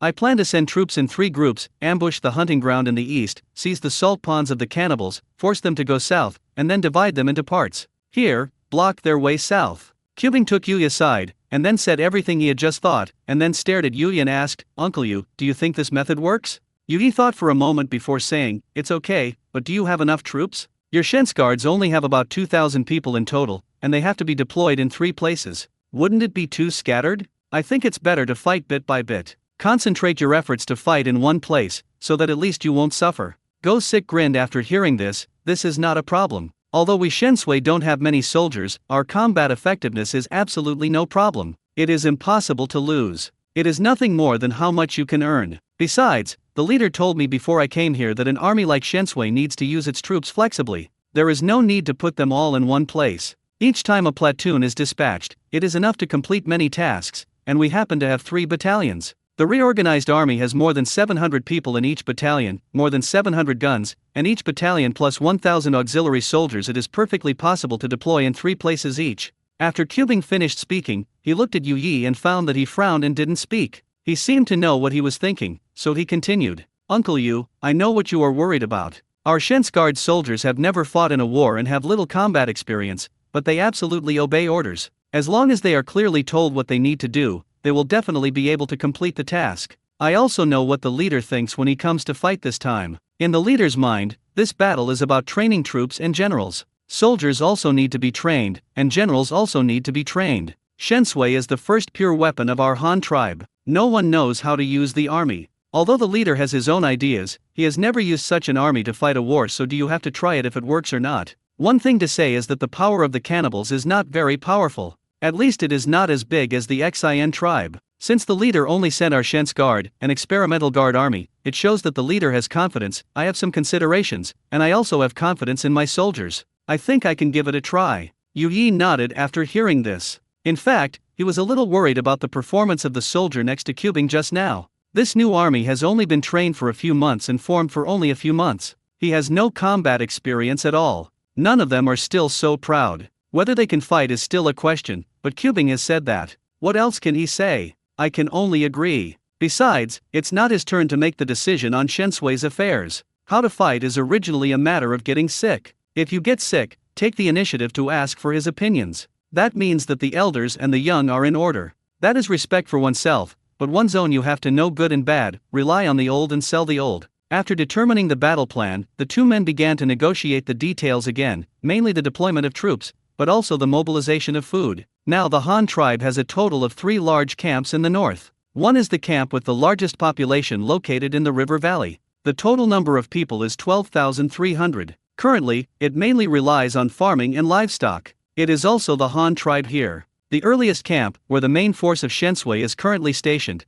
and the winter houses prepared for the slaves are all in this camp. The other camp is a plain southeast of the river valley camp, which is backed by the river and formerly occupied by salt ponds. It is also a large camp with a population of about 10,000. It is also mainly engaged in farming and is also responsible for the 3 camps. The white salt consumption of everyone means that salt is produced here. In addition, this camp also has a small amount of livestock breeding and fishing and hunting. This camp occupies salt ponds, hence the name Saltsawa Camp. The last camp, just northeast of the River Valley Camp, just beside the game grounds of the cannibals, was the least numerous, only 6 or 7,000, and was known as the Game Camp. The Game Camp is mountainous and has water sources, but it is not suitable for irrigation, so only a small amount of corn is planted, and the food is barely sufficient. If there is not enough food in winter, they can only support some from the salt camp, but if they hunt too much prey, they can also use animal skins and meat to exchange for some food, and the 2 sides can communicate with each other. All these contents were drawn in detail on the map, so Yukino said that he knew where he was talking about when he went to the hospital. If we follow the plan you said, then we should focus on the Eastern Front campaign in advance. According to your statement, deploy 1 battalion of troops in the hunting camp and the salt camp, and then supplement it with 1,000 auxiliary soldiers to take the initiative. Launch an attack on the cannibals to force them south, and finally deploy the remaining battalion to ambush the enemy at the mouth of the river once. But it's a bit troublesome to transfer so many people there. Our land transportation is not good. There are too few large livestock for service and not many cars. You get nearly 2,000 people there at once, and they don't have that much food at all. I know you brought a lot of food here this time, but we can't transport it now. The river has been frozen, the boat can't leave, and we don't have a car when we walk on the shore. You can't let everyone carry the food. Even if each person carries a bag, they won't be able to eat for long, not to mention that you still have to capture prisoners, and those prisoners also have to eat. Yu Yi immediately analyzed the difficulty of this deployment. He frowned when he heard that he was sick. He had no food and ammunition, so he farted and asked the soldiers to go over and die? So what can Uncle Yu do? The solution is not without it, that is, don't use the auxiliary soldiers in the river valley camp. If you send your battalion directly there, you can add hundreds of auxiliary soldiers and gather a total of 1,000 people to come out, and then bring less food, more ammunition and handcuffs, so that the number of people eating food can be reduced by half. The hunting ground camp and the salt camp are all arranged like this, so that we don't have to transport so much food. As for the problem of insufficient auxiliary troops, you can recruit from those two camps. Although the population there is not as large as the river valley camp, but it is still more than enough to recruit only 1,000 auxiliary soldiers. And the 200 to 300 people you brought from the river valley camp can be specially used for transportation. They will send you ammunition from the camp. After they pass by, they will escort the prisoners you captured back to the river valley camp for detention. After all, they will be given to the house prepared for the prisoners is still there. What do you think? After hearing this, he immediately nodded and said, "This method is good, the combat plan has not changed, but the details are more operational, so just do it." Well, if that's the decision, we should start mobilizing now. You Shensui have to go to those two camps to train auxiliary soldiers. The auxiliary soldiers in the river valley camp also have to transport some ammunition and food as soon as possible. There are indeed not enough supplies in those two camps to support your army. Yu Yi nodded when he saw Cubing, and immediately reminded him, "Well, I'll arrange it now." Cubing nodded again, and then called his messenger. He dictated it himself, and the messenger wrote it. After writing the order to mobilize the troops, he went to the doctor to read it without any problem, so he signed and stamped it. The order took effect immediately. The messenger took this order with him again, and the young man in the observation post led him the way, and went to the river valley camp with the messenger to deliver the letter. Next, it was enough to wait for the deputy commander and the soldiers who joined the army to come with a battalion each. However, he was not idle at this time when he passed away from illness. He called all the soldiers out of the cave and rearmed them. The current location of our observation post is not very good, nor is it bad, but it is not in line with our combat purpose. It can indeed kill passing enemies here, but there is no way to block them, so our people cannot put them all together. Go to Sickness and observed it with a telescope before saying, "The guard platoon is now divided into 3 groups. The 1st, 2nd and 3rd squads are the 1st combat group, commanded by the deputy platoon leader, and go to the edge of the forest in the northwest to covertly deploy defenses. The 4th and 5th squads are the 6th squad is the 2nd combat group, commanded by the platoon leader, and is concealed behind the snow slope in the east. The 3rd squad of 789 is the 3rd combat group, commanded by the platoon instructor. Stay here to set up defenses, and the 3 positions form a corner with each other, and once the enemy is found infested, they can surround them all. There are 3 groups at the same time. You are also responsible for the food of the other 2 groups. The 3 groups rotate once a week. Do you understand? Understand. Understood. I understand, but my lord, how to deploy the positions in Group 1 and Group 2? Is it now digging a hole in the ground? It's not easy to dig in this big winter. Also, if we dig now, will we be discovered by the enemies who come over? If we find out, wouldn't it be a waste of time, and they won't be fooled?" The platoon leader of the guard platoon shouted the statement, then asked immediately afterwards, "When I heard about the illness, I grabbed a handful of snow from the ground and said, I just thought about this question. Isn't there a lot of snow here? Then pile up a few snow houses and use the snow to pile up a large snow pile. The volume can accommodate 3 people. Just lie in and rest, leaving a hole for people to enter and exit, pour a layer of water on the outside, wait for the shell of the snowdrift to freeze hard, then hollow out the inside, and then put a layer of thatch or pine trees on the inside. Wrap yourself in a quilt and you'll be able to sleep." A group of soldiers were stunned to hear, building a house out of snow. There's still water on the outside, so isn't this an igloo? Sleeping in an igloo? How cold that is. Command, is that okay? Can you really sleep in a snow house? The platoon leader of the guard platoon asked with some disbelief. What's wrong? This is actually no different from a tent. It can also block wind and rain. It's just that the materials for building a house have been changed. If you don't believe it, then get one out here first, just for everyone to learn. When he saw that they did not believe, he immediately raised his mind and said, Everyone nodded, so they began to set up an igloo behind the high ground of the observation post. Everyone chose a place where the snow was already very thick, and then piled up a pile of snow on it, and then used military shovels to make it strong. Finally, a heavy snow bag was made, as big as an outdoor tent for 3 people. Then everyone took the snow and put it into the pot. After it burned, they didn't wait for the water to heat up, so they directly scooped up the water from the lunchbox and poured it on. After half an hour, the outer layer of the snow bag really froze. It became an ice shell, and then everyone used a military shovel to hollow out the snow bag again, sprinkle a layer of snow on top of the ice sheet as a cover so that it does not reflect light.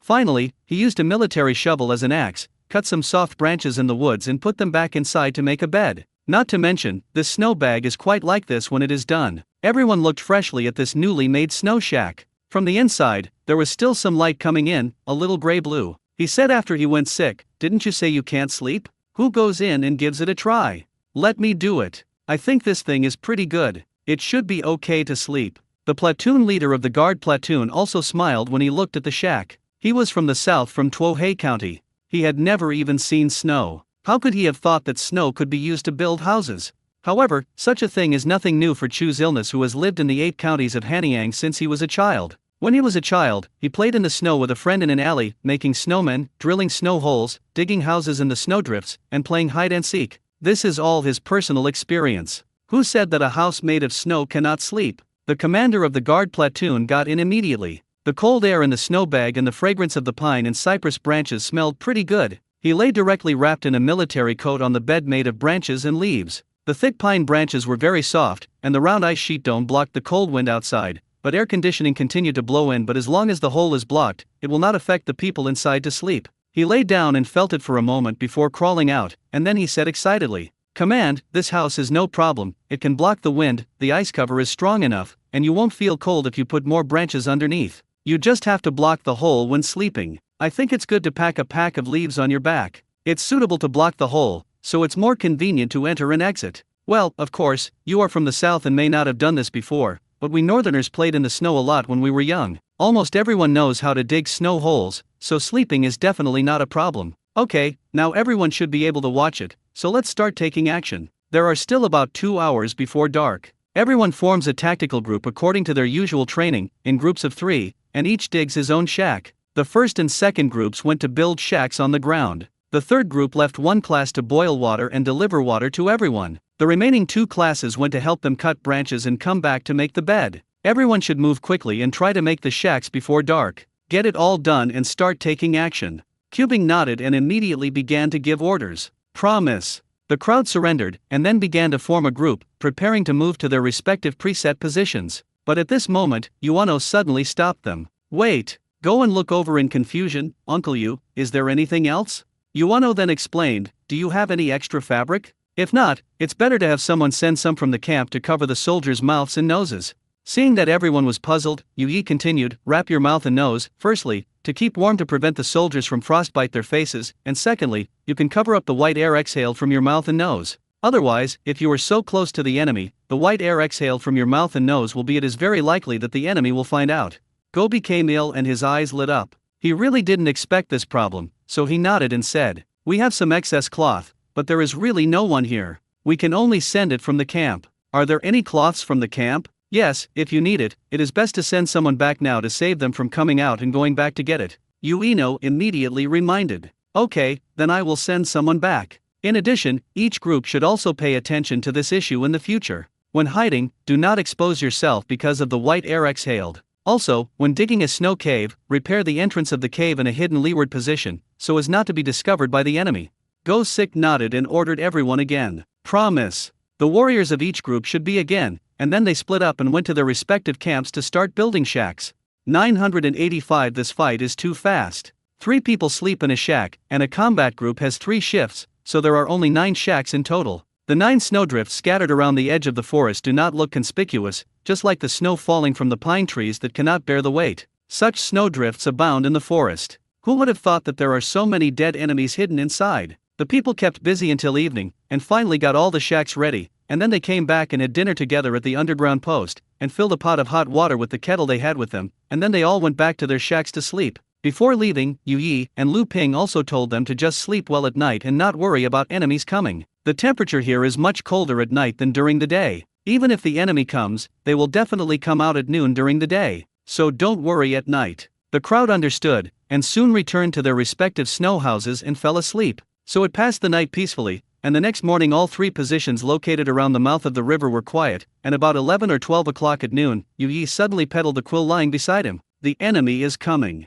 Seeing Cubing looking over in confusion, Yu Yi immediately lowered his voice and whispered. Cubing regained his energy. He had been here for more than 10 days and finally saw the enemy. Curiously looking in the direction of Yu Yi's finger, he finds that indeed a group of hooded, disheveled guys have come out of the forest in droves. The skins on their bodies were very rough and dirty, and many of them still had a section of their arms or thighs exposed, and their bare skin was frozen red, and some white patterns were drawn on it, presumably the totems on their bodies. These people, big and small, with some stone spears and axes in their hands, quickly ran towards the Huishui Bay, which is what Lu Ping said before, where the enemy often goes fishing. The ragged guys ran to the ice of the bay of water, and began to cut through the water with the spears and axes in their hands. Some people started to light fires next to them, and others brought large pieces of stone from the riverbank. He joined the ranks of chiseling ice, and when he looked around, the total number of people was 70 or 80. Uncle Yu, hurry up and ask the soldiers to get their weapons and come out. Keep your voice down and don't be discovered. I'll contact the soldiers in the other 2 positions first.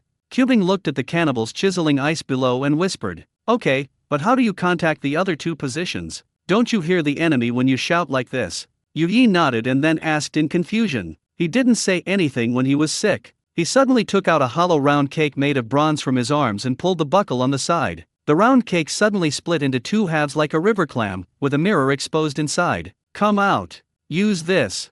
As he spoke, he adjusted the angle of the mirror, reflected the sunlight to the faces of the dark whistles in the other 2 positions, and shook their eyes with reflections. The 2 dark whistles immediately understood that this was the main position and contacted them. This is the reflection of the mirror. The enemy will not have such a thing. Both of them looked in the direction of the main position together, and as expected, they saw Cubing greeting them, and then gesturing at them to clean up, only to see Cubing pointing to his ears and then to the gun in his hand, and everyone immediately understood and acted upon the sound of the gun. So the 2 positions gathered their men again, and called out all 3 squads that were hidden, and they all raised their guns, loaded their bullets, and sought cover to aim at their targets. And those 2 platoon commanders were also giving instructions to their soldiers. Listen up. If you can hit the legs, don't hit the chest and head. If you can hit the old, don't hit the young. We are going to capture prisoners, not kill people. Do you understand? Understand. The soldiers also replied in a low voice. Over there at the main position, a sound of rustling was heard behind Chusik, and all 3 squads of soldiers who had stayed at the main position came out.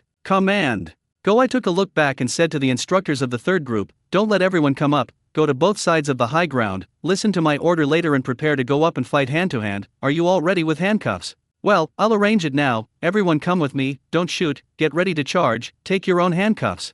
Yuno and Lu Ping came to Chusik's side and lay down next to him, one on the left and one on the right. Yuno looked at the enemy below with a telescope, while Lu Ping curiously looked at the rifle in Chusik's hand. How to fight? You asked in a concise way. First kill a few old men and scare them, then we charge back and drive them back, and then block them from the other 2 positions. Go said without looking back. Oh, that's it. Yu Yi turned around and asked again. Well, it's about to begin.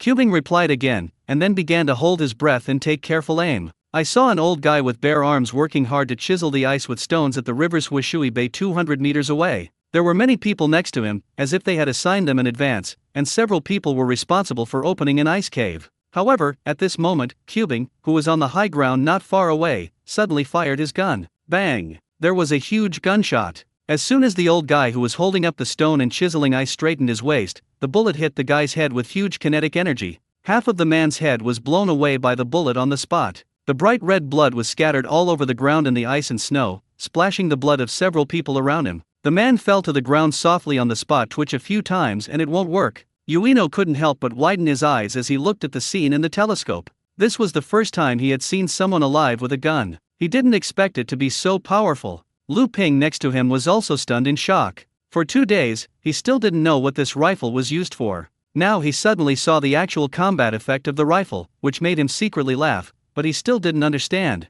What kind of artifact is this thing called a rifle? Why did you just make a loud noise and not see any arrows or anything like that hit? But the enemy more than 200 meters away died on the spot. The head seemed to be smashed with a giant hammer by some strong man. The cannibals around the old man who was beaten to death were also stupid. The sky was blue and the sun was shining brightly. Then a person died on their side. The death was extremely terrifying. The key was that nothing was left at the scene. Arrow? Non-existent. Enemy attack? But I didn't see the enemy either. What the hell is going on here? Everyone couldn't help but look in the direction of the sound. Cubing also suddenly felt that lying on the top of the mountain and shooting black guns like this seemed to have no effect in deterring the enemy, so he took the initiative to stand up and exposed his position. Anyway, the enemy could not hurt him at this distance. Everyone has it, move forward slowly and force the enemy to retreat.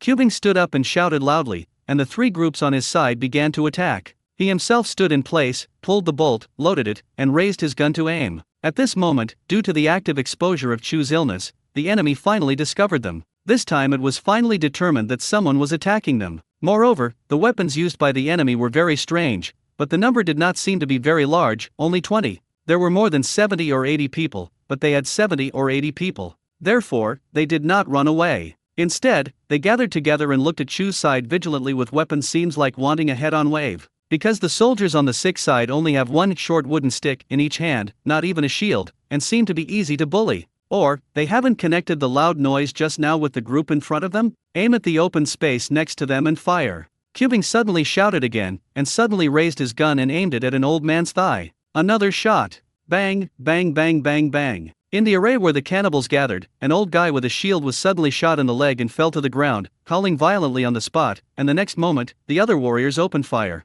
The soldiers of the three squads drew a large distance in commando formation. They pulled into an arc and walked towards the enemy. They shot at the enemy while walking, but they did not hit them, but hit them in the open space next to them. Although no one was killed, the bullets were fired on the ice, and quite a few pieces of broken ice were splashed out, hitting the enemy constantly. What's even more terrifying is the loud bang bang bang. They finally know where the sound just came from. It turns out to be the short stick in the hands of this group of men in green. At this moment, the cannibals began to fear of this mysterious weapon. Rush up, shoot all 5 bullets and smash them with a gun. Cubing shouted again and immediately took the lead and rushed down the high ground. Everyone heard the words of going to the hospital, and quickly pulled the bolt and pulled the trigger. The continuous sound of gunshots put a lot of pressure on the cannibals. Broken ice cubes splashed around them from time to time, and several unlucky people were there. He was accidentally hit by a stray bullet in his leg and foot, and howled on the ground in pain. Watching these people from the Han tribe approaching them as they fought, the small array of cannibals finally collapsed.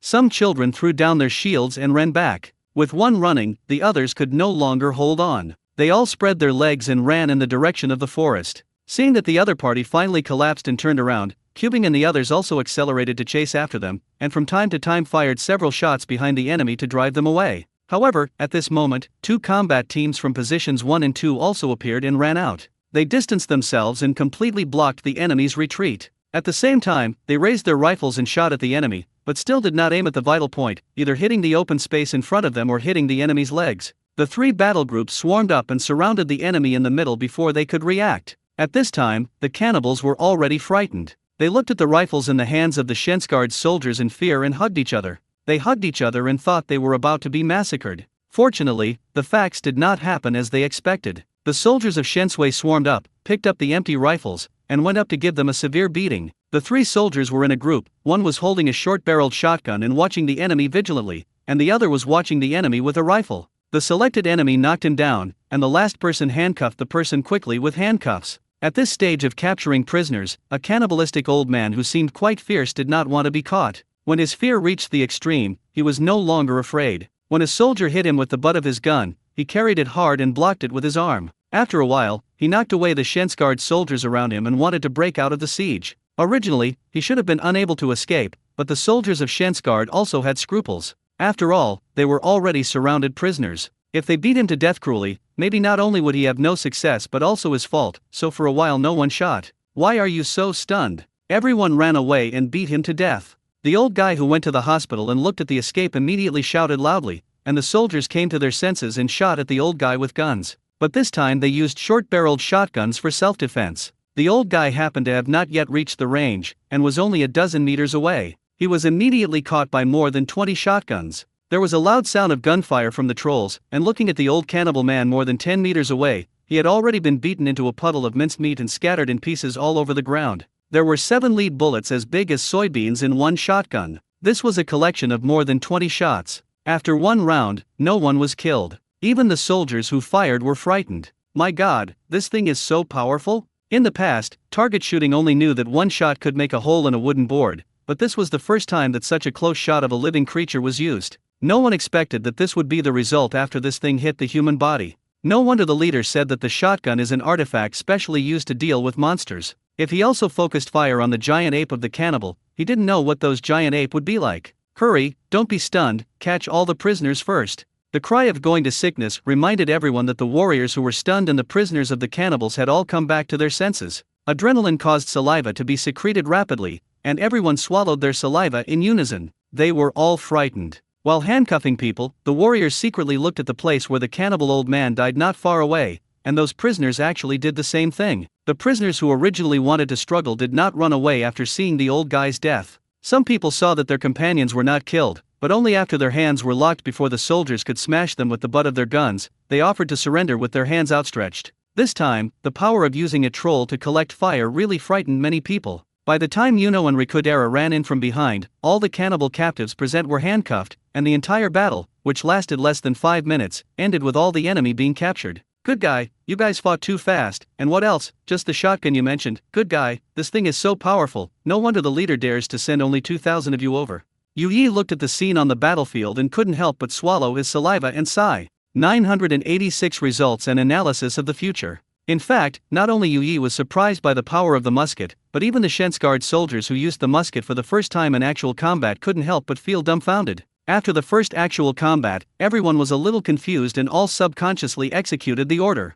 After all, after a long period of training, obeying orders has almost become a conditioned reflex. Those captured captives were all frightened, otherwise they would not have been so honest and captured without mercy, and then this group of people were not the elite cannibals, otherwise it would have been a question of whether they could have caught so many alive. If this time it were to use more than 80 Shensguards to ambush the main force of 70 or 80 young cannibals, this would probably not be the result. The enemy is likely to fight back or run away. Of course, Shensguards will lose. It is impossible to lose. The most likely situation is that they cannot withstand the pressure of the enemy and kill them all with guns. No matter how you calculate it, the enemy has no chance of escaping or winning. The ending is nothing more than how many were killed and how many were captured. Now is not the time to say this, everyone should quickly clean the battlefield. He also said to Yu Yi nervously when he was sick. After all, it was the first time he led troops to participate in actual combat, and he even killed someone with his own hands. It was impossible to say that he was not nervous. I guess those soldiers were not much better than him. At this time, it would be better to find something for the soldiers to do, and everyone will have no energy to think wildly when they are busy. Yes, it should be that. Lu Ping, please help clean it together. Yuno reacted and nodded. Yes. Lu Ping next to him agreed without hesitation. Today he saw the skills of Shensui with his own eyes. He admired this group of people from the bottom of his heart. Although these recruits have little experience, their ability to kill people in combat is not small at all. Each group counts the battle losses and results, as well as ammunition consumption. Look at how many wounded prisoners there are. Those who are valuable will be admitted, and those who are not valuable will be killed. Cubing immediately ordered his soldiers. Promise. Everyone answered in unison. In addition, if we pick up all the bullet casings, we still use these. Those copper are not cheap. Just as everyone was about to turn around, Cubing suddenly remembered the shell case again, and immediately added another sentence. The crowd agreed again, and immediately began to clean up the battlefield. The living prisoners without injuries were all taken to the woods of the main position of the underground post. 6 people were directly killed. One of them had his skull blown away by Cubing, and the other escaped and was killed by everyone. The remaining 4 people were all hit in the leg, fell to the ground and received several stray bullets before they were completely killed. After all, at that time, the soldiers were all fighting for their legs. If anyone fell to the ground at this time, it would be directly exposed to the dense stray bullets. It is normal to be killed. There were also 9 other injuries, all of which were shot in the leg, 5 of which were seriously injured. These 5 people were either hit on the leg bone or the aortic vein. For injuries like this, they could basically just announce that you have given up treatment directly. Whether it is the bone grafting of a comminuted fracture, the suturing and blood transfusion of a ruptured main blood vessel, the Han tribe currently cannot do it. Only 4 people were slightly injured. These 4 people were relatively lucky. They were hit by full-power rifle bullets within 100 meters. Coupled with the combination of pointed bullets produced by the Han tribe and 4 riflings with short tangles, they were hit within 300 meters. If it didn't happen to hit complex organs and bones, it would just have penetrated a hole directly, leaving no warheads in the body. This kind of injury can be cured by itself as long as it is not infected and inflamed, and the winter here is extremely long, and the survival rate of outdoor bacteria is very low, making it a very suitable place to recuperate. Report to the commander that there were no casualties among all members of our guard platoon in this battle. They consumed 427 rounds of rifle ammunition and 28 rounds of shotgun. They wiped out 78 enemy troops, including 15 killed and wounded. 4 of them were slightly injured and had rescue value. The rest were captured in total. 63 people, please give instructions. After a while, when the soldiers had finished cleaning the battlefield, the instructor of the guard platoon reported the results with statistics. Have all the bullet casings been recovered? Cubing took the battle report, took a look and asked. Everything has been recovered. This kind of terrain is easier to find. There are footprints on the snow. We can find them by following the footprints. However, if it is changed to spring, summer and autumn, it will not be easy for us to find these bullet casings. The commander of the guard platoon also reported from the side. Cubing nodded. It's true. There are footprints in the snow, and everyone still has traces to follow. But if there are weeds and fallen leaves everywhere in the forest, if you still fight while walking, you really can't find them. Take good care of the prisoners and arrange for the soldiers to take turns watching. Those who are seriously injured should be stabbed to death with bayonets. Don't waste bullets and medicine. For those who are slightly injured, treat their wounds. Whether they can survive depends on their luck. Other soldiers go back to eat and rest. The credit this time will be recorded as collective credit. When Sima comes over, he will let him record it for you. Promise. The crowd responded in unison with their fists clasped, and then began to leave separately as ordered. Lu Ping led the soldiers to throw the enemy's bodies into the snow nest on the west side of the forest, as did the few seriously injured people. After leaving them, each of them was stabbed in the chest, and then they were not even buried. According to Lu Ping, there will be beast came over and dragged them away. And those 4 wounded people were also tortured a lot. The soldiers of Shensui used the most rude method to clean the wounds. They added salt to warm water to make salt water to clean the trauma and skin. The inside of the wounds was washed with alcohol. Sterilization treatment, then suturing the wound, then sprinkling anti-hemorrhagic and anti-inflammatory trauma powder, and finally bandaging it with clean cotton cloth. These are the only things the Han tribe can do at the moment. And the old guy who was beaten all over the floor by the last round of concentrated fire, Shensui didn't deal with it at all. In Lu Ping's words, the climate here is cold and food is very scarce. Those beasts will not waste a little bit of food. After a day, the bloody snow on the ground will be licked clean. At first, I didn't believe it when I went to the hospital, but when it was past 3 o'clock, not long after the battlefield was quiet again, a group of foxes, about 7 or 8, jumped out near the stall of corpses.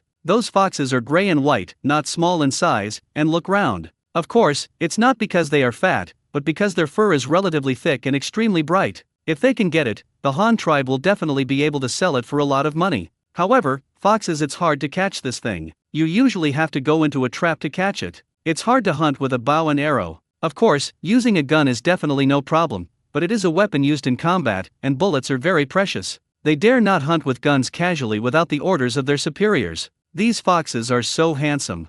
Yuge, Cubing, and Lu Ping were lying on the high ground, looking at the fox gnawing on the mutilated bodies in the distance. He said, "What, Uncle Yu is interested in it. If you want to hit a few, you can definitely hit them with a rifle." Cubing tried to aim his rifle and said, "No, I know bullets are not cheap. Besides, fox skins are worth everything. If they are smashed with one shot, they are not beautiful. It is best to catch this thing under the hood." Although Ueno wanted it, he still found an excuse to comfort himself and persuaded him not to waste ammunition when he went to the hospital. "Well, that's true. Then why hasn't Uncle Yu tried to tame some such beasts? Didn't our leader tame the cubs of the gray wolves in the first place? If you catch some foxes and raise them as rabbits, you can get a lot of money by killing them and selling them. Money, this is a good business. Go set out of illness. Hey, who has time to take care of this? After the battle, maybe the leader will withdraw everything here. But it's not impossible to catch a group of foxes before leaving and take them back to breed and try them, but this is all a matter of time. Now that you have killed them, who will clean the battlefield for you?"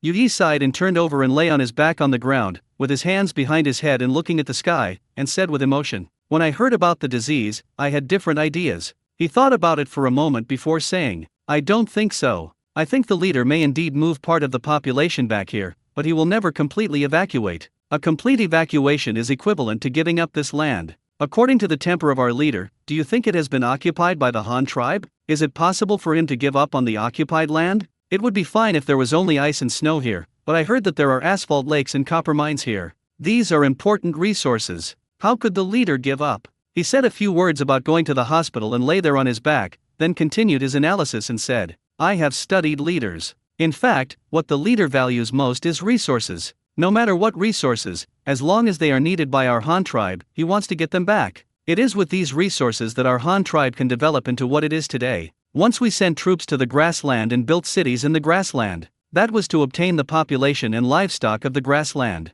We sent troops to Takeshima for the population, food, and minerals there. We developed Twohei County to manage the resources in the ocean. What is the ocean? It is a huge salt mine that is inexhaustible, and there are endless sea fish in it that's meat. The purpose of sending troops to the north this time is also very clear. The leader told me that it was just to get slaves. Now that our Han tribe is developing rapidly, there is a shortage of labor everywhere, but the leader will definitely not lose melons and soybeans. Labor is needed, but the minerals here cannot be lost. What's more, it's not that there is no output here, and it can still be self-sufficient in food. When the textile industry here develops, cloth and cotton will not need the support of our 8 counties in Hanyang. Why did the leader give up his territory here? But to be honest, compared with other parts of our Han tribe, there are really no advantageous resources and industries here. If you want the leader to make up his mind to maintain the territory here, it would be best if he can come up with some specialties. Yui frowned and pondered when he heard this. Lu Ping couldn't understand the big truths they said, one by one. He just looked around with the telescope he took to get sick and observed the surroundings. This was the first time he used this thing. When you say this, it seems that this is really the case.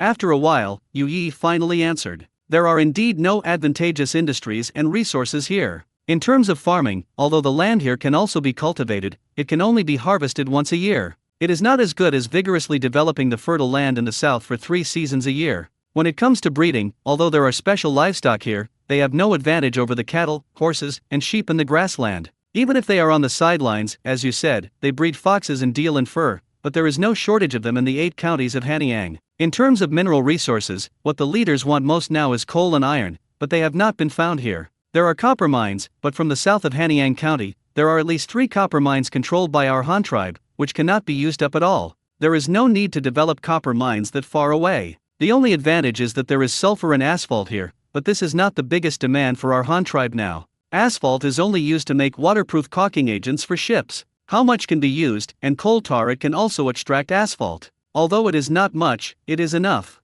Sulfur is of no great use except for experiments. It is a dispensable thing. Cubing thought for a while and said, I don't think so. If there are no advantageous industries, then develop advantageous industries? The cattle of our Han tribe currently use domesticated forest cattle and grassland cattle. Now there are a large number of new breeds of cattle bred from the crossbreeding of forest cattle and grassland cattle. However, no matter which type they are, the number is very scarce. Although there are many cattle, but our population is also increasing, and we don't have enough cattle to farm, let alone eat beef and wear cowhide. However, according to my observations these days, the long-haired cattle here are not suitable for farming. Instead, domesticated wild donkeys are used for farming here. Then the long-haired cattle can be developed as a dominant industry here. A large number of long-haired cattle are raised, with cow hair made into textiles, cowhide made into leather goods, and beef sold to the south. Beef is a good thing, but it is a pity that the tribe needs to farm cattle and is not allowed to kill cattle at will. However, this long-haired cattle is an exception. If it can be used here, if beef is produced in large quantities, the South will definitely be able to sell it. There are also wild donkeys here, which can also be developed according to this method. The same is true for alpacas. Although there are alpacas in Hanyang County, there are not as many as alpacas here. If we specialize in the development of mainly alpaca and cow hair textiles may not be an advantage. Yui nodded after hearing this, and looked at Cubing in surprise. Well, what you said is such a truth, but you didn't see it. You boy, you can do it, but you still know so many business methods. They are all taught by the leader. After all, I am now a person who does business in partnership with the leader. Go smiled proudly. Doing business in partnership with the leader? What kind of business does the leader call you specifically? Can't the leader do it himself? Yuino asked curiously. Oh, look at this, I actually forgot to tell you, Uncle Yu. Last year, I developed a new technology with the Research Institute, which is photography technology. Then the leader said that he would promote this technology to the private sector and specially authorized me to open it. A chain of photo studios, which charge for photography, also sell cameras and negatives, wash photos for a fee, and frame them anyway. It's a big deal that can make a lot of money.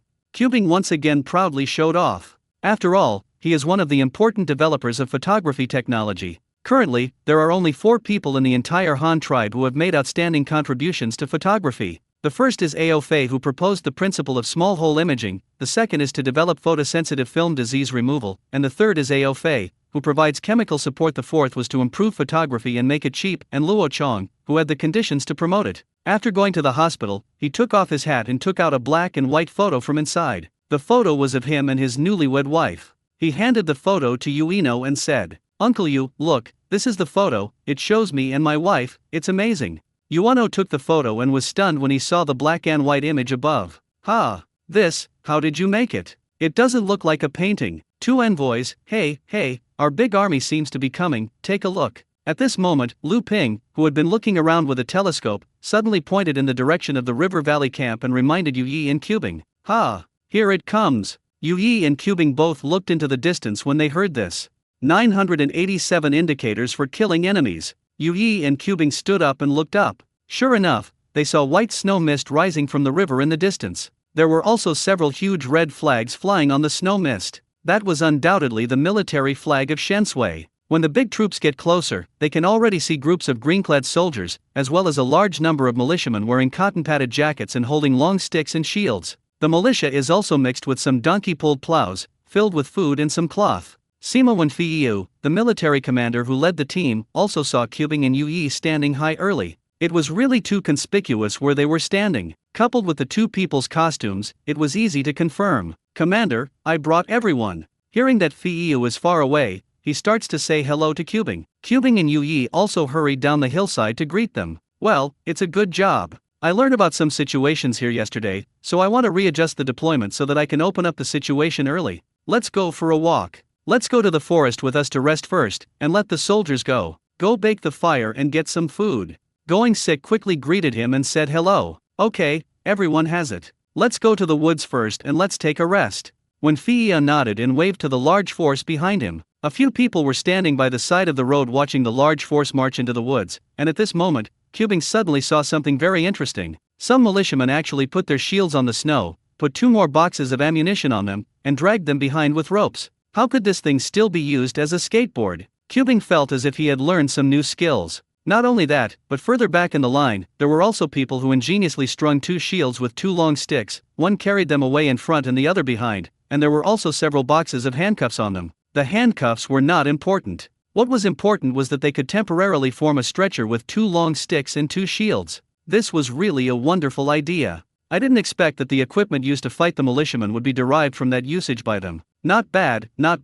Who came up with these usages? Cubing pointed to the approaching team and said, "They came up with it themselves. There were too many things we had to transport this time, especially food, ammunition, and handcuffs. There were not many big animals in the camp. We didn't have many plows, so the militiamen did it themselves. They are better than us. Good at surviving in the snow." When Feiyu explained with a smile when he heard the inquiry about his illness. "Well, yes, we can't live without the help of the locals in this battle, otherwise it would be really difficult for us to handle it ourselves."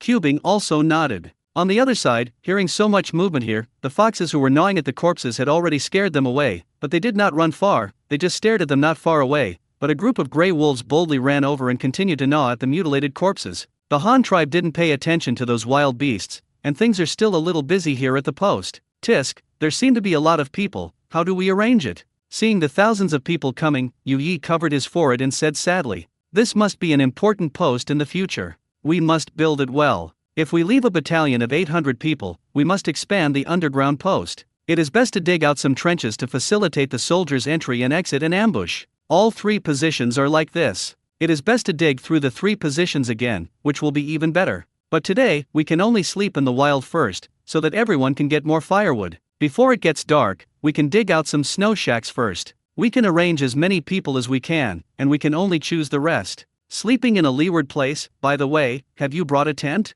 Cubing first made arrangements, and then asked when Feiyu. "There are tents on our boat, but there is not even a road here. Now the river is closed, and we don't have many livestock, so we can't bring them, but we have a lot of white cloth, otherwise we would let everyone use white cloth first. Set up some tents? This way, at best, you can take shelter from the wind." When Feiyu immediately suggested, "Okay, let's prepare together. We need to dig snow shacks, set up tents, and prepare campsites early. There are so many people, so there is definitely no way to arrange them all." Go Sick nodded and explained. Wen Feiyu was not idle either, so he immediately summoned the instructors of each battalion, company, and platoon, assigned them logistics coordination tasks, and asked everyone to prepare for tonight's camp. Then he went back to the camp with Chu Bing and Yu Yi. Underground post. Qbing took out the map, talked to Wen Feiyu about his thoughts, and marked those places on the map. I am going to deploy 3 battalions in 3 camps. According to the leader, we will first clean the periphery and then force them to come out, so that we can first attack their ambush, clean up their effective forces,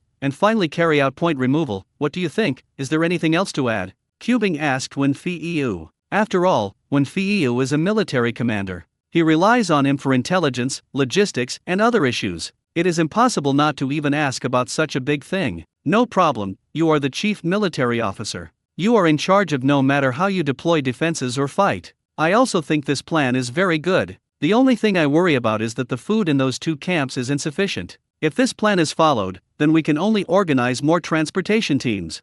Wen Feiyu thought about it for a while before expressing his opinion. He thought there was no problem with the battle plan, but the traffic conditions here made him a little worried. It would be great if he were in the 8 counties of Hanyang. Whether it is water transportation, land transportation, or rail transportation, it is very convenient. Well, I have thought about this, and I can only transport it a few more times. In addition, the captured prisoners must be transferred in time. Have you arranged the guard force over the River Valley camp? Qbing asked again. Don't worry, this is no problem. We have recruited 4,000 militiamen there, and this time 1,000 of them have followed. According to what you said, half of them will follow the 2 battalions to transport supplies, and then the missing manpower will be recruited from the local area, so there are still 3,000 guards at home, so it is not a problem to use them to watch the prisoners. Wen Feiyu replied, patting his chest again. Well, that's good. We had already fought a small battle at noon today. Qbing nodded and said suddenly. What? Had a fight? What about the outcome and the damage? Wen Feiyu immediately asked with some excitement.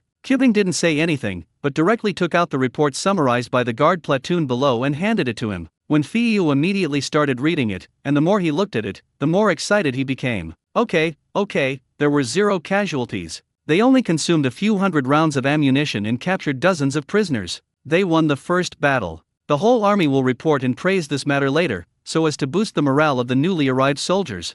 Qbing nodded, but said in his heart, he is worthy of being a military commander, and he will not let go of any opportunity to boost morale, but he said immediately, although I won this time, I also found some problems. In this case of fighting, we are very passive. How say? Wen Feiyu was very happy. When he heard Qbing say this, he was immediately stunned, and then asked immediately. Yu Yi was holding a photo in his hand, but at this time he was also attracted by Qbing's words. He thought Qbing had just won a battle, but now he should be very proud. Unexpectedly, he had self-reflection and something went wrong before the day had passed. Go to the disease organization and speak the language before saying it. This ambush was directly commanded by me, but when I was commanding, I always felt that my hands and feet were tied up. The beating was not happy, and the soldiers were also aggrieved. We obviously had such powerful weapons, but we had to capture them. Captives and avoiding shooting at enemies will be detrimental to our soldiers' combat. How can I put this? I didn't see or experience this battle. Feiyu was stunned for a moment, but he still didn't understand what it meant to get sick. That is, we obviously surrounded the enemy, but in order to catch the enemy alive, we did not dare to hit the enemy. I ordered the soldiers to shoot at the enemy's feet, only to scare them, not to shoot them, so that I seemed timid. I thought this wouldn't work. This time we used about 80 people to besiege the enemy with about 70 people. They were evenly matched in numbers. In the end, we captured 63 people and only killed and injured more than a dozen enemies. It seemed that the results were great, but we could not guarantee that we would be able to do so. Every battle in the future will have this result, which will put a lot of pressure on our soldiers. After thinking about it, he changed his expression again and said. Both Yu Yi and Wen Feiyu frowned and pondered. After a while, Wen Feiyu said again, I still don't quite understand. Just tell me what you think. Yu Qinshi happens to be here too. Let's discuss it. Well, I think so. The first reason why we are under a lot of pressure this time is because we have too few people. Although we have so many more than the enemy, the advantage of numbers is not obvious. When fighting occurs in the future, we must increase the investment of troops, preferably twice or even 3 or 4 times that of the enemy. The second is the weapon in our hands. Our weapon is too powerful. As long as it hits the enemy, there is basically no way to survive. Even if it is not dead, it will leave some disability, so the soldiers dare not fight. I thought about it. If I want to solve this problem, I must first determine the positioning of our soldiers. The weapons in their hands are too powerful and seem useless. Therefore, the purpose of these soldiers should not be to kill or kill enemies, but but to deter, use to maintain order. Another thing is to increase investment in the militia. Double the Guards must be supplemented by at least 2 to 4 times the militia to capture prisoners. During the battle, our soldiers charge together, mainly to maintain order and protect the militia, and to deter prisoners. The last thing is to relax the restrictions on the soldiers. Because they want to catch alive, they dare not kill the enemy, so that they will inevitably hesitate when they are on the battlefield. This is what happened during today's battle. We are in the final stage of encirclement and capture. During the prisoner stage, one enemy resisted strongly, and our soldiers did not dare to shoot to stop him for fear of injuring him. As a result, the guy ran out in the end. I ordered the shooting, and the soldiers killed the man, and they were actually slow before shooting. How can the soldiers on the battlefield hesitate? What if that man today didn't just want to run away, he wanted to fight back? What if that guy made a deadly threat to our fighters and our fighters didn't dare just kill each other? Will it not then become unnecessary casualties and losses? So I thought, we can't be held captive and tied up, and in order to make our fighters safer, we should set a standard. Cubing told the two of them his thoughts again, when Feo and Yuno nodded vaguely. Yuno was a bystander in today's battle. Although he did not participate, he watched the whole process and understood what Cubing said, but he still didn't understand the standard of Cubing's words, and when Feo didn't understand it at all. After thinking about it, Yuno asked tentatively, "You mean, the standard for killing enemies?" Go to SIC and click on it immediately. Yes, it is the killing standard. We should set a standard for the soldiers so that they dare to kill and kill with courage. Of course, prisoners must also be captured, but we cannot let them kill them just to capture them. Our soldiers suffered unnecessary casualties. So my idea is that according to the total number of enemies encountered each time, half of the prisoners are qualified. That is to say, if we fight 100 enemies, then 50 alive ones can be caught in the end to be considered qualified. We give the soldiers set aside 50 killing indicators so that they dare to kill. This way, the soldiers will not be suppressed.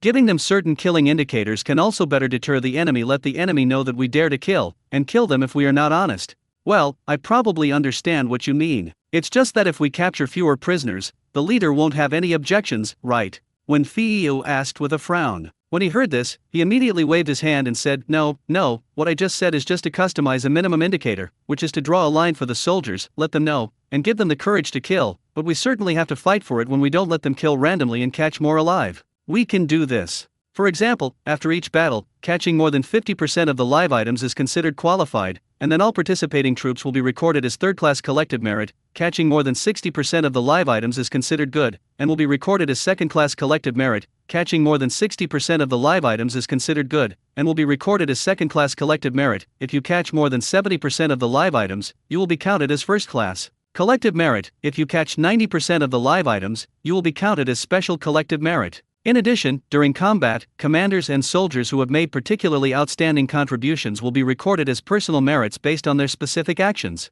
If they are seriously injured or killed, we will also record personal merits based on their actions. In this way, the soldiers have a bottom line in their hearts, so they dare to let go of their hands and feet to kill, and they will no longer be timid on the battlefield. At the same time, they will not deliberately kill people for higher level merits and rewards. They can strive to capture more prisoners. In this way, wouldn't it be beautiful to not only meet the leader's need to capture more prisoners, but also let go of the courage of the soldiers? When Yuno and when Feo heard this, their eyes suddenly lit up. This method is great. I was busy at the beginning of the month, so I won't delay any more updates this month. I will take time to make up for the previous ones. Just now, the Manhwa coding system crashed. I couldn't log in and the manuscript couldn't be opened. It wasn't intentional. If you don't believe me, you can ask other authors who use Manhwa. Fortunately, I found the manuscript in the local file backup. I breathed a sigh of relief. Sorry everyone. 988 Hunters A. After summarizing his experience in the first battle, Cubing came up with the idea of setting a bottom line for the soldiers to kill, hoping to save the soldiers from worries and prevent them from looking forward and behind when facing the enemy.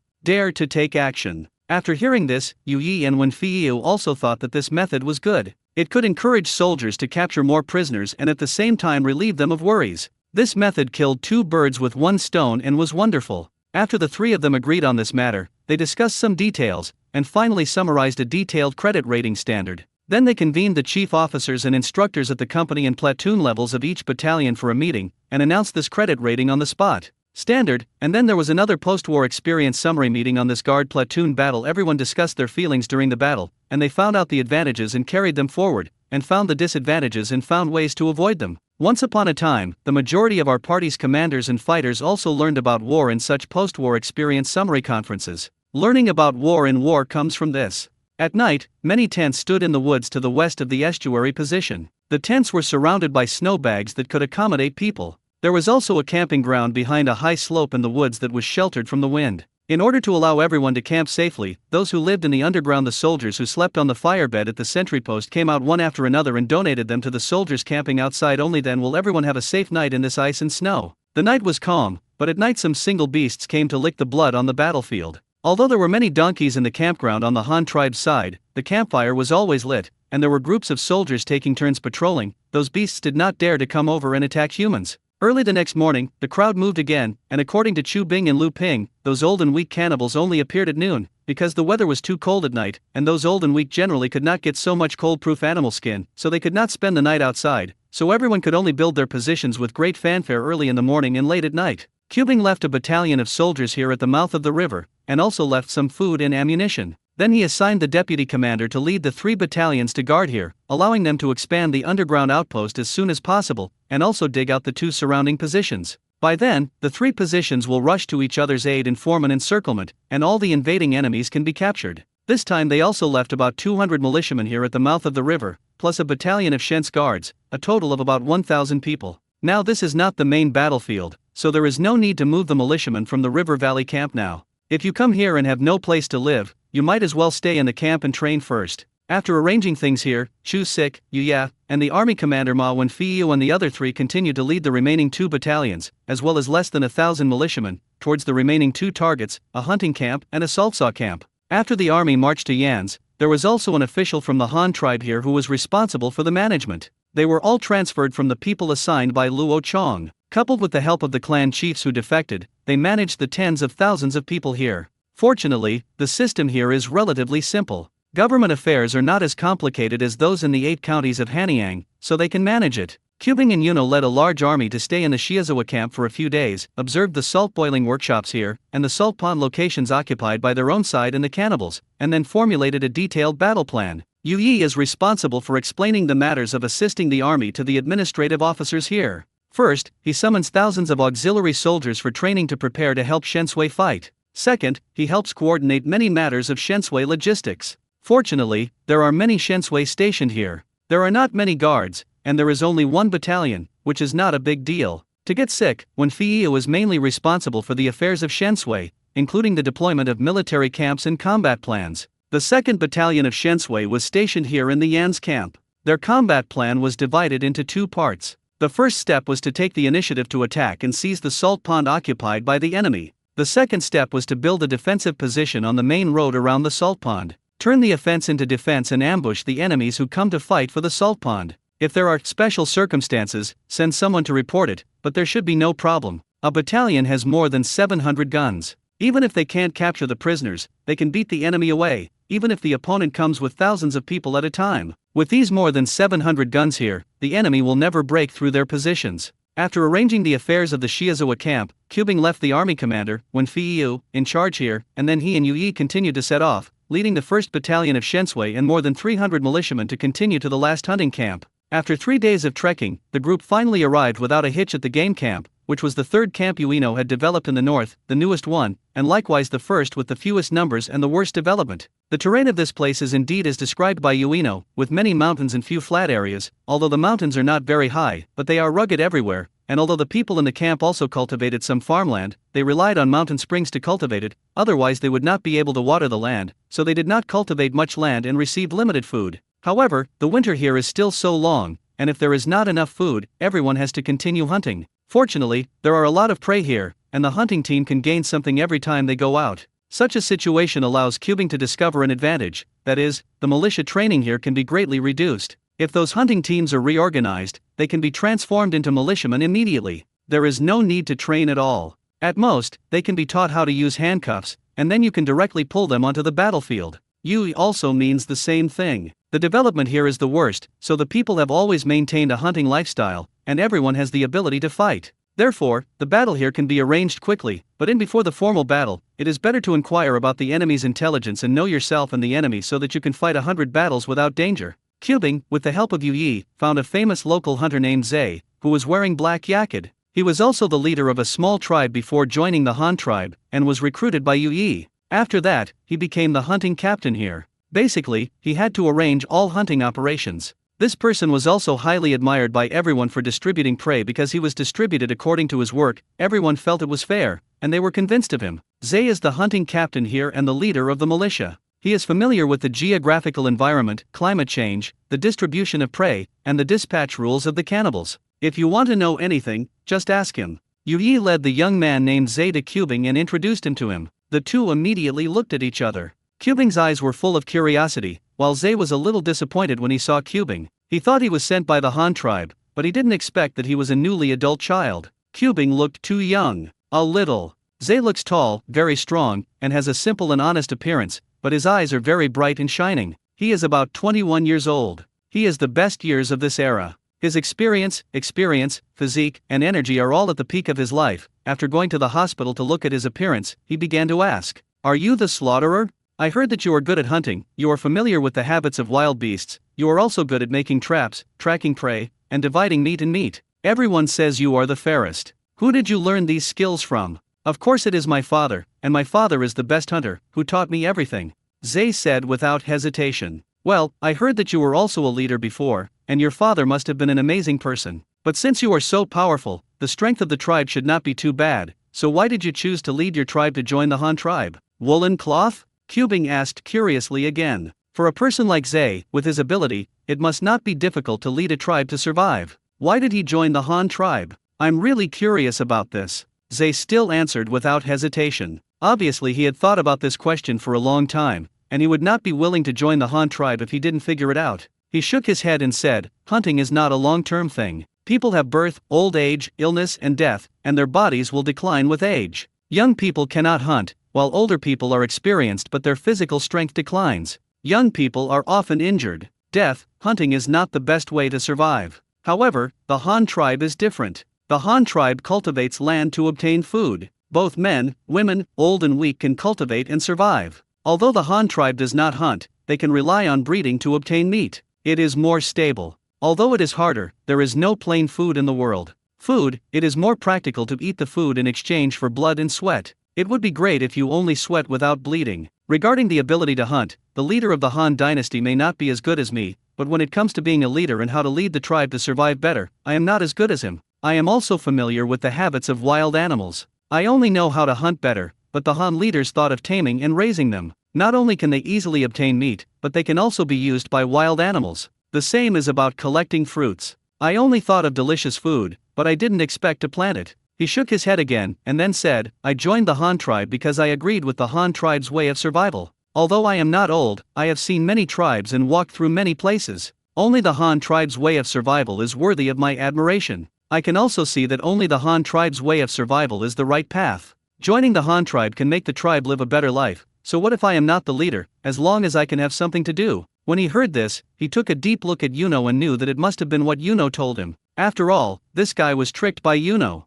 Otherwise, how could he, a hunter, know these great principles? However, Zay is indeed an excellent leader. He can see that the way for the Han tribe to survive is the general trend of the world. This is a skill that most people still cannot understand. Moreover, this popularity is not small, because some people, even if he knew that joining the Han tribe could lead a good life, he was unwilling to give up his position as leader and his rights as leader. Therefore, it is even more rare to see someone like Zay. "You are right. The leader of our Han tribe is indeed a great person. He can even be called a god. The leader is best at summarizing principles and exploring the laws of nature in heaven and earth so that they can be used by people. The leader calls this science. Science is inquiry, discovery, verification, and summary. This is a process of doing things. All things have their own unique laws, and the leader teaches us to face all things with a scientific attitude. In these laws, there are all kinds of treasures that, once discovered by humans, can benefit us endlessly. But there is one thing you just said wrong. Our leader is also very good at hunting, otherwise how could he train an invincible army?" Cubing retorted with a smile. Zay is non-committal about this sentence. Anyway, he has never seen the leader of the Han tribe. These people like to say whatever they want. He only believes in what his eyes see. The Han tribe does have food seeds that can be cultivated and survived. The Han tribe can also domesticate wild beasts and make them useful to humans. This is what he saw with his own eyes. As for whether the Han tribe's army could fight, he had never seen it, so even if he went to illness and said "Hua Lai," he would not believe it. In his eyes, it was just bragging. "Okay, let's not talk about this. Uncle, you said that you are very familiar with the situation here. I want to know about the situation of the cannibals here. How often do they appear and how large they are each time? It means how many people come out each time. What weapons do you carry and where do you usually hunt? If we want to ambush them, where is the best place to choose? Go to Sickness to see that this guy seems to have little interest in the leader's scientific concepts, so he simply gets straight to the point and asks him about the enemy. I know that they come here to hunt in the first 3 months of every winter, and in the next 3 months the herds here will migrate south, and then they will no longer appear. These cannibals are dispatched very frequently, there are even thousands of people at a time, but most of them are scattered. When Zay heard the question about his illness, he immediately replied, I was shocked when I heard about the disease. Thousands of people hunted together at a time? Real or fake, a bit of a rip-off, right? However, when he heard Jay say that those enemies were scattered, he knew that the situation was not what he thought. So he waved his hand and said, You continue. At first, I didn't know why they acted like this. It wasn't until the chief envoy told me about the distribution of the cannibals that I understood what was going on. The cannibals lived separately according to villages, so I thought, those who came over the hunting team may not be from the same village. Although they are all cannibals, they are not subordinate to each other. The same is true for their hunting. Sometimes 2 groups of people will fight over their prey. Every time these cannibals hunt, they gather 200 to 300 people, specifically targeting the herds of large wild beasts. According to my observation, each team of 200 to 300 people may be composed of 1 to 3 villages. And for a hunting team like this, there may be more than a dozen hunting teams that often appear in this hunting ground. When there are few, there are 3 or 4 hunting teams, which together are about 1,000 people. If there are more than a dozen hunting teams, aren't they just a few thousand people together? Zay spread his hands and said, 989 Zay's prejudgment. The cannibal hunting dispatched thousands of people at a time. This was something I didn't expect when I went to the hospital, but it's understandable if I think about it carefully. They live distributed according to the pattern of villages, and it is naturally impossible for hunting teams organized by one village to provide food to all villages, so it is the most correct way for each village to form its own hunting team and everyone to catch their own. Cubing thought for a moment, and then asked again, You mean, the hunting teams in each of their villages are not affiliated with each other or connected, and the goals and areas of hunting are not the same, are they? Well, that's about it, but sometimes when the number of hunting targets is relatively large, they will briefly unite together, but there are not many such situations. Even if they unite together, it is a very small number of things, and the scale of the alliance is not big. It's just like a few hundred people, and it's rare to get more than 1,000 people. Otherwise, if there are too many, their prey will not be enough. Zay recalled and replied again. When Cubing heard this, he nodded, and then fell into deep thought. When Yu saw him like this, he asked, How about it? Do you have any thoughts? Or is it harder to fight? I think in this case, is a battalion a bit small in strength?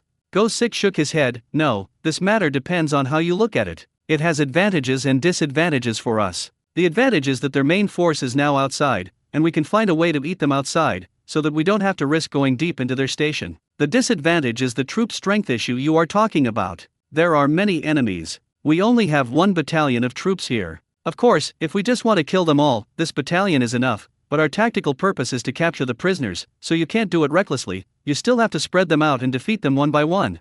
Well, if you think so, it is true. If they huddle in the station, it will be even harder for us to fight. Yu thought for a moment and agreed. That's right, it seems like a test for us now, but in fact it's us who take the initiative. Whether we fight or not, there is nothing wrong with us here, but the enemy cannot come out. If they do not come out to fight, they cannot hunt for food. If they do not come out to fight, they cannot obtain white salt. Even if they decide to go south, we can block them. On a strategic level, we have an active advantage, and this battle is not difficult to fight. Go the disease immediately analyzed. Then what do you decide? Ueno asked again. Now assemble the hunting team here, reorganize it, teach them the skills of capturing prisoners, and how to use handcuffs. In addition, let the hunting team and scouts jointly dispatch to scout all the cannibal teams active in the hunting ground. We choose the target to attack at any time. When we take action, send some teams to keep an eye on the movements of the surrounding cannibals. Once they approach our battlefield, call the police in time, and then the person responsible for keeping an eye on them must also block it. This is not difficult for us. 1 or 2 squads are enough to deal with 200 to 300 enemies. Go decided without hesitation. Okay, then do what you say, I will call someone for you right now. Yuno also agreed immediately. After all, the task assigned to him by the leader was to let him assist Shensui in combat. Zay didn't speak. He didn't know Shensui particularly well, but when he and Yu went out to gather a hunting team and learned that there were only 9 people in Shensui's squad, he began to look weird. If I remember correctly, the young General Shensui from the Han tribe just now actually wanted to use 1 or 2 squads to stop a hunting team of cannibals. Could it be that guy who's not good at arithmetic? Want to use a dozen or so people to block 200 or 300 people from each other? Or is it that this young general of Shensui is too arrogant and thinks that his soldiers are all gods of war with 1 block and 100? Or that he looked down upon those cannibals at all and asked his enemies for instructions? He wanted to say something, but after thinking about it, he shook his head and gave up. The Han tribe may be very powerful, but not everyone is necessarily that powerful. It doesn't matter if this guy suffers a loss, so that he can realize his shortcomings. Anyway, this matter it has nothing to do with me. There is no need to be an enemy of the leaders of these Han tribes. Besides, isn't this young general also the leader of the Han tribe who became the god himself? Then see how he picks people. For the next 2 days, the hunting camp was very busy here. Yuyi Kazuze gathered all the young hunters in this camp, and then selected 1,000 of the best hunters. Everyone heard that they were going to hunt those cannibals. I had no objection, but seemed very excited. Cubing was not idle here either. He first asked people to copy many regional maps of the hunting ground area, and then sent soldiers in squad units, asking them to carry telescopes, compasses and other measuring and reconnaissance tools, and local hunters. Under the leadership of the team, they scouted around, improved the details of the map, and marked the areas where cannibal hunting teams often operated, as well as selected places suitable for setting up ambushes. I thought that the hunting ground would be the first to fight, but I didn't expect that the results of the battle came from the 2nd and 3rd battalions first. Since Cubing led the 1st and 2nd battalions out of the estuary position, the 3rd battalion stationed at the estuary position reported good news first. They were still at the same location and captured 2 groups of cannibals who went fishing for 2 consecutive days. Old and weak. And because of their previous combat experience, coupled with the new merit standards issued by Cubing and others, the soldiers no longer look forward and backward when they hit people. Some old and disabled people can kill them at any time, and they can't create much value anyway. In this way, it is easier to scare those young people. After 2 consecutive battles plus the one previously commanded by Cubing, more than 160 slaves were captured and more than 40 were killed and wounded at the mouth of the river. As for how many of those wounded could survive, then it was only depends on fate. The 3 consecutive victories gave the deputy commander stationed their experience. In view of the small scale of the enemy's dispatch each time and the lack of so many troops, the deputy commander transferred a platoon of soldiers plus some militiamen. Together, the more than 100 captured prisoners were escorted back to the River Valley camp and placed there for centralized custody. As for sending them back to the south, they could only wait until the river froze in the spring before they could move. The position at the mouth of the river was well fought, and good news came from the Yan's camp. However, the battle there did not capture many prisoners, but the strategic goal set in advance was completed. This was considered a victory. The first phase of the Battle of Shiezawa was not intended to capture prisoners, but to preempt all salt ponds controlled by the enemy. After leaving with the 1st Battalion due to illness, Army Sima Wenfeiya led all the officers and soldiers of the 2nd Battalion out in full force, decisively attacked, and occupied all 4 salt ponds controlled by the enemy. In this battle, more than 300 enemies were killed and wounded, and no injuries were captured. 62 prisoners of war, and some of them were escaped by the enemy, about dozens of them scattered. Originally, Shensui was equipped with muskets with a long range. They could definitely kill the fleeing enemies, but when Feiyu ordered them to be let go, otherwise it would be a violation of the battle plan. The method he discussed with Cubing was to first knock down the salt pond controlled by the enemy, and then wait for the enemy to come back to fight for it, and then set up an ambush so that they would never come back. If you don't let some people go back to report the news, how will the enemy know that they are?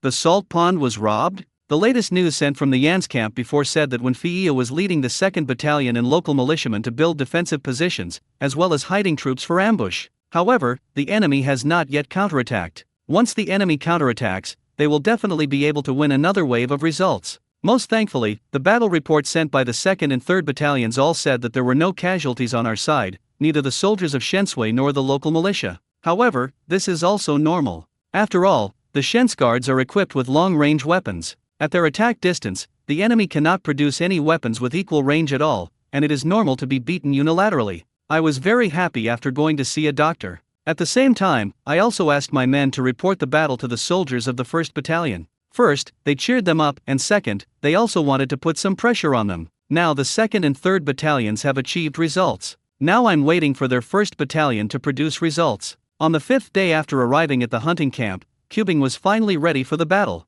1,000 young and strong hunters recruited from the local area were all reorganized according to the Shiwa system, and all their equipment was assembled. Shields, long sticks, and some other tools they usually use when hunting, such as ropes or large nets, are all beneficial tools for catching alive people. After going to the hospital to see their demonstration, they also agreed to let them bring them. Of course, handcuffs are essential. It is really convenient to tie people with that thing. Every hunter brings several of them. The soldiers of the 1st Battalion also carefully reconnoitered the terrain of the hunting ground in the past few days, further refined the map they had copied from Yuno, and finally summarized it to cubing. Everyone also had a deeper understanding of the geographical situation of the hunting ground. Concept: the hunting ground can be divided into 6 major areas in total. The northwest direction of the hunting ground is the final road leading from the cannibals to the hunting ground. Whether they come to hunt or go back with their prey, they will pass through the northwest. The terrain here is just one characteristic. There are many trees and countless towering trees. In fact, to the northwest of the hunting ground is the periphery of the forest where cannibals are stationed. Although there are many trees here, they are incomparable to the forest. At most, they are sparse forests. Moreover, although the terrain here is also mountainous, it has a gentle slope, and there are no steep slopes such as high mountains or cliffs. Then there was the hunting ground due west, which was mountainous, but not high, and this was where the Han tribe's hunting camp was based, and the mountains stretched all the way to the southeast, to the high mountains due east, and the mountains there were connected. To the north of the hunting ground are also forests and sparse forests, and in the middle of the southeast and southwest is a valley. This valley is also the main passage southward. The herds will pass through this valley whether they move south or north. It is equivalent to saying that below the hunting ground is a mountain range, above it is a forest, and in the middle is a complex area composed of water, hills, basins, canyons, valleys, and low mountains. This area is the main habitat of the herd, that is, the so-called hunting ground. This hunting ground covers an area of large land, stretching hundreds of kilometers from east to west, and 70 or 80 kilometers from north to south. Without a big road, it would take 10 days and a half to go back and forth even on horseback.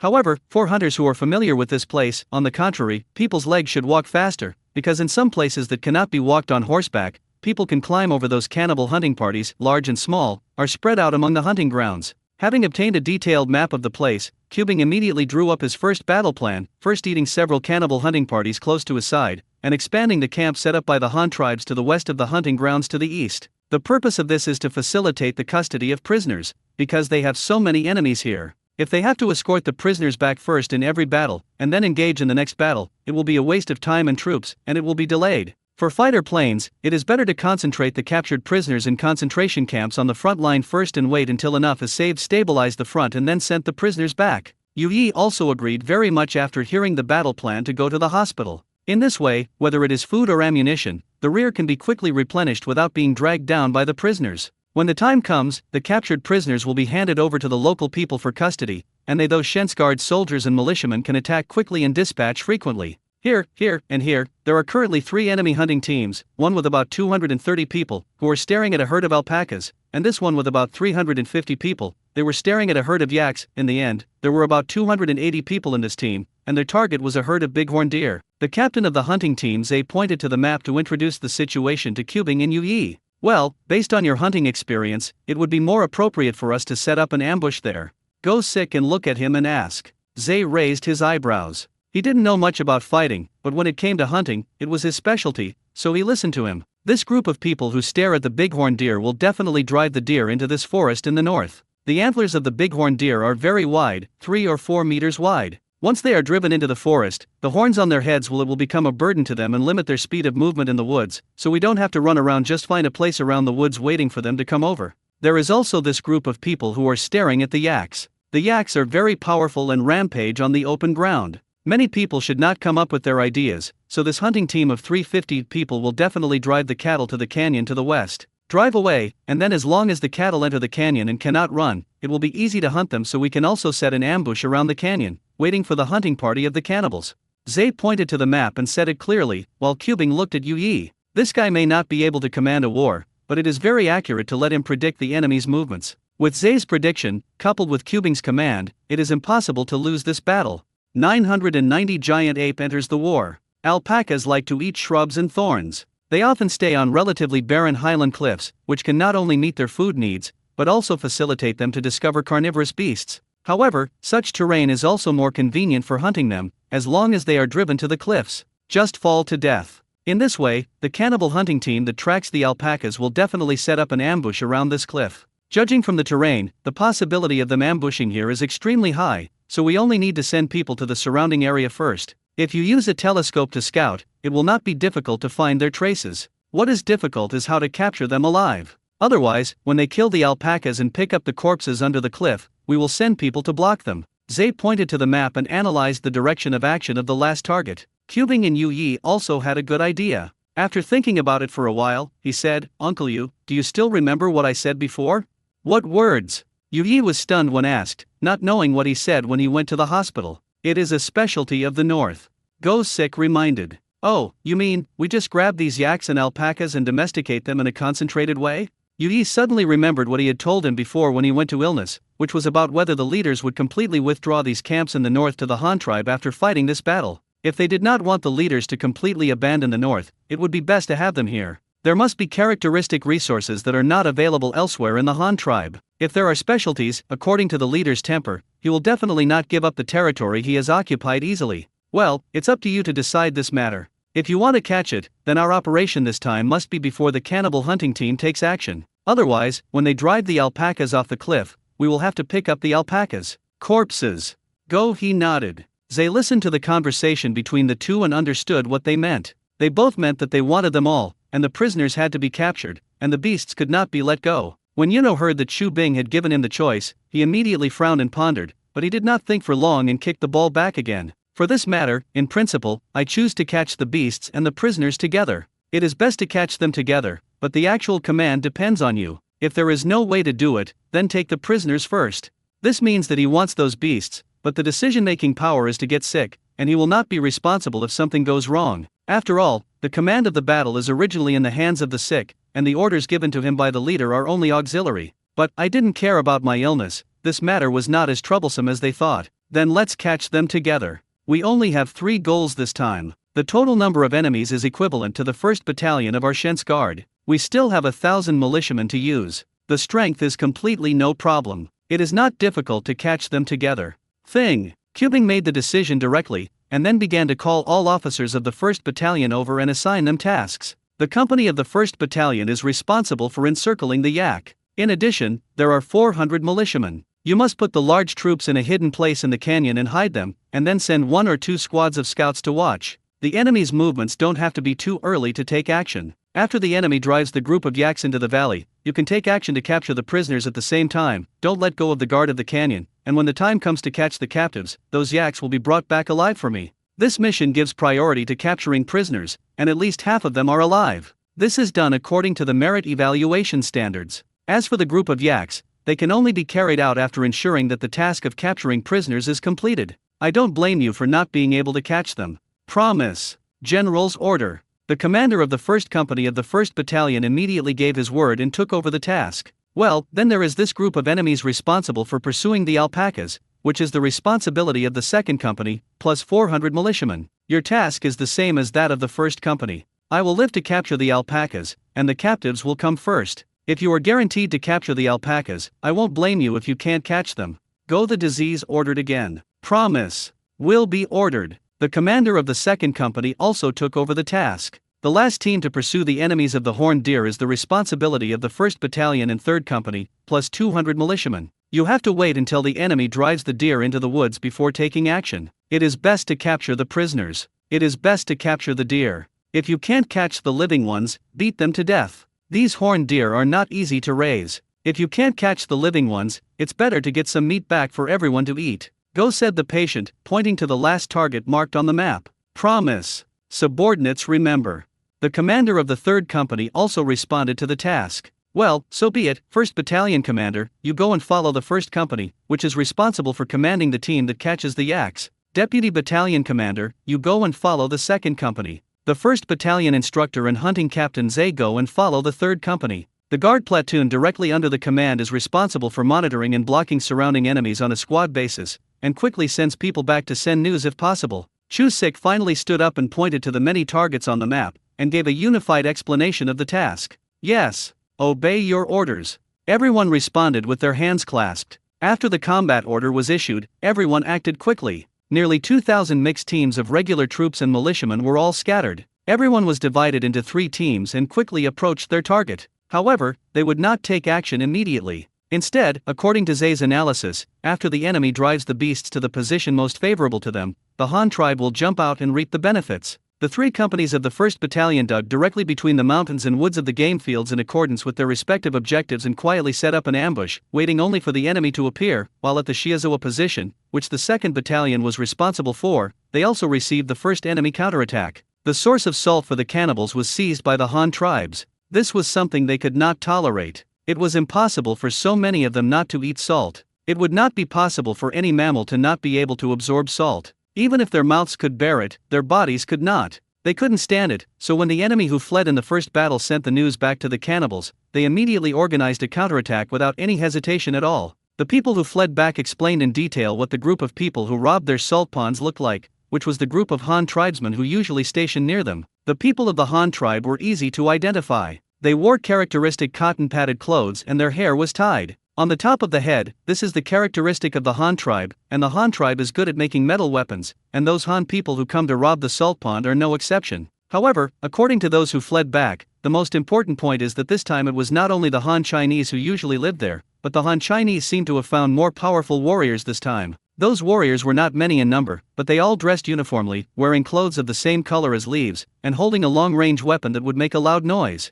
The weapon had a very long range, almost twice the range of the best bows and arrows made by cannibals. However, that weapon is not only long range, but also extremely powerful. It can easily penetrate people. Even the hardest skull can easily make a hole if shot. Its power is even better than that of a crossbow arrow. The only drawback is that those shooters of the Han tribe are a bit of a dish and have a low hit rate, otherwise the power of this weapon would be 20% higher. However, even if this is the case, it is not something that ordinary totem warriors can compete with. If you want to snatch the salt pond back, the best way is to ask those giant apes to take part in the battle. The giant apes are huge in size and have explosive strength. Ordinary attacks cannot do anything at all. How much impact will it have on them? Even if they are shot with a few arrows, they will continue to fight as if nothing is wrong. Only spears. There are also heavy crossbows similar to spears that can shake them, inflicting effective damage on them and completely incapacitating them. So, in order to successfully snatch back their salt ponds, they even went to take revenge and beat all the Han Chinese stationed by the salt ponds away.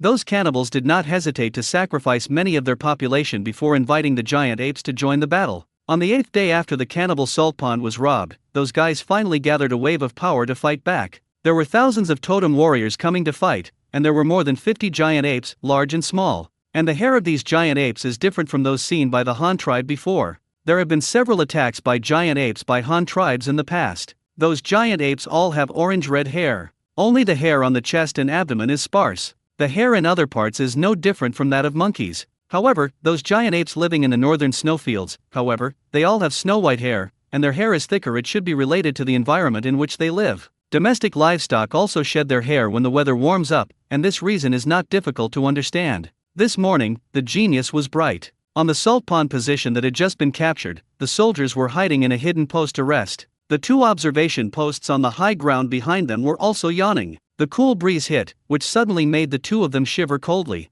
For a moment, the two of them held some snow from the ground and rubbed it on their faces to keep themselves energetic. One of them muttered, "Why hasn't anyone come over to change us yet? Why do I think we've been together for a long time?" Then the two guys haven't slept, have they? Alas, what will happen after sleeping? We don't know what time it is now. The sundial used for timekeeping is so bulky, just like a grinding disc. It can never move anywhere. Besides, it is just dawn now, even if there is a sundial. I can't tell the time. Another person also complained. Yes, just tell us when our leader will invent a timekeeping tool, just as big as a compass. We can take it wherever we go, so that we won't let those two lazy guys stay in bed. The man also said with emotion at first, "Stop complaining, be energetic, and wait for the sun to come out later. If they don't get up again, just go and shout, eh? Look, is there any movement over there?"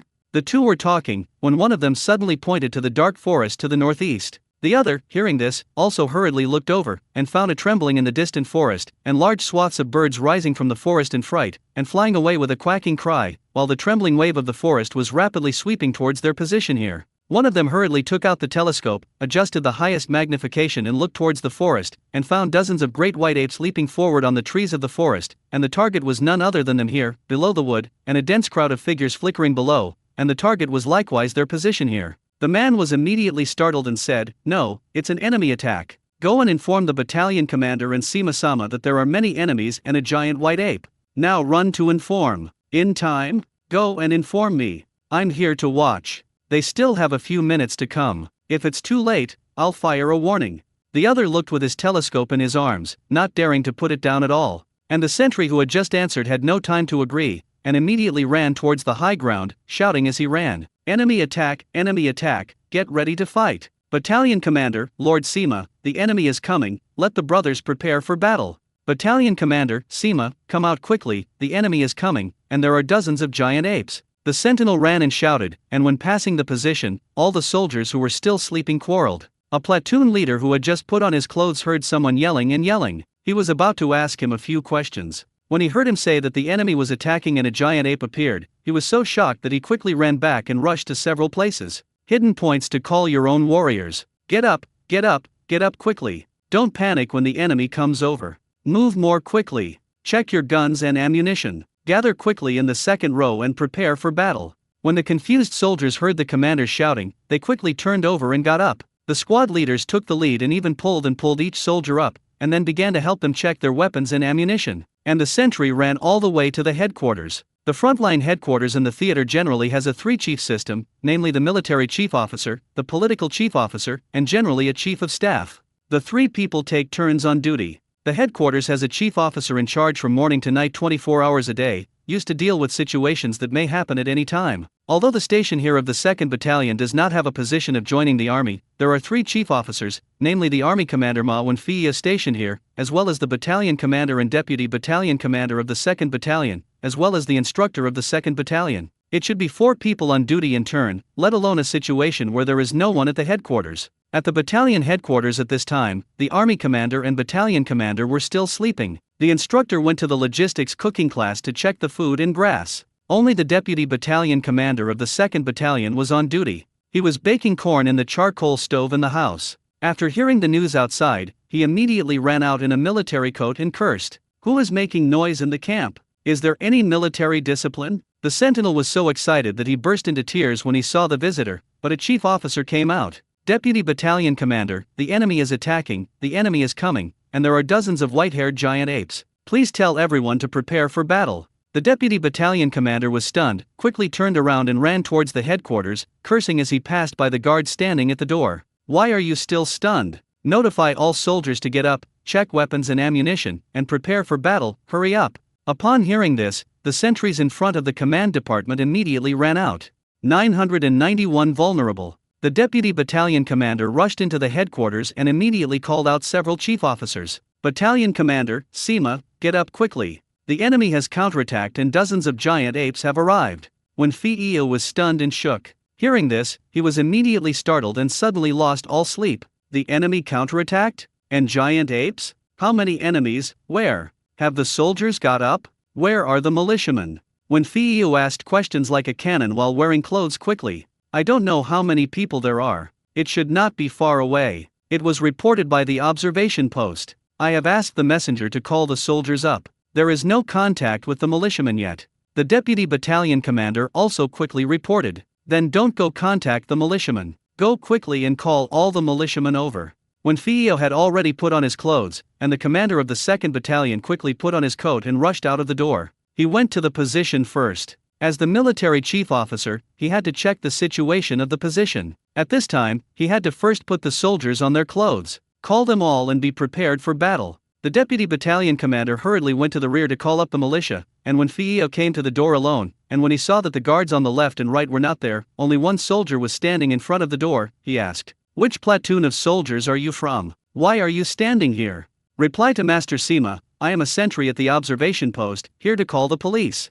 Immediately the sentry stood at attention and said, "Oh, you discovered the enemy attack? How many enemies have come and how far?"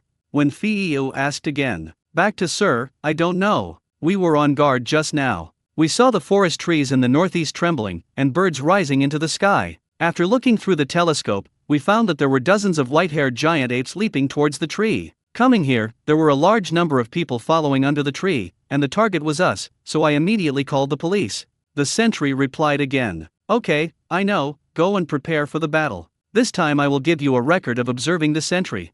When Fiya immediately took out his telescope and walked to a high ground to look northeast. "Ha! Thank you, Master Sima." The sentry was stunned when he heard this, and then he was overjoyed. Did they make a meritorious service? Oh, fortunately, I reported it in time. If I report it late and the enemy's sneak attack is successful, I will have casualties by then. Not to mention the credit, it would be good if I don't treat them as dereliction of duty. If they can't keep it, they will have to eat guns. It seems that I will have to be smart next time I go on guard. The sentry sighed and immediately ran back to his platoon's position, while the previous observation post was still observing with a telescope on the high ground. The enemies in the woods did not run fast, but they were also very close. On the contrary, those giant apes were jumping up and down in the forest at a very fast speed, and in the blink of an eye they were not far in front of the position. He immediately looked down the telescope again and found that his own soldiers had entered the position and the guns were loaded. Everyone was concentrating on aiming ahead. Those grassroots commanders had also entered the position, so they did not fire. Warning, because it is no longer needed. Shooting at this time can easily scare the enemy and expose the position of one's own position. Those great apes had already flown out of the forest, and on the open ground in front of the position, which was a salt pond, surrounded by saline alkali land, there were no lush plants at all, only extremely rare shrubs, so the view was very wide. The great apes had no trees to borrow and could only run on the snow with both hands and feet. Although they were not slow, they were not so quick in the woods. Army Sima when Fiio was looking at the front of the position with a telescope at the observation window in the headquarters. The 2nd Battalion commander personally went to the position to direct the battle, while the deputy battalion commander went to the back to summon the militiamen. Now everyone was ready to fight, when Fiio felt relieved. In the position of the 2nd Battalion in front, the company and platoon leaders were shouting at the soldiers in a low voice. The assault commander is ready to wait until those monsters are close before fighting. Don't be nervous. Aim at the monster closest to you and listen to my order to shoot later. Riflemen, please also pay attention, take out your short guns for self-defense, and collect fire for me when the enemy approaches after a while. At the commander's command, there was an immediate clatter of gun drawing and loading in the position. The 2nd Battalion commander had already looked ahead with a telescope and found that the enemy's first attack echelon only had giant apes, while the cannibal totem warriors with bows, arrows, shields and spears were still behind. The two echelons were nearly 1,000 meters away. Now it's useless to get a rifle, and you can't hit the one behind. The giant ape in front has little killing effect with a rifle, so it's better to let the soldiers all use trolls first. Let's get rid of those white-haired giant apes first. Ha ha ha. 40 or 50 great apes, breathing white air from their mouths and noses, came quickly towards the position and rushed straight towards the frontal company of positions. The positions of the companies were set up on the only way to the salt pond, with 2 trenches at the front and rear, divided into a first defense and a second defense, connected by a traffic trench in the middle. The sides of the traffic trench were all dug anti-artillery holes, but now they are used for soldiers to live in. The trenches in the second defense are higher than those in the first defense, so as not to block the firing range of the trenches in the front from the trenches in the back. Each of the 2 lines had more than 120 men, all aiming ahead with the trolls in their hands. The second and third companies were set up along both sides of the road, like 2 outstretched arms. Once the enemy was blocked from approaching the first company's position, the second and third companies could quickly attack the enemy's side and outflank them from behind, trapping the enemy in the position. These settings were all helped to arrange when he was here before going to the hospital, and they came in handy at this time. Those great apes came straight to the main road and found that the originally flat main road was suddenly stopped by a gully, but they did not take it to heart. With such a narrow gully, they could cross it directly. Yet they came only 50 meters in front of the gully, when they heard a burst of shouting from the gully ahead. Hit! The next moment, many people suddenly appeared from the ravine. They were holding black iron pipes in their hands. Suddenly fire flashed in the iron pipes, and then they heard a whistling thunder. Then many companions around them. It was like hitting an invisible wall. The advancing figure paused immediately, and at the same time, a blood hole appeared on his body as if attacked by a heavy crossbow. No crossbow arrows can be seen at all. Bam bam bam. In the first and second defense positions, at least 80 shotguns were fired from the front and rear defense lines at the same time. In just one round, about 30 giant apes fell to the ground.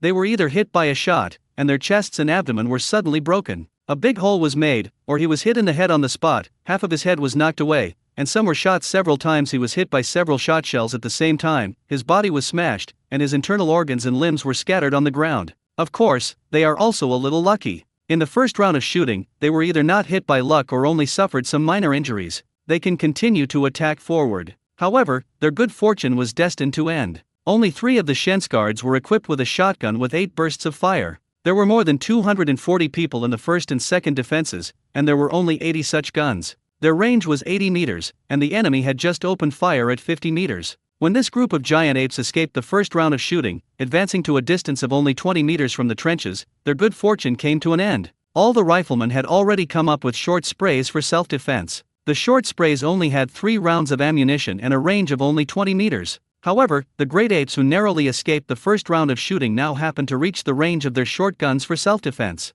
So, at the next moment, all the shotguns in the hands of the soldiers were ringing in the position of the 1st Company of the 2nd Battalion, and more than 240 powerful trolls gathered fire on the remaining less than 20 giant apes, each of which could be distributed with more than a dozen shotguns, and was beaten to rotten flesh on the spot. And it's not over yet. Shotguns are all about rapid fire. Some soldiers finish the first shot and worry about not hitting it. They immediately push and pull the bolt and send the second shot into the gun in the blink of an eye. Chamber, shoot again without hesitation. To tell the truth, it was inevitable that everyone would feel a little nervous when they attacked such monsters for the first time. Although the officers emphasized the need to be calm many times, until those monsters rushed in front of them, the tall figures would inevitably shock the soldiers. As soon as they were nervous, they were scared, and as soon as they were scared, they started shooting like crazy, with the bolt in their hands constantly being loaded, and the trigger being picked non-stop, and the banging gunshots. Just like the first time a recruit goes to the battlefield with an automatic rifle, veterans generally like to shoot with an automatic rifle, which is accurate and saves ammunition. And those recruits are often prone to nervousness.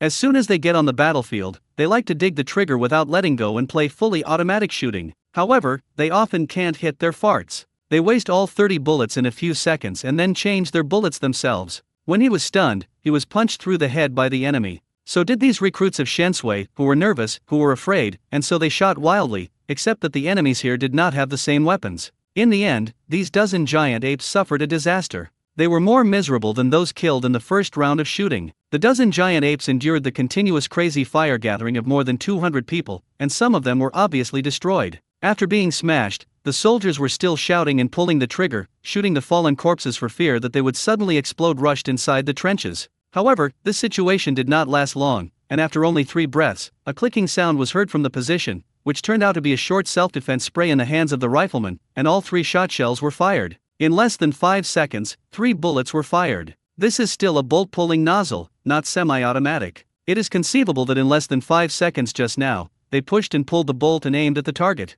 How fast and crazy it is to shoot. Fortunately, there are no enemies behind them now. Otherwise, according to this method of play, there will be no bullets in the guns in their hands. If a group of giant apes come again at this time, they will have to wait and see to be killed, even reloading ammunition. Too late. However, this was also the first time they faced a giant monster, which was excusable. After fighting once, they saw the enemy's blood, and they became veterans from now on. Bang bang bang bang. Some commandos with 8-shot shotguns were still firing inertially, and suddenly in their ears came the squad leader, the platoon leader's shout. Stop fighting, ceasefire, those monsters are dead, calm down. The soldiers heard the squad leader shouting, and then gradually calmed down, put down the gun in their hands, and heard the squad leader and company commander shouting again in their ears. Conceal, check firearms, load ammunition, and be wary of enemies behind.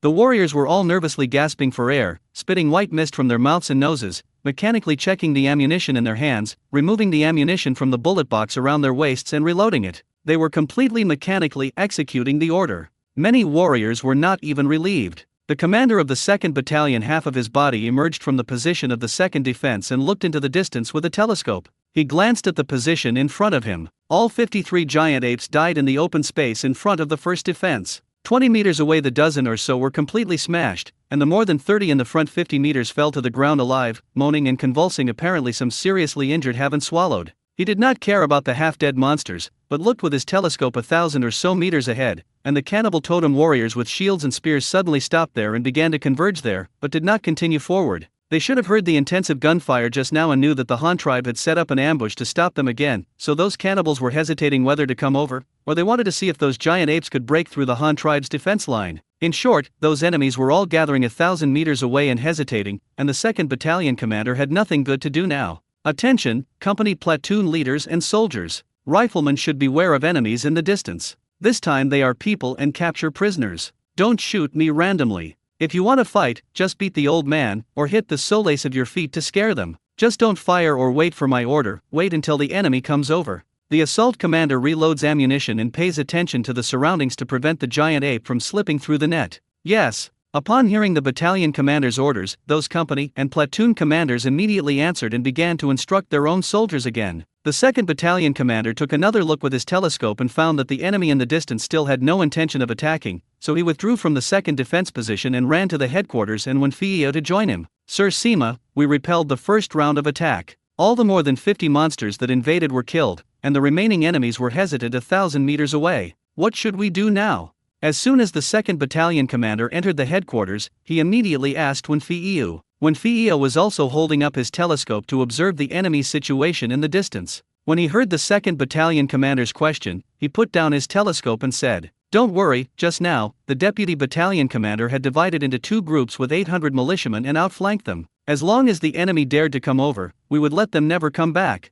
At this moment, the enemy in the distance finally made a move. 1,000 meters away was too far. Although they heard the dense gunshots here, they didn't know the specific situation. The open space in the distance was white, and the giant apes were all white-haired. If they were far away, they couldn't see at all. What happened to those giant apes? So they thought about getting closer and seeing. As long as they could get close to the position of the 1st Company on the front, 300 meters, the 2nd Battalion was sure to eat all of this enemy, because the militia led by the deputy battalion commander had by this time deterred back to 400 meters on both wings. If they dared to come, the Han tribe dared to surround them. Chapter 992, completely annihilate the enemy who counterattacked. The positions of the 1st Company were on the front of the main road, cutting the road off, with 2 lines of defense at the front and rear, while the positions of the 2nd and 3rd Companies were on either side of the main road, with each of the 2 companies having a line of defense that extended far along the main road, and 250 men held a single line of defense, and could line up more than 300 meters next to each other. This is the reason why Wen Fiyu was confident that as long as the enemy dared to approach a distance of 300 meters from the frontal position, the militiamen on both sides and deterring past would be able to surround all the invading enemies.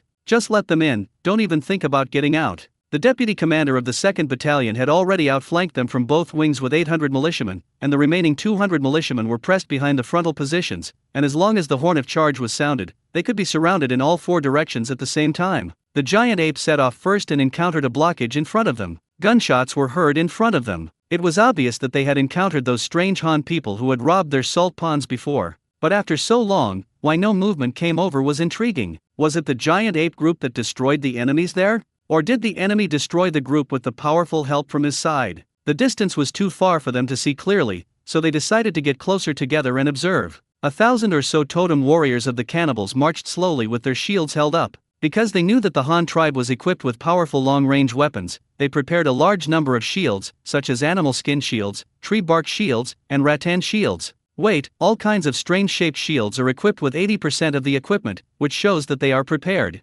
Although it's of no use to bullets, it's also the strongest defensive weapon they can come up with. 2 minutes. This group of totem warriors walked for 5 minutes before finally reaching 300 meters in front of the company's position. At this distance, the terrain is open, and it is quite easy to spot dynamic targets visually, but static targets, especially those with camouflage colors, are still quite easy to find. The white-haired giant ape is difficult. Fortunately, though, there were still dynamic targets ahead, and several giant apes were still attacking those Han Chinese in front. Those Han Chinese dressed in green were fighting giant apes with wooden sticks, shields and other objects, and some were thrown away by giant apes with their bare hands and fell into the ravine in front. The scene in front of him seemed a little strange. Those Han people clearly had powerful long-range weapons, so why didn't they use them now? Have they used up the arrows? If you look closely, there are still many giant apes who were killed in the open space in front. Obviously, those Han people still gained a lot just now, but they have been penetrated by the giant apes into the position defense line, and they themselves should have lost a lot. And then there's why those giant apes didn't roar. You should be able to hear some sounds even if you were far away, but those Han people in green are yelling there? The totem warriors of the cannibals were confused, but they also knew that the opportunity in front of them was fleeting. The great apes who opened the way had to pay huge casualties to make a gap for them. The Han people were now exhausted, and only a few were still fighting with the giant ape, and their arrows have been exhausted. As long as everyone swarms up at this time, it will definitely be able to break through the Han blockade and obstruction and regain the salt pond. So several of the leaders yelled a few words in the crowd, and the group of thousands began to run wildly with their shields, rushing towards the ravine in front of them in one go. In just a dozen seconds, the huge group once again reached nearly 100 meters and completely entered the encirclement. Bang! A gunshot suddenly came from the front behind them, with the shield in one hand and the leader with the giant axe in the other being struck in the chest on the spot, and the bullet was rolled and shattered only after a series of 3 people in the dense crowd, and stopped in the body of the 4th person, and 4 people fell to the ground on the spot. Beat me, and strike me to the ground, and stop them, and do not let them come forward. The 2nd Battalion commander shouted at the crowd in front of him from his position. The task of their front position was to stop the enemy from breaking out from the front. In addition, it was to attract the enemy's attention and create opportunities for the outflanking team behind. The deputy battalion commander and the militiamen lived up to expectations, having already moved to the designated spot, and upon hearing the sound of gunfire from the positions ahead, immediately jumped out of the woods beside the road and completed the encirclement of the group of cannibal warriors in the blink of an eye. Bang! Chirp! A green flare was shot into the sky by the deputy battalion commander with his own shotgun, and the 3 lines of the 123rd Company received news at the same time that the encirclement had been closed and that the harvest could now be carried out. Brothers, hurry up, capture them alive, and make meritorious deeds and be knighted. The squad leaders shouted and rushed up with their weapons. Of course, the main force in capturing prisoners still had to look at the militiamen. Thousands of militiamen rushed up from all directions. They held large solid wood shields and took advantage of the whistle sticks to charge in formation and rampage. They rushed into the enemy group like a herd of enraged yaks, passing by. No one can stop it. It's not so much about capturing prisoners, but that scene is more like a riot brigade. Just like when the prisoners in the prison in the movie are in a collective riot, groups of riot brigades rush into the mob with shields and batons in hand, and beat people when they see them, until they can't get up. Only the scenes here are more massive and brutal. The militiamen became the main force in suppressing the thugs, beating people when they saw them in the crowd. The 3 companies of the 2nd Battalion became a cordon. They held guns and formed an encirclement on the periphery. Whenever an enemy rushed out from inside, they did not hesitate. Just throw it down with one spray. If any militiamen are in danger, the peripheral Guards will try their best to protect them and kill the dangerous elements as soon as possible. Even if the soldiers of the 2nd Battalion fired boldly and did not hesitate, under such a strike force, the final result would never be less than 50% of the prisoners. This was also the original idea of going to the hospital to explain. Catch as many as you can while ensuring your own safety. Bang bang bang bang. Scattered gunshots were heard from time to time on the battlefield, and the cannibal warriors on the periphery were knocked to the ground in circles. Some were knocked down by thick solid wood shields, and some were hit on the head with short sticks. The beaten head was broken and bleeding, fell to the ground faintly. The militiamen squeezed the center of the encirclement from all directions, and the men in the back row could not reach the enemy, so they had to take out their handcuffs and handcuff the downed enemies on the ground, and then drag them one by one to the periphery and hand them over to the care of those Guards outside. And in the center of the encirclement, fierce hand-to-hand combat continued, and the cannibalistic totem warriors also found themselves in a tight siege, cut off their way, and began a meaningless battle of trapped beasts, posing some threats to the militia warriors inside. When Fio had already brought the 2nd Battalion commander and the others to the front. After seeing the situation in front of him, he immediately issued several orders in succession. Find a few large nets and sprinkle them on your head in the middle to restrict their movement. You can use a quilt without a large net. Cover them on your head. If you cover them, beat them for me. The assailant changes his short gun and uses a single-headed bullet with a red shell. Go inside to help and be careful not to hurt your own people. After hearing this, the 2nd Battalion commander and a few soldiers' eyes lit up, and they immediately gave their word, and several of them quickly ordered them to go down. When the soldiers on the periphery heard this, they immediately ran back to where they were sleeping, took all the quilts that they had not had time to put up in the morning, and handed them one by one to the middle of the encirclement. After hearing the order, the innermost soldiers and militiamen immediately unfolded the quilt and used it as a hood for the enemy who was still fighting trapped beasts inside. Beds of quilts, like curtains that covered the sky, were directed under the hoods of the cannibal warriors, instantly blocking all their view, and then immediately afterwards, some militiamen, holding up their shields, flew and pounced, and in one fell swoop, overwhelmed a large area of the enemy under the quilt. Everyone saw that this method was effective, so more quilts were handed in, and bed after bed flew towards the enemy in the middle. From time to time, some people yelled and flew towards the middle, and one person could directly knock down one. The enemies who were trapped in the middle and still resisting in the corner were soon all arrested under this tactic. After such a fierce hand-to-hand fight, the militiamen were exhausted to death. The Guards behind them quickly stepped forward to take their place and capture the prisoners. The last batch of prisoners of war were tied up and taken into custody. Others were also treating the injured. The instructors of each company and platoon began to count the results and losses, and everyone was busy cleaning the battlefield together. And those cannibal warriors who were caught soon discovered something was wrong. These Han tribesmen clearly held weapons that could easily put them to death, and there were so many shield soldiers, militia. Why did these Han people, instead of killing them directly, they tied them all up with a metal bracelet that looked very delicate? This caused them great doubts. Don't those Han Chinese want to kill them directly? As soon as this idea came out, prisoners of war became active in their hearts. What are the Han people planning to do with them? Why didn't the Han people just kill them? Can the Han Chinese escape if they don't kill them? There are even people who think about muddling along. Anyway, the Han people haven't killed them now, so let's take a look first. The battlefield in front of the position was quickly cleared, and reasonably, the Han tribes and cannibals fought without any capture. Their shields were not even as good as those nailed by the Han tribes with wooden boards, and their stone spears and bone spears were the objects of dislike.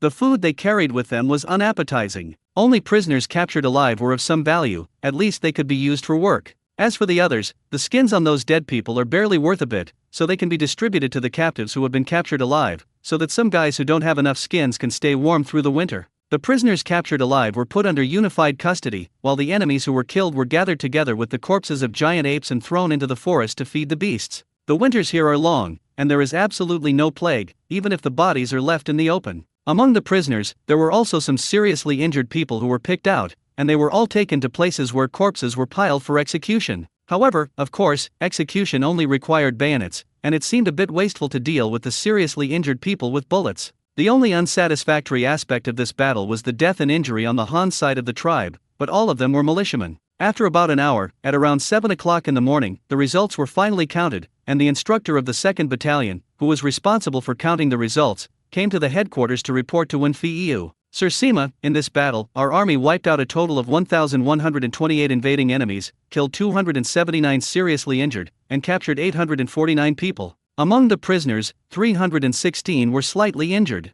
The captured live population accounted for 75% of the total enemy strength, and all 53 giant apes were killed. There were no casualties in the 2nd Battalion of our Army's Shen's Guard. The militiamen died and 8 people were seriously injured and 87 people were slightly injured. When Fiyu frowned after hearing the report on the results, he hurriedly asked, "What caused the casualties of the militiamen? Is there any result?" The instructor of the 2nd Battalion knew that Sima would ask this, so he came prepared. He explained immediately. Mainly due to the casualties that occurred during the final siege, 3 of the 8 casualties were smashed on the spot by the enemy with stone axes, and the remaining 5 were pierced through the chest and abdomen by the enemy spears. The remaining 80, most of the minor injuries were to the limbs. In the final stage of capture, our militiamen were all equipped with shields to block the front, with only the head and limbs unprotected. That's why the limbs of these people were attacked by the enemy. After hearing this, Fiyu and the 2nd Battalion commander sighed. They are still poorly equipped. If the person responsible for capturing prisoners this time was not the militiamen, but the heavily armored infantry of the Han tribe, then it would be impossible for them to be pierced through the chest and abdomen by stone spears or bone spears.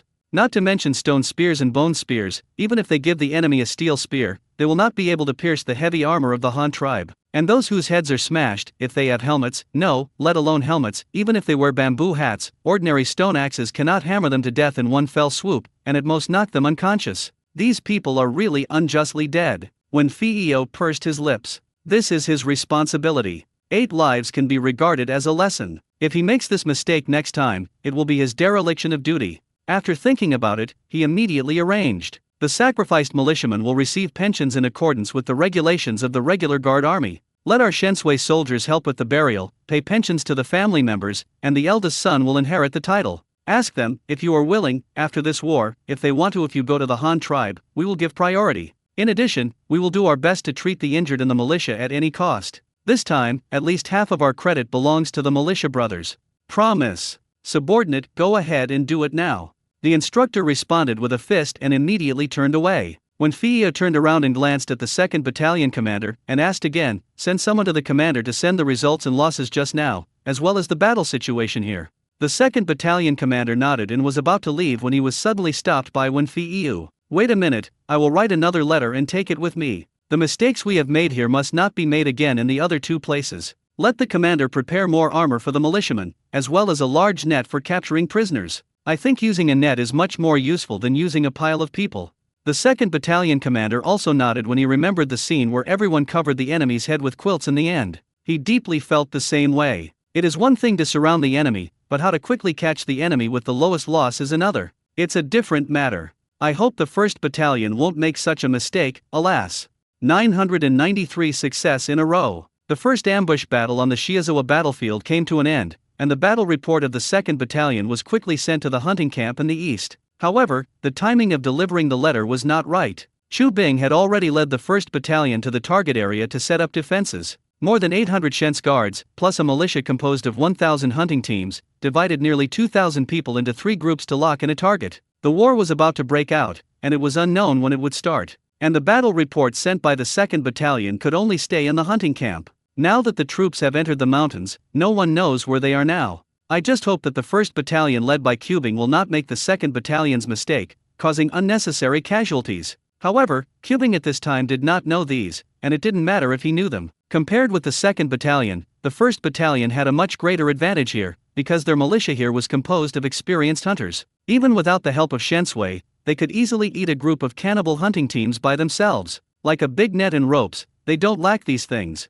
The hunting ground is originally divided into half for farming and half for hunting. How can they lack this hunting tool here? And in terms of the ability to catch prey, the militia here at the game camp is obviously several notches higher. The 3 companies each led a band of militia to the target site, and 4 days after the crowd had set off, the battle finally began. The first to fight was not the group that was pursuing the yaks, nor the group that was pursuing the alpacas, but the group of enemies that were pursuing the bighorns were the first to be ambushed, without it, because this group of bighorns was easier to catch, and those cannibal warriors drove the bighorns into the woods early and entered the ambush point they had set up in advance. However, they did not know that the mantis stalked the cicada oriole behind, and when they drove the bighorn deer into the woods, they themselves fell into the sight of the Han tribe. Responsible for ambushing this group of enemies was the 1st Battalion and 3rd Company of Shensui, plus a militia composed of 200 hunting teams. At first, the 3rd Company commander was preparing to find a place to ambush, and then when the enemy came, he suddenly rose up and killed them all, but the hunting team's militia did not agree. The centurions of the 2 hunting parties shook their heads like rattles and vetoed the plan in one fell swoop.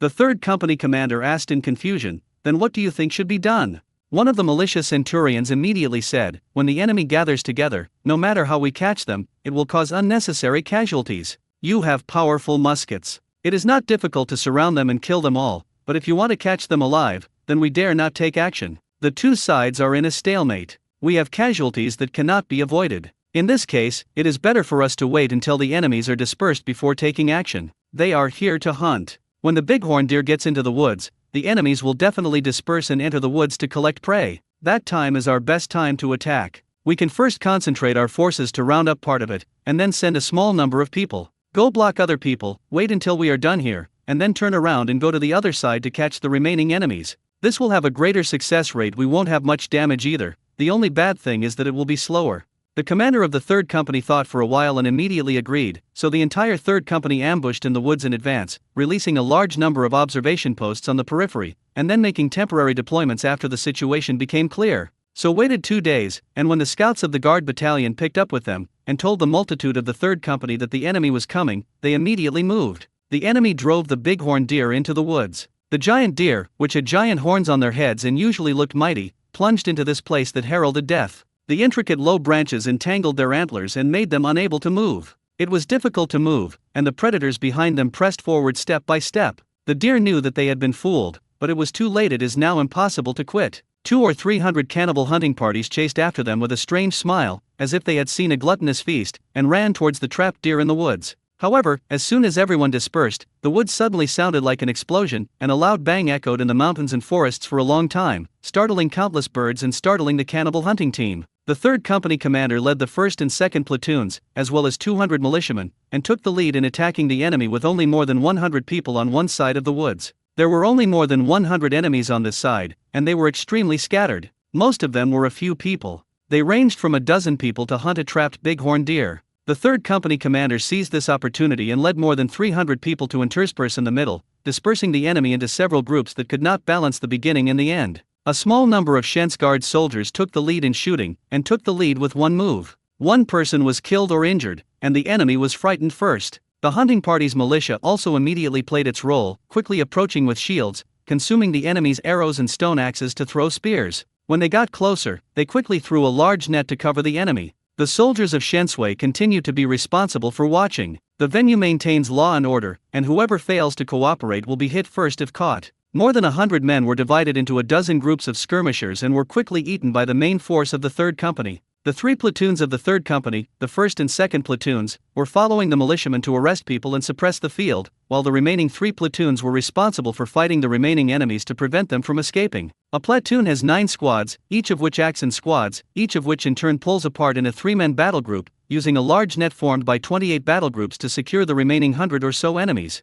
The battle over there ended quickly before it started, and then the main force immediately turned around and pounced on the remaining enemies. More than 100 people failed to form any strong resistance, and were captured again by the main force of the 3rd Company. Finally, as soon as they had joined together, they counted the results and found that all the enemies had been annihilated, and that all the remaining 200 or so had been captured, except for 26 enemies killed and seriously wounded, while the 3 companies and 200 militiamen on the Han tribe's side suffered no casualties. Such an outstanding record, of course, is a tactical advantage, and it is also caused by the strength of the personnel. Both militia centurions were masters of hunting, and they appeared to be able to do so with ease, both when organizing operations and when they actually took action, which made the 3rd Company commander very happy. The two brothers have done a good job this time. I will definitely ask the commander for credit for you. With this record, the boss will definitely not treat you badly.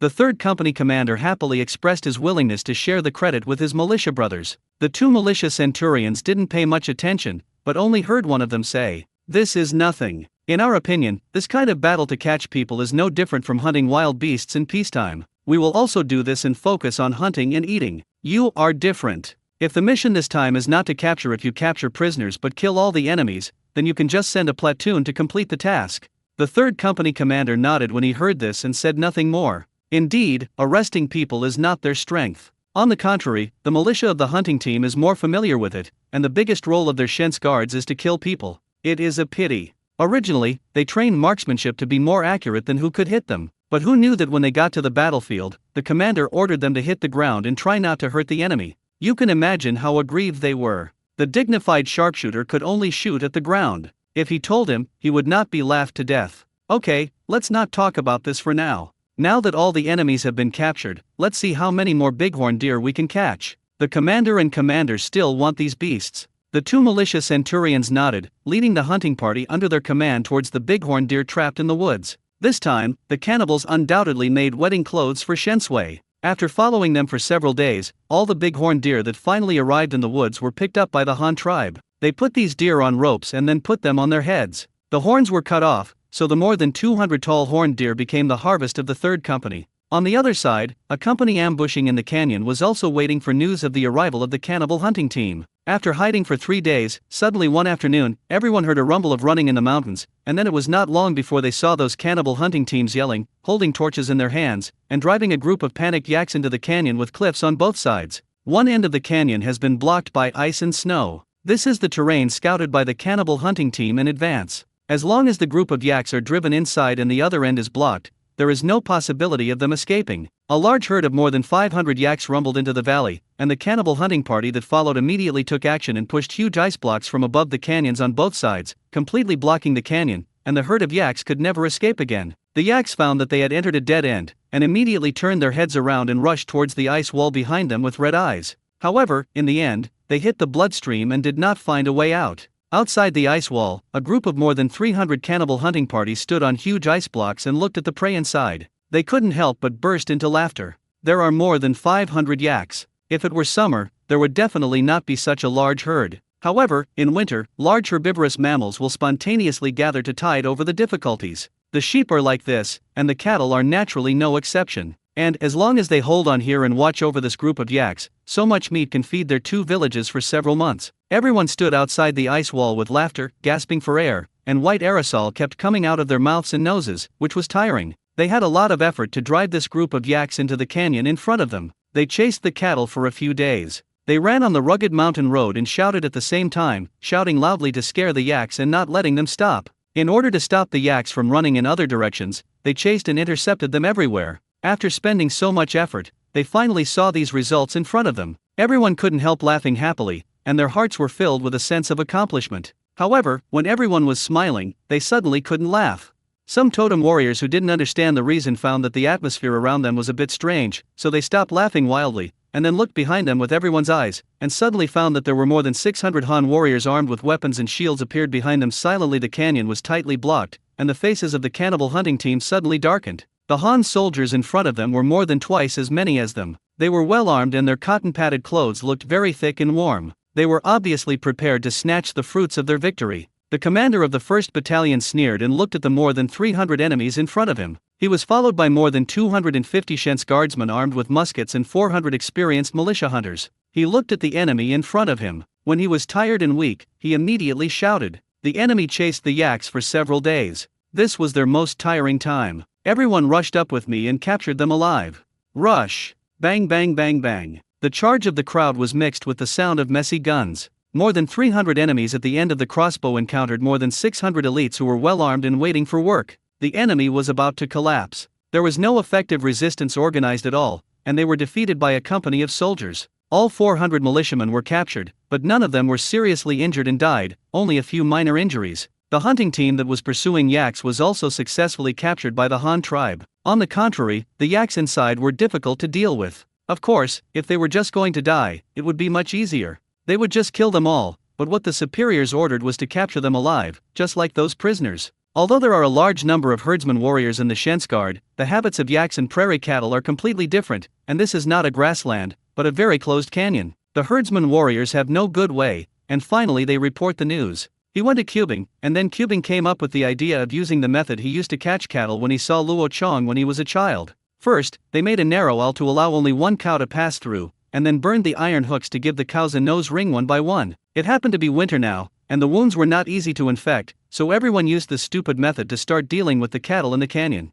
It took less than half an hour to capture the captives to end the battle, and nearly half a month to capture the group of yaks. When the people and militiamen of the first company led more than 500 yaks and escorted 300 prisoners back to the camp, they found that the second and third companies had already returned to the camp. Not only the deer and alpacas were captured, but also the number of prisoners was about the same as expected before the war, and they were all caught alive. After returning, Cubing also received the battle report from the Yan's camp and the battle report from the Hekau position. After thinking about it for a while, he immediately wrote a long letter to Luo Chong, reporting the situation here in detail. These include his strategic plan, three-party garrison, multi-front war, and various steps in fighting the cannibals. In addition, he also said his own evaluation plan and some of his own analysis, and finally these few battles, large and small, battle reports, and the results they achieved. So far in the war, Shensui has captured nearly 2,000 young and strong prisoners. This number is not large or small, but the situation is there. It is not a decisive battle in the first place, and if you fight the enemy decisively, you will have insufficient troops on your side. If you lose, you won't lose. After all, you have muskets in hand, but you can't catch so many prisoners, so you have to think about this in the long run. 994 Layout of North County. 3 months after Shensui went on an expedition, Luo Chong finally received news from them here. It took them more than a month just to take a boat there. It took them more than 10 days to resume training there. After the reconnaissance was completed, they made a plan and officially attacked. It has been 3 months since I wrote back. The letter was first delivered to Luo Chong's home in Hanyang City, and later transferred to the Research Institute in Xingdong County by the family's personal guards. Luo Chong had been traveling back and forth between Xingdong County and the Comprehensive Research Institute in Huixin Island for more than 2 months, played an important role as a guiding light for construction machinery projects. That afternoon, he received the Northern Battle Report forwarded by the personal guards. After reading it, he breathed a sigh of relief. Cubing really lived up to his expectations. Luo Chong saw his battle plan and reasons, as well as the form and stages of the war. Analysis greatly appreciated this. This war is not large in scale and can only be carried out in the form of protracted war and guerrilla war. Fighting and ambushing, a few hundred people at a time is a victory, and 1,000 people is considered a major battle. Luo Chong doesn't care much about this. If we had maintained the scale of the Battle of Taixima, with nearly 20,000 men dispatched at a time, thousands of cavalry, and a large number of fleets, if we had fought for several years, the Han tribe would have been dragged to collapse by such a large-scale war, but it is different in the north. To deal with the cannibals, Luo Chong only dispatched a guard station, with a total of only about 2,000 people. The more than 3,000 local militiamen were all locals. The Han tribe recruited directly without paying the army. In addition to sacrifice pensions, basically there is no need for how much money the tribe spends. Not only that, the war against the cannibals in the north can also gain a lot of benefits. Let's talk about the results of this month or so. The 3 battalions of Shens guards captured nearly 2,000 prisoners. Although it is not as good as one battle when fighting Zudeo. There were many captured, but those captured by Zudeo were all put back to become common people, and the Han tribe could not gain benefits from them. Instead, they have to invest in their livelihood infrastructure. And the prisoners of the cannibals are different. If these people catch one, they will earn a free labor force in vain. The more they catch, the more they earn. In addition, there are other resources, such as in the report on going to the hospital. This time they not only captured nearly 1,000 prisoners of war, but also captured a large number of horned deer, yaks, and alpacas. These livestock are also real benefits. So overall, the Han tribes not only did not lose money fighting the cannibals in the north, but they were still making money. As long as they waited until the river water froze in the spring of next year, transported those captives back by ship, and threw them into the mines, they would be able to see immediate returns. The last thing is Cubing and Yuno's analysis of the future after the end of the war, which mainly revolves around the theme of whether to fully evacuate from the north in the future. Cubing and Yu thought for a while, and decided to ask Luo Chong about this matter. It would be better for the leader to decide. If they make their own decisions, they will find some specialties and force Luo Chong to keep people in the north. This is possible, but these two people are not very courageous. At least they are quite afraid of Luo Chong, or Ah. Cubing and Yu Yi elaborated on their ideas in the letter in detail, including their ideas for dealing in specialties in the future. The most important thing is that both of them persuaded the Han tribe to give up the territory they had finally conquered without any reason. Moreover, if the northern camp is well managed, it can make money without the material support from the rear. In this case, a complete evacuation would be a bit too bad. Total evacuation? Luo Chong really never thought about this issue before, but Luo Chong agreed with his past illness and Yu Yi's idea, that is, why should the land that he finally managed be easily discarded, and it is not impossible to feed people. But the size of the northern camp was indeed a bit small, so keep it. It was a bit far from the core area of the Han tribe, and then there was the inaccessibility, which was not conducive to his rule. It is quite convenient to walk by water, but the winter over there is too long, and the river is frozen for at least 4 months of the year, just like now. That is to say, the Han tribes were unable to carry out any forceful intervention in the northern camp during these 4 months. It's okay to send officials from the past to be loyal to Luo Chong. Once the officials sent rebel, the Han tribe will not be able to send troops in a row. In 4 months, once the rebels control the entire north, he will be able to train an army within 4 months. When the river water freezes and the Han tribe sends troops to quell the rebellion, who knows if they can win? Even if you win, it will be a waste of money and manpower. No matter how you calculate it, you will lose money. The waterway cannot be kept open all year round, so we have to find a way to take the land route. At present, the Han tribe has not found a land route to the north. To be precise, no one has been sent to walk there. And if you want to build a railway, it is undoubtedly another huge project at the level of a national artery. The main development focus of the Han tribe in the next few decades will be in the south. Even if the main arteries are built, they must be built first in the south. Only after the southern railway network is initially formed can the north be considered. After all this, Luo Chong may never see that day in his life. No matter what, the north can't reassure Luo Chong. And even in Luo Chong's generation, nothing happened when he was alive, but when he died, who knows if the north will rebel after the Han tribe? If you had no interests from the north at the beginning, then it doesn't matter if Luo Chong's descendants don't care, but if you have them at the beginning and lose them again, the nature will be different. It is equivalent to losing the inheritance of your ancestors. It will not work if you don't take it back, but whether you fight or not, you can't win. It is a loss for the Han tribe. For a moment, Luo Chong was a little worried about this issue. Cubing and Yui only thought about the immediate problems, but Luo Chong was considering the problems in the next few decades or even hundreds of years. Now that he has occupied the north, he has buried a hidden danger for future generations. How to manage the country into a piece of iron barrel is basically transportation, or Luo Chong's theory in the past. If he has the ability to send hundreds of thousands of troops to any corner of the country within 24 hours, he will say any rebellion is just a joke. It's a bit exaggerated to say this, but from the 8 counties of Hanyang to the south, Luo Chong can really say that he can send troops wherever he wants, because the waterways in the south are smooth all year round, and the Han tribe there are a huge number of ships, so it is not difficult to do this. But in the north, once someone takes advantage of the 4 months of the frozen river in winter to rebel and wait for the central side to send troops to put down the rebellion, the daylily will be cold by then. While Luo Chong was sitting in the house meditating, Lin Fei, the director of the Power Research Institute, suddenly knocked on the door and walked in. "Leader?" A newly made rubber tire was delivered, which is the one used on the tractor. "We will install it now and can conduct a vehicle test run in the afternoon. Should the leader come over and take a look?" Luo Chong was stunned when he heard this, as if he had thought of something, then immediately nodded and said, "Look, you can arrange it now. Call me during the afternoon test drive." "Yes." Lin Fei nodded and surrendered. After Lin Fei left, Luo Chong in the room's eyes lit up. Yes, although the shipping was blocked for 4 months and the railway could not be repaired in a short time, there was no problem with the land transportation. The Han tribe now has tractors. You can also quickly maneuver to the north by land. As long as you find a flat road that can cross the convoy, land transportation will not be much slower than shipping. After figuring this out, Luo Chong immediately felt relieved a lot. The reason why he was so entangled was that, to be honest, Luo Chong himself did not want to give up the north easily. He didn't pay much attention to the copper mines found in the north, but Luo Chong was reluctant to give up that asphalt lake. It was natural asphalt, the best thing used to pave asphalt roads. At present, except for that asphalt lake, the Han tribe has not found another one elsewhere. This is the strategic value that makes Luo Chong unwilling to give up. Even then, though, caution should be exercised with regard to the northern strategy. There is no problem with the development of a characteristic economy proposed by cubing. Unique livestock can be raised in large quantities,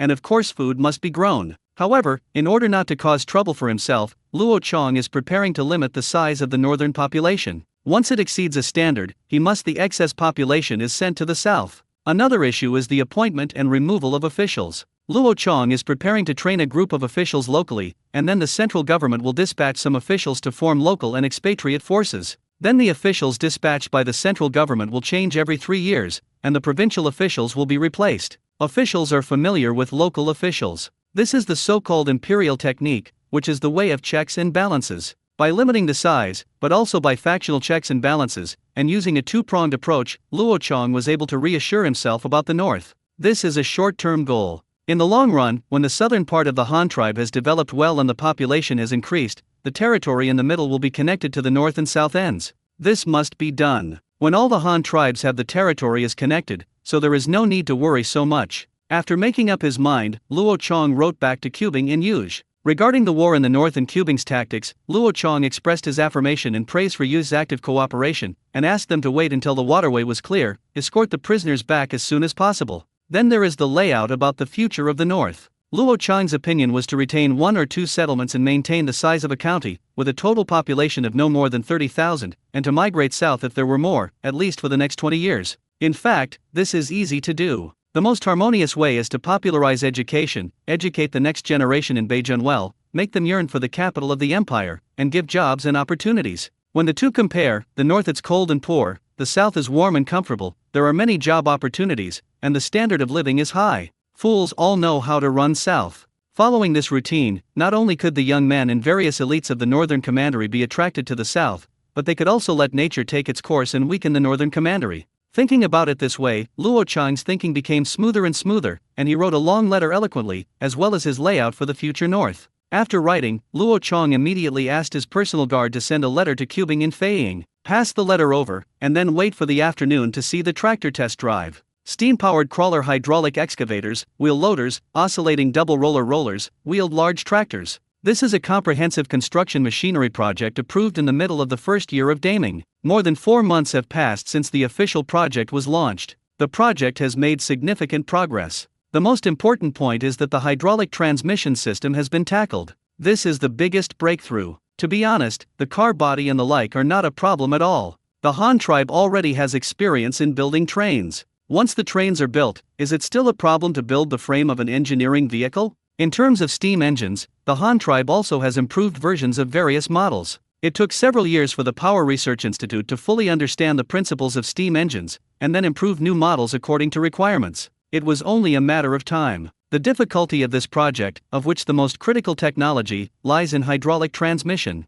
Hydraulic plunger pumps and hydraulic motors, to put it bluntly, are all the same thing, but they are just a matter of forward and reverse use. This is a purely mechanical component. With the current machining technology of the Han tribe, it is not difficult to build it. After all, now there are steam machine tools. Then there were left 2 parts, hydraulic oil and hydraulic oil pipe. Both sub-projects were developed at the Comprehensive Research Institute in the middle of the lake. Hydraulic oil is characterized by heat and cold resistance, non-solidification, non-foaming, non-oxidation, and non-corrosion of metal. Instead, it must lubricate metal parts. Maintenance role. Under Luo Chang's prompting, the institute used protective tung oil as the main body, combined with a variety of vegetable oils. After a lot of experiments, the appropriate hydraulic oil ratio was finally found, and the problem of hydraulic oil was solved. The price, of course, is not cheap, but the construction vehicles are not expected to be much, so the Han tribe can afford it. As for the oil pipeline, Luo Chang's idea is to use a metal hose to wrap the structure of the rubber hose to create a pressure-resistant oil pipeline.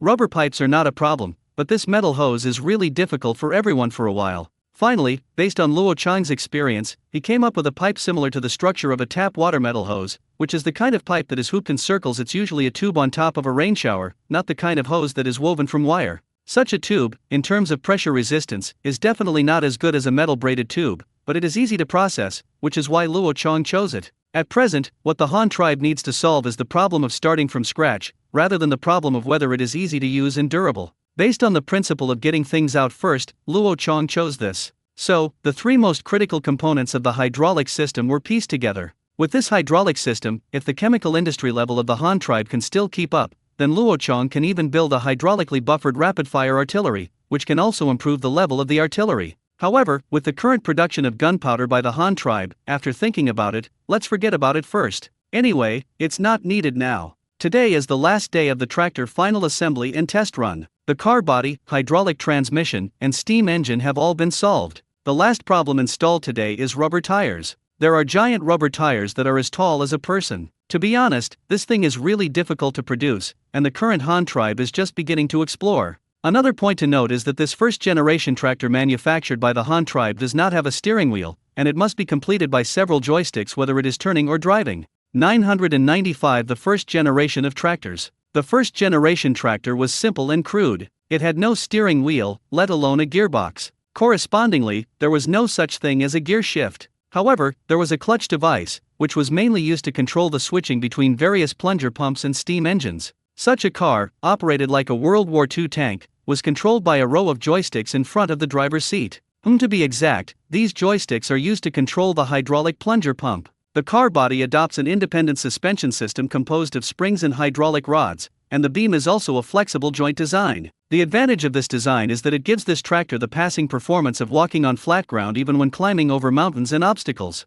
That is to say, this tractor, the four wheels and the frame are all flexible connections. Regardless of which wheel is lifted individually, the vehicle can maintain a certain degree of smoothness, and the four wheels can also land on the ground at the same time. And if it is a hard connection scheme, then when one wheel runs over a stone or other obstacle, the rest of the wheels will also be lifted together, causing the vehicle body to tilt. The torsion joint beam can ensure that the front two wheels, that is, when the front of the car tilts to one side, the rear of the car twists in the opposite direction, and the car body will not suffer damage. In other words, simply put, that is, the four wheels are independent, and the front and rear of the car are also independent, so that there will be no problems with one unit and other parts will be affected. After lunch at noon, Lin Fei took Luo Chong to observe the vehicle test run. The group came to the factory workshop under the institute and saw the huge tractor with wheels at a glance. The tractor was large in size, with a front wheel measuring up to 6 meters in diameter and a rear wheel measuring up to 2 meters in diameter, taller than the average person, and had to climb up a ladder to enter the cab. It stands to reason that at the beginning, there was no need to build such a large tractor.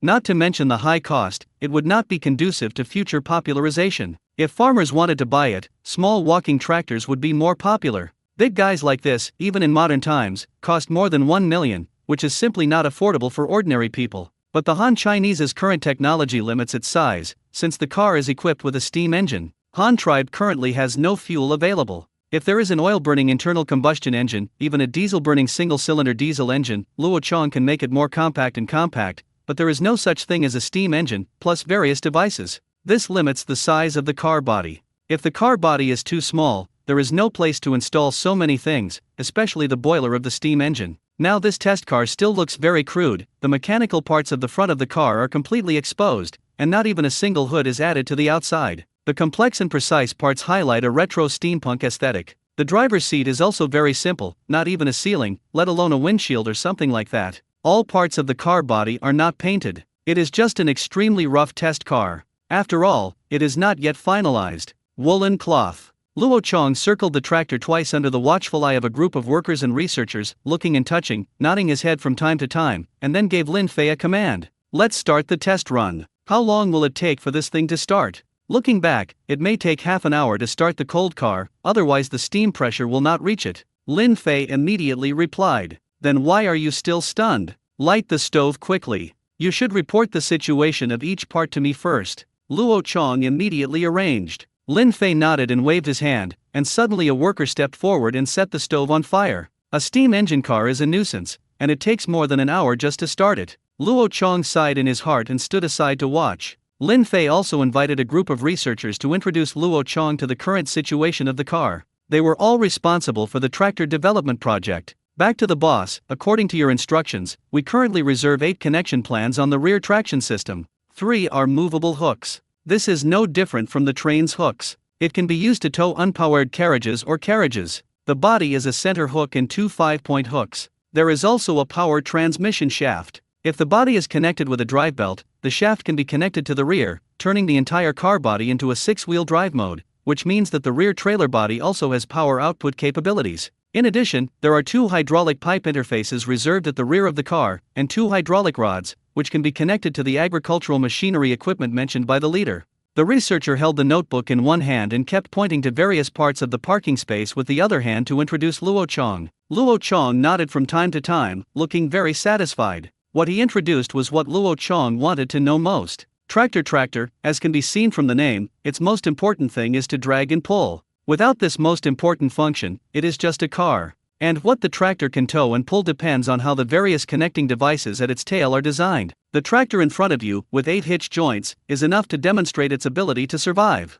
A tow hook in the middle can mount an unpowered bucket with a center-mounted connecting rod. This mounting solution can make the tractor and trailer form a toggle-type unpowered connection, which means that when the tractor turns, the bucket will not turn synchronously, just like the front of a semi-trailer pulling a container. Such a flexible connection does not seem to be a big deal at ordinary times, but when the mounted vehicle body is too long, it can reduce the turning radius. In addition, at 1/5 of each end of the rear of the car, there are 2 identical hooks. According to the theory of determining a straight line at 2 mathematical points, when the rear hooking part is hung with these 2 hooks at the same time, its transverse body will form a hard connection with the tractor, and the tractor will turn, and this thing will inevitably turn simultaneously. Such a hooking scheme is used for mounting a seating machine, and such a machine, which is usually not very long, needs to be kept consistent with the abscissa of the tractor for easy operation. If you want to mount the planter, first attach the 2 5-point hooks, and then attach the 2 reserved hydraulic rods, then the driver can control the hydraulic rods to lift and lower the planter behind. Those 2 reserved hydraulic rods are used for this rod.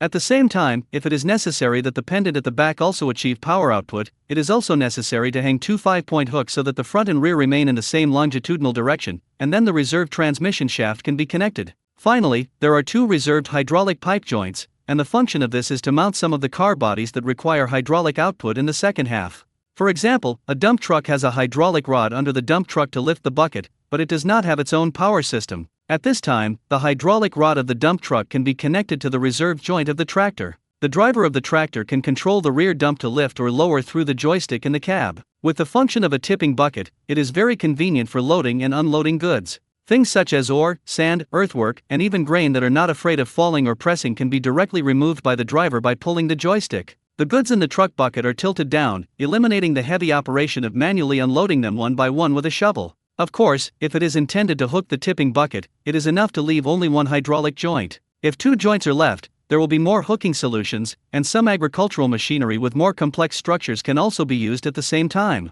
Such agricultural machinery as rotary tiller, ridge raising machine. The core technology of tractors is also here. While listening to the introduction, Luo Chong looked around, and after they had finished, he climbed up to the driver's seat himself and sat in the driver's seat. The cab of this tractor has 2 seats in parallel, the driver's seat on the left and the stoker's seat on the right. This is what makes the steam engine car bad. It has to be equipped with 1 person to control the power system, and the other person to concentrate on the control and driving of the entire vehicle. The tractor used a traditional layout, with the powertrain at the front, which was the steam engine and boiler, with the driver's seat in the middle and various hitch joints behind. Luo Chong sat in the driver's seat and looked at the row of joysticks in front of him and the clutch pedals under his feet. He couldn't help but shake his head. He felt a little uncomfortable. After all, he had become accustomed to driving a car with a steering wheel in his previous life. Now when you get a trolley car out, you will inevitably not get used to it, but you won't be able to drive it yet. According to Luo Chang's design, the top of the row of joysticks in front was covered with grips that came out of the wooden car, and the grips were painted in different colors with paint to display different functions.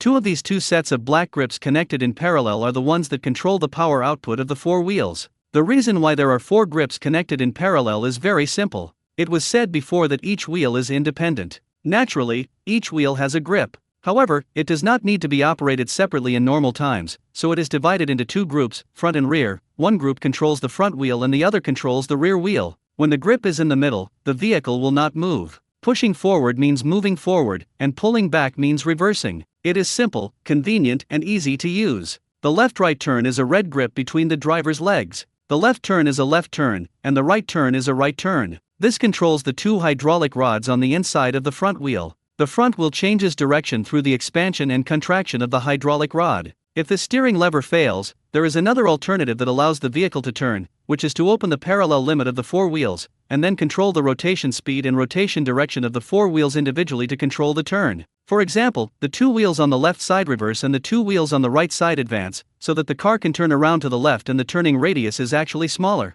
However, such operation is a bit more troublesome to control, and generally when the hydraulic steering system is normal, it is not recommended to use this extreme way to turn. Finally, there are 2 separate yellow grips, which are the joysticks of the 2 hydraulic joints reserved at the rear of the vehicle, which are not used if the vehicle with the hydraulic device is not attached at the rear. With 7 joysticks, you can fully control this first-generation tractor. Although it is easy to operate without a steering wheel, it is not difficult to drive after getting familiar with it. Finally, there is a clutch pedal under the foot. Generally, this pedal is not used. When driving normally, the hydraulic drive device of the four wheels and the hydraulic steering device are connected by gears and the main power gear of the steam engine. Whether you are walking normally or turning left or right, you don't need to step on the clutch. There are only two situations where the clutch is used that require 1. When reversing is required, the plunger pump liquid and oil output direction of the four wheels needs to be adjusted at this time. It is necessary to use a clutch to separate the gear from the steam main engine, and then connect the gear in the opposite direction to the main engine.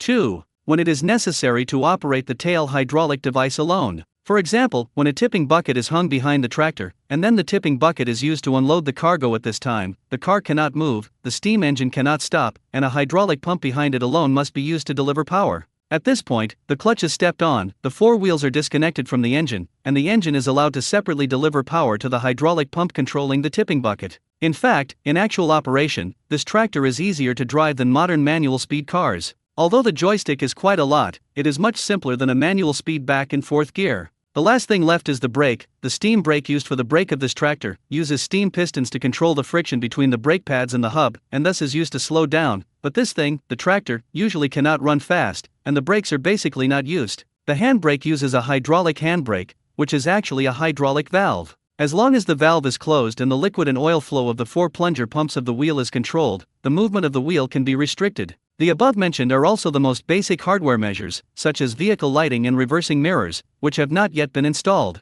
After all, even if this thing is installed, it must be installed on the frame of the cab. At present, this test vehicle does not even have a cab. There is only a convertible tractor in the whole, and there is no place to place those auxiliary things. Luo Chong sat in the driver's seat and watched a group of researchers around him busy up and down. Some were checking the hydraulic pipes, some were checking the hydraulic cylinders, and some were checking the steam engines. When they reported to Luo Chong one by one when all parts were in good condition, the whistle of the steam engine in front began to whine. "Leader, the water is boiling and the air pressure in the steam drum has reached working level." The stoker in charge of the steam engine next to him immediately reported. "Then start the steam engine and let's go out for a spin." Luo Chong raised a smile at the corner of his mouth, looking very interested in this test drive operation. The crowd around them was also excited and ready to witness a moment that was about to be remembered in history. The stoker nodded, and then moved the pipe gate. The superheated steam in the steam drum quickly poured into the cylinder, pushing the piston to start reciprocating. The piston pushed the connecting rod again, driving the flywheel to rotate.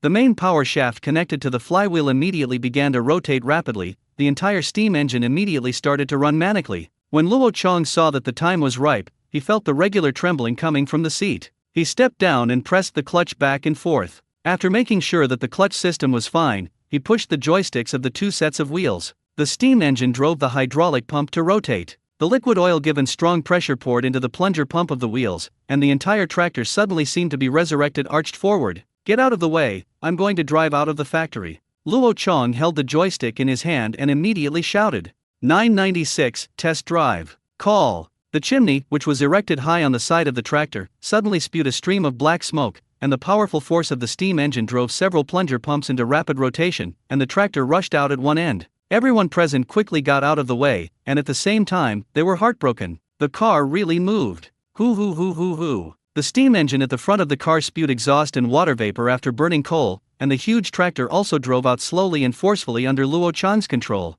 As soon as it left the factory, a cold winter wind blew in front of it. At this time, Luo Ren wanted to curse. If he had known earlier, he should have made a shed and a glass windshield for the cab. Driving a tractor outdoors in this winter is really unpleasant. Behind the tractor, everyone in the factory followed and ran out. Luo Chong drove the car to the door, stopped, turned around and asked Lin Fei, who was following the car, "What items are going to be tested today?" "Go back to the leader and test the obstacle crossing ability, towing ability, and the driving experience of this car to see if there is anything that needs to be modified." Lin Fei stood aside and shouted, because the wind was strong outside and he couldn't hear clearly if he didn't shout. Luo Chong nodded, narrowed his neck into the collar of his coat, and said casually, "Then test the driving first and overcome obstacles." Having said that, he begins the dedicated road to the test area under the direction of the fellows. The grassland and hilly landform here in Xingdong County has many undulating mounds. Although part of it was leveled by the Han tribe due to the construction of the city and road construction, most of the rest of the area is still original. This is probably because the people here in Xingdong County never cultivate land. There are no acres here, and all the people in Xingang County are either in the mines or in the factories, so there are still large areas outside the city where we can test vehicles, and those researchers have chosen a site outside specifically for testing vehicles. On the way out of the factory floor to the test site, wooden poles were planted as markers along the way, which were very conspicuous in the snow-covered. Sitting in the driver's seat, Luo Chong pushed the joystick, which controlled the rotation speed of the four wheels, straight forward to his head, allowing the tractor to maintain maximum output power, and then concentrated on controlling the left and right with the directional lever in his arms. Researcher Lin Fei and Luo Chong's bodyguards all followed on horseback. Everyone ran wildly along with the tractor on horseback, looking at and discussing without stopping, their eyes full of enthusiasm. "Boss, the raised anti-slip pattern on this tire is so useful that it doesn't slip at all when walking in the snow." Lin Fei rode to the tractor and shouted at Luo Chong. Luo Chong smiled and said nothing. "Just this? That's called anti-slip? It's just snow, not ice.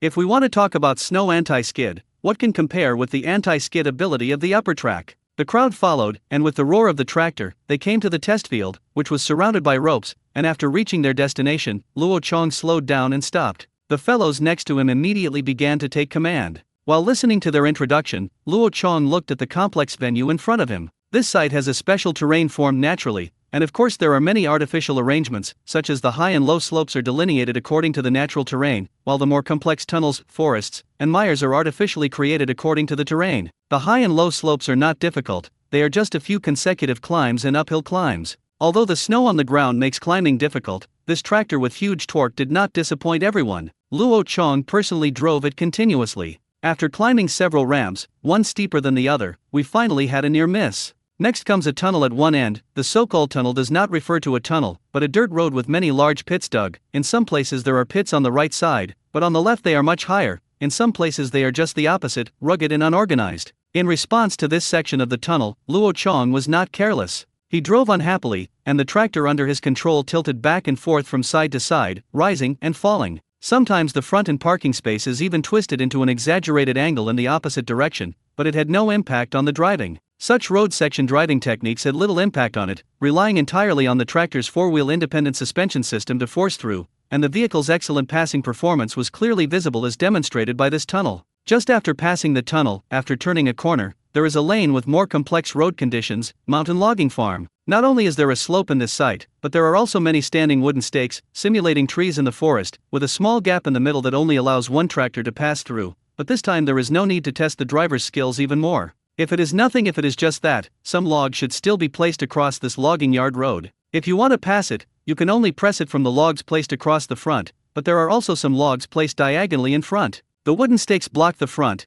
and it is also necessary to climb over the obstacles one by one. Luo Chong sighed in his heart, this is too crazy. Fortunately, he is currently driving a large-sized, high-chassis tractor. Its off-road performance is not inferior to any modified version of off-road luxury cars. After all, in terms of real off-road vehicles, what kind of car can compare? What about tractors? Luo Chong drove over without fear, relying on his skillful driving experience in his previous life to overcome obstacle after obstacle. Although he had not driven such a tractor controlled by a joystick in his previous life, he had driven off-road vehicles, such as Humvees, Huntsman, Land Cruisers, and Ford pickups. Although he did not have such vehicles, he drove them many times. Although those cars are all controlled by the steering wheel, this kind of driving experience is the same. They are all four wheels, and there is not much difference. It took several minutes to climb over this woodland obstacle section, and a ditch appeared immediately ahead. Tractors are destined to work in farmland. Since they are working in farmland, it is natural to climb ditches, so this is also a must-test item. The size of the ditch was dug exactly according to the size of farmland irrigation ditches common to the Han tribe,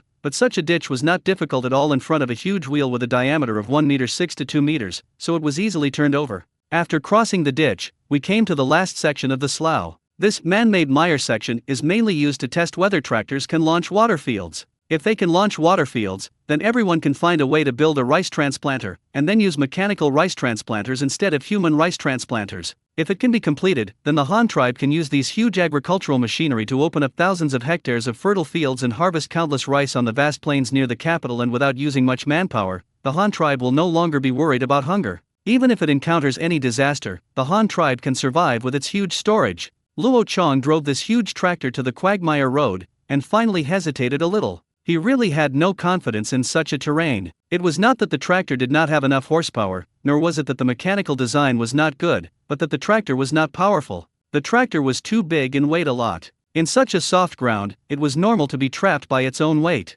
However, in order to measure the true performance of the vehicle, he pushed the push stick and arched one end into the mud. Hoo hoo hoo hoo hoo. The tractor spit out black smoke and white mist and slowly walked into the mud. Luo Chong watched helplessly as the wheels really got stuck in, but they didn't really get stuck much. He didn't even get the rubber tires on the wheels. Although the mud has a great adhesion to the tires, under the strong torque of the plunger pump, still effortlessly moving forward slowly. The surrounding researchers couldn't help but cheer as they watched the scene in front of them, but Luo Chong frowned and felt that something was not right. Rice fields should be covered with a layer of water for a long time. Depending on the growth cycle, different water levels are required at different stages. For example, when transplanting rice, it should be neither deep nor shallow. 3 centimeters of water is enough, that is, the palm of the hand is flat on the soil, and the water in the field just covers the back of the hand. When heading and grouting, the amount of water must be increased to allow the rice grains to absorb enough water. However, in general, the entire rice planting cycle is basically muddy except for the final 10 days when harvesting is about to be put dry. It is unimaginable how soft such a land, which has been covered by water for a long time, can be, and the dirt road that is driving in front of you is a dirt road in winter, with hard frozen soil underneath. Who knows if water has penetrated? So the winter test slough section is no reference value at all. After figuring this out, Luo Chong is not confused at the moment. The finalization of a car must be accompanied by a lot of testing. It is simply wishful thinking to get everything done in one test. Having finally made it through all the test sections, Lock-On controlled the joystick to park the tractor at the end of the field, and then said to the crowd running, "The frozen soil in winter is too hard, and the tests on the swamp section are not counted this time. After the ice and snow melt in spring, you have to conduct experiments again." Lin Fei was stunned when he heard this, but after thinking of Luo Chong's why saying bold assumptions, careful verification, he immediately nodded to express his attitude. Careful verification? What is careful verification? To put it bluntly, this time the experimental environment is unqualified, so let's experiment more next time. Okay, I wrote it down. This article is to be determined. I will try it again next year. Boss, please tell us about your driving experience. When climbing over various obstacles, are there any control systems that need to be improved? The boss will give us some advice. Lin Fei nodded in response, and then began to ask Luo Chong for advice on driving experience. The driving experience is also the content of this test, but it will not be tested separately, but integrated into various road section tests. Only the feeling when passing through various road conditions is the most important driving experience. Otherwise, if you only walk on flat ground, then there is nothing to talk about the driving experience. Anyway, it is just driving, and there is no experience at all. It is like a sports car. Its ability and value can only be reflected when drifting. The crowd lit a bonfire in the hut, heated it, replenished the tractor with coal and water, and rested for a while before starting to continue testing. The tractor's complex road condition passing performance has been tested, and except for the mire terrain, where the results are not very satisfactory, everything else falls into the category of qualified. Then the most important drag test remains for the next test.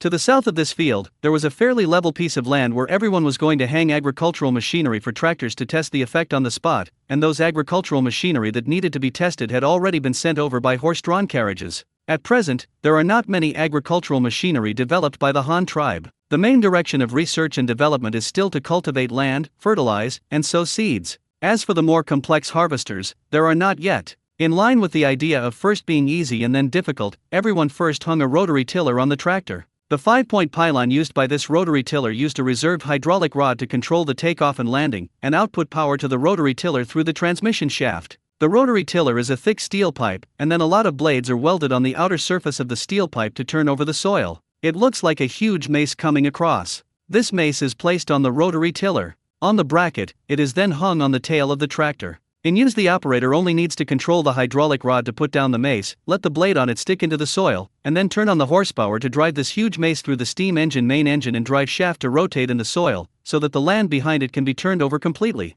Luo Chong climbed into the cab of the tractor again. The rear wheel diameter of this tractor is 2 meters, and the car body is even taller. If the roof of the cab is added in the future, it is conservatively estimated to be about 3.5 meters, and the width of the car is also nearly 3 meters. With such a huge tractor, the rotary tiller mounted on the back will naturally not be too small. The mace behind it is 6 meters wide and can be called the Big Mac among agricultural machinery. Even among modern advanced agricultural machinery, it is still at the forefront. Pushing the grip, he controlled the tractor to the end of the test field. Luo Chong looked back, consciously aligned himself with the position, then stepped on it immediately, controlled the hydraulic rod at the rear of the car to extend, and then put down the rotary tiller until he felt the huge obstruction coming from the car body. From these feedback, you can feel whether the mace is placed to the bottom. When the hydraulic rod reached the bottom and could no longer continue to descend, he released the grip that controlled the hydraulic rod, then stepped on the clutch again, controlled the gear separation, and then switched to the power system. The huge power of the steam main engine once again acted on the wheels and on the main drive shaft. The mace behind him also immediately rotated. Woo woo woo. Hoo hoo hoo hoo hoo. The car body forced the steam engine to provide a more powerful power output due to the force. The chimney spewed out waves of black smoke, the exhaust valve on the cylinder also whirled out white mist, and the powerful torque drove the car body and the rotary tiller behind it forward bravely. Luo Chong drove the world's first steam tractor forward straight and bravely. The mace behind him was like a behemoth covered with iron teeth and steel teeth. The frozen soil under his feet was vulnerable under these steel teeth and was instantly eaten by the mace.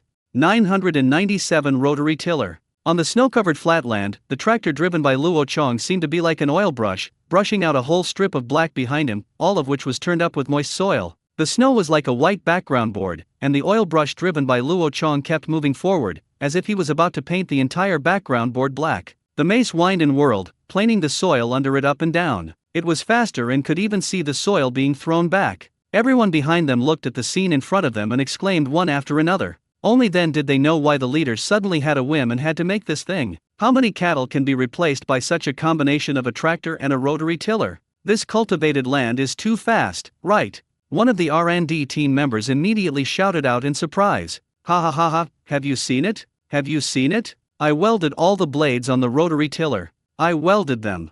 I'm a mother, you know how fast you can farm this thing. It not only walks fast, but also is very wide at one time. Look, a cow can farm one row at a time, up to 2 or 3 rows, and this rotary tiller is 6 meters wide once it comes and goes. Yes, this tractor and rotary tiller came here like this and caught several cows tilling together. And if you look at the effect of the ground that has been turned over, it can be turned evenly compared to the cow. Everyone looked at the shocking scene in front of them, and everyone was chirping and amazed. Lin Fei, who led the team, was the first to react and reprimanded everyone. Why are you chirping? You know this thing is so powerful, why don't you work quickly? You guys haven't seen the significance of this thing yet? Where improvements are needed? What is the depth of plowing in one operation? How big are the particles of the earth mass? Not meeting the needs of sowing? Have you checked everything that should be checked? When they heard this, the crowd immediately dispersed and immediately began various inspections. Having seen the power of the rotary tiller and tractor, everyone naturally knows the importance of this thing. For the Han tribe, whose people regard food as their first priority and agriculture as their foundation, this large-scale farming machinery has an irreplaceable effect.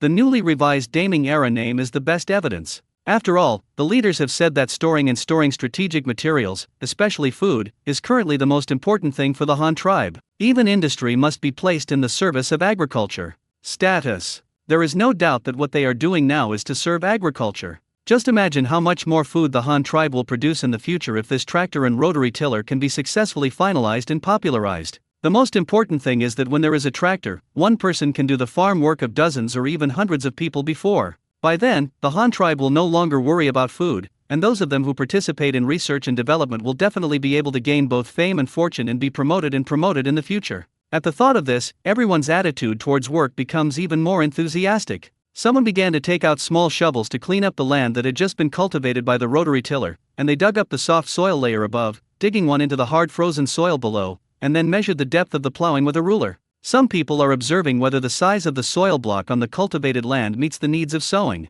If the soil block is too large, how should they adjust it next, such as increasing the rotation speed of the rotary tiller and rolling it several times in the same place, or adding more blades to the mace to break the agglomerated soil into pieces? Others, who had been following the rotary tiller, carefully observed the operation of the machinery, and then discussed it while observing. Look, is the speed of this rotary tiller too fast? The soil underneath has been lifted up. Should the transmission system be improved and the speed reduced next time? Improper. One person next to him immediately denied it. It rotates very fast. If it rotates not fast, it will not be able to beat the soil too finely. If the rotation speed is slow, the soil in the ground after turning is still as big as a brick. So what is the difference between turning it or not? Then it won't work if you keep flying back like this, right? Look, this means there is snow and the soil is wet. If the land is dry, there will definitely be a lot of dust behind it. Maybe it will be a yellow smoke. This is simple. Just add a cover plate to the back of the rotary tiller, and then you can also add a rake to the back. Well, add the cover plate to the connecting bracket of the rake, so that the soil thrown away by the rotary tiller can be just enough. It can be blocked by the cover plate and then raked flat by the rake behind it at one time, so that you can do 2 jobs at a time. The province leveled the land after plowing it again. The researcher, who had previously objected to the reduction in RPM, immediately came up with the idea. Hey, this idea is good. This gave me an inspiration. If several tools with different functions can be integrated into one machine, several steps can indeed be performed simultaneously. The man next to him slapped him when he heard this and immediately echoed, "Well, it's really good, so what do you think? What's the idea?" For example, we can add a huge iron funnel in front of the rotary tiller, fill it with mixed fertilizer, and then control the speed of leakage. Spread fertilizer in front and cultivate the land in the back, so that we can directly turn the fertilizer under the soil layer, which is equivalent to applying base fertilizer. Well, then add the cover plate and rake you just mentioned later, so that we can complete 3 preparation steps at a time, from fertilization, to soil turning, to leveling. We drive the tractor to load it once, and then just finish all the preparations before sowing. Not bad, not bad. This idea is indeed feasible, so why not just add the hoist directly at the back? Wouldn't this be able to complete everything from fertilization, soil turning, leveling, trenching, to sowing in one go? Everyone around him suddenly glanced at the speaker with disdain, and then one of them said with disdain, "At first glance, you have never planted the ground. You cannot directly sow the ground that has just been turned over, and you cannot sow the ground that has just been fertilized. The seeds will be burned to death." "Oh, that's it. Our family is from Xingdong County. My father used to be a miner, so I have never planted land." The new intern said sheepishly. "Well, you can consider the plan just now, integrating the rotary tiller, fertilizer funnel, and land leveling rake into one machine. Then build a machine similar to a truck. There should be a row of plows at the front for digging trenches, and a shelf should be added on top. A movable funnel can be placed on the shelf to hold seeds. Finally, there should be a soil covering. The device is used to solve the problem of sowing in one go. But this is not the key. My suggestion is to make this large truck into an assembled machine that can be adjusted at any time. For example, how deep a trench should be opened when sowing wheat, and how wide the ridges should be between each ridge. We should not make these things dead, otherwise the utilization rate will be too low. Because wheat, corn, rice, sorghum, soybeans, peanuts, and sesame seeds, the sowing depth, ridge spacing, plant spacing, and soil covering thickness of these crops are all different. If we weld them directly, then we can only meet the sowing needs of one crop. If we make it into a movable assembly, we can make temporary modifications as required every time the crop variety is changed. Everyone nodded in approval after hearing this. It makes sense. Indeed, this is indeed very important. Everyone should write it down as a design idea for future research and development. Ah, my brush is frozen. Which of you can still write? Hey, what's the fuss about this? Just put it in your mouth and hold it in your mouth when it's frozen. The ink is not poisonous anyway, it only dyes your mouth black at most. Another person joked with considerable experience. Everyone followed and discussed, and soon discussed a lot of improvement suggestions and future research and development ideas for related equipment. And Luo Chong also worked hard and drove a tractor to plow dozens of acres of land, and then stopped. Then everyone gathered together to discuss the ideas just now and the data collected in this experiment. In addition, they reported to Luo Chong and asked Luo Chong for ideas. As you said, the idea of integrating several different functions into one machine is very good and can be used as the main research and development direction in the future. However, we need to discuss more, experiment more, and ask for more advice. When spring begins, I want you to farm. The unit members should participate in spring plowing, gain more knowledge, consult experienced farmers, and record and observe the differences between various crop cultivation. Next is the research and development direction of future agricultural machinery. The ultimate task I propose to you is that from fertilization, cultivation, sowing, to harvesting, threshing, the entire planting process, no one will go to the ground. That is to say, all these steps are handled by machinery. As long as a person drives a tractor and harvester to the field for a few turns, he can complete all the work and deliver the food directly to the warehouse. So, you guys understand? You guys still have a long way to go. Luo Chong explained to the crew members of several agricultural units. Yes, we understand, please rest assured, leader. When a few people heard Luo Chong's goals and longing for the future, their fighting spirit suddenly ignited in their hearts. Just imagine, if the goal proposed by the leader is really achieved, how easy will farming be in the future? After hearing this, another group of people in charge of vehicle machinery next to them also asked Luo Chong, Leader, what about us? What is our ultimate goal? Luo Chong glanced at them and then said lukewarmly, You? Don't aim too high, do what you have at hand first. You don't have a long-term goal for the time being, this needs to be supported by the industrial level of the entire tribe. Your short-term goal is to develop these types of vehicles as platform carriers for the time being and lay a solid foundation for everyone. For example, wheel loaders, and tractors, on the contrary, have their power systems at the rear of the vehicle and the operating direction. In front, such a platform has an advantage. Although it cannot be used for farming, it can be used for harvesting. Just swap the front bucket for a harvesting device, and it will change from a loader to a harvester. On the other hand, that roller can also be replaced by a tractor. For example, a steel roller is hung on the back of the tractor.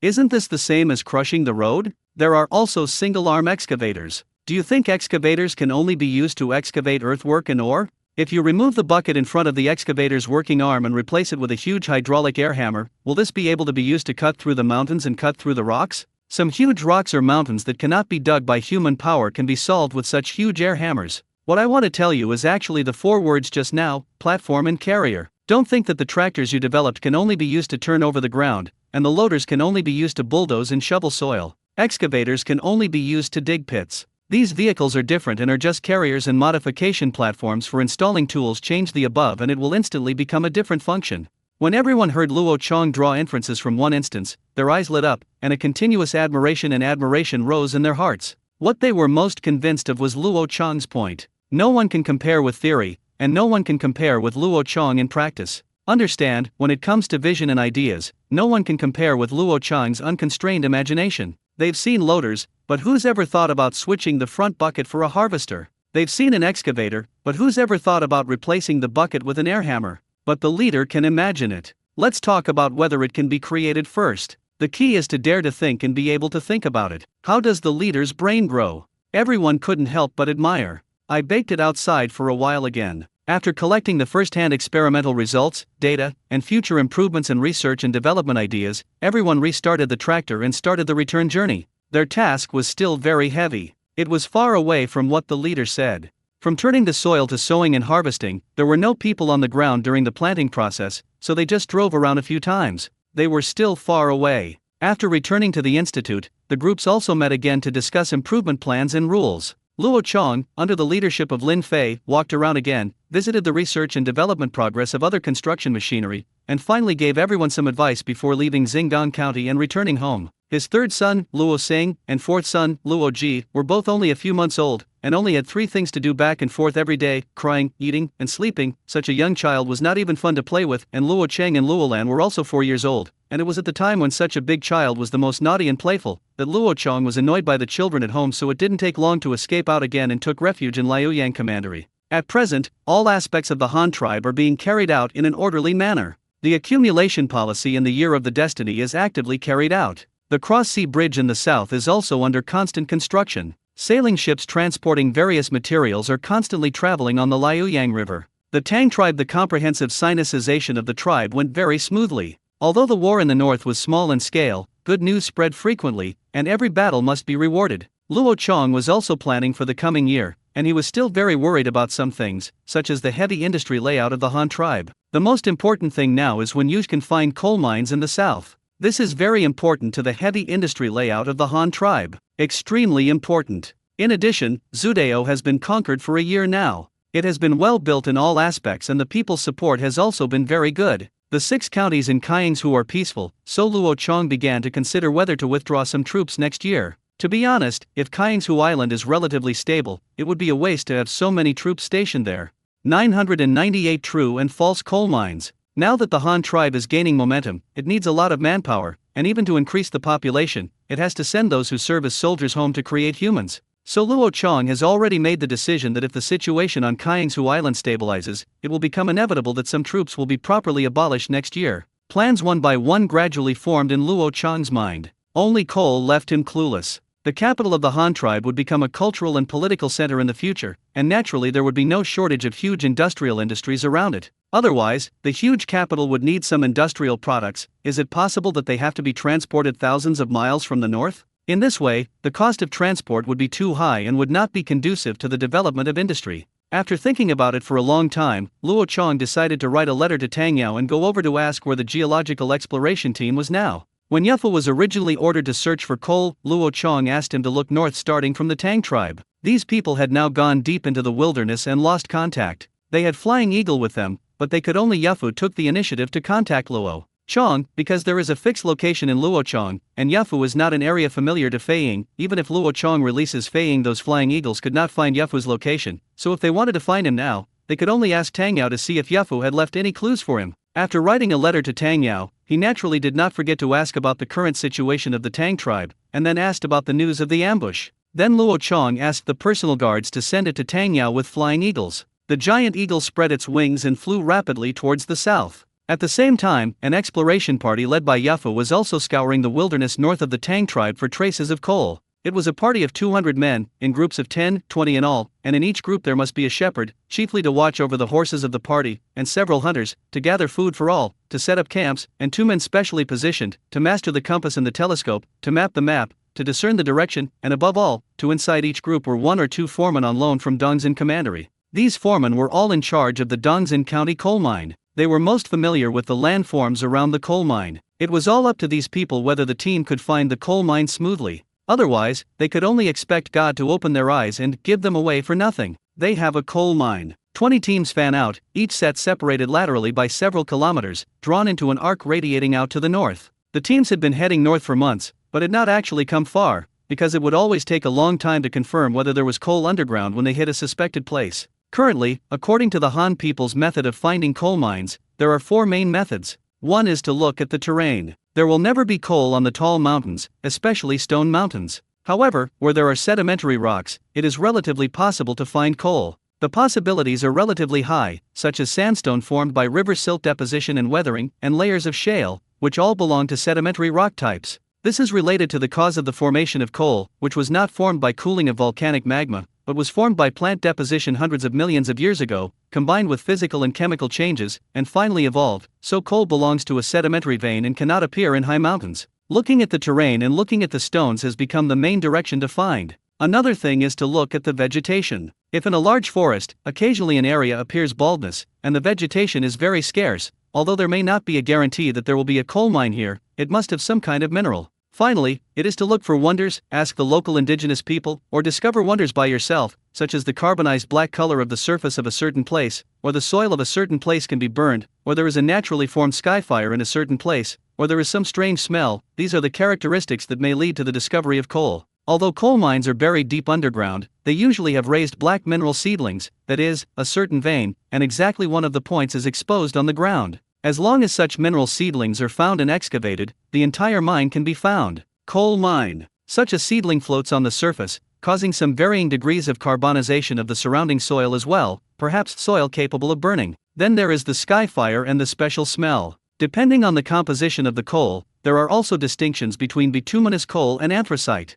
Bituminous coal is coal with a large sulfur content, and the smell of sulfur is very special. If it is enriched to a certain extent, then it will definitely be emitted a special smell that is different from the surrounding area. In addition, coal is also accompanied by a lot of chemical gases, including smelly gas, fragrant toluene, and even gas that can be burned. Once cracks appear in the formation in such a place, causing gas or natural gas to leak, and then ignited by natural fire, then a durable skyfire will be formed. Just a month ago, the 3 groups of 789 of the exploration team found a zone with the above characteristics at the same time. However, these 3 groups of people dug here for more than a month and still did not dig out the coal, which made everyone feel a little discouraged. When they first came to this place, they found that the vegetation here was very scarce. Within a radius of 3 kilometers, that is, within the scope of their search by each group, no mountains or rocks were found. However, no sedimentary rocks were found. However, the most special thing here is that there are suspected mineral seedlings. There are many patchy black marks on the ground, which are very similar to signs of coal veins exposed on the surface. If this place is really a mineral seedling, it means that the entire vein has highlighted the surface here, and there is no need to dig a well at all. Coal can be dug directly on the surface, which is the so-called shallow vein. The crowd was overjoyed at first, and immediately started to use shovels to search for holes, only to dig down less than half a meter, and the originally dark soil immediately turned into brown soil, much to the dismay of the crowd. So everyone began to drill holes in a carpet-like manner on the ground boundary with a radius of a few kilometers. Every few hundred meters, or to find a dark place on the surface, they had to drill a hole downwards to spy on the underground situation, but in the end they got the results are all about the same. Every time you dig down half a meter to 1 meter, it will change from a black carbon layer to brown soil. The deepest part of the carbon layer is less than 2 meters. If it exceeds 2 meters, it will still be brown soil. Until at this time, everyone confirmed that this was a fake, mineral seedling. Before leaving, the three groups of 789 gathered together for a meeting, and everyone discussed whether to give up the search in this area. After all, more than a month had been wasted here. Give it up. It's all taken so much time, try harder, what if you find it? Don't give up, it's been wasted for so long, what if you still can't find it? Faced with this difficult choice, 30 people came together to discuss it. I think this is a fake mineral seedling. It's not like we haven't stayed in the mines in Dongzin County. Any mineral seedlings exposed on the surface are all open pit mines. There is no need to dig as deep as it goes down, so there is no value here. Give up. The leader of Group 7 spoke out. Then why is there little vegetation here? The surface is still black, and there is indeed a carbon layer on the surface. What do you think of this? The leader of Group 8 is quite stubborn and unwilling to give up easily. After all, there is really a carbon layer on the surface, which is better than nothing. I have an idea about this. Do you think there was a forest fire here hundreds of years ago? The fire burned all the forest into black charcoal, and then over time, it was buried in floating soil. If this is the case, will it explain the phenomenon we have seen? The surveyor from Group 9 analyzed and said, this. All three groups didn't know what to say when they heard this. The surveyor just said that this phenomenon does occur. A forest fire destroyed the entire forest, so a thick layer of carbon was left on the ground. However, because it is not very old, it was not buried deep in the floating soil, all floating on the surface, just like the results of their excavation. The deepest part of the carbon layer does not exceed 2 meters. This is evidence. If so, wouldn't it be to deny that this is a mineral seedling? This means that everyone should just give up this place? Thinking of this, everyone was a little reluctant. What you said is indeed possible, but if there are really mineral seedlings hidden here, wouldn't we just miss it?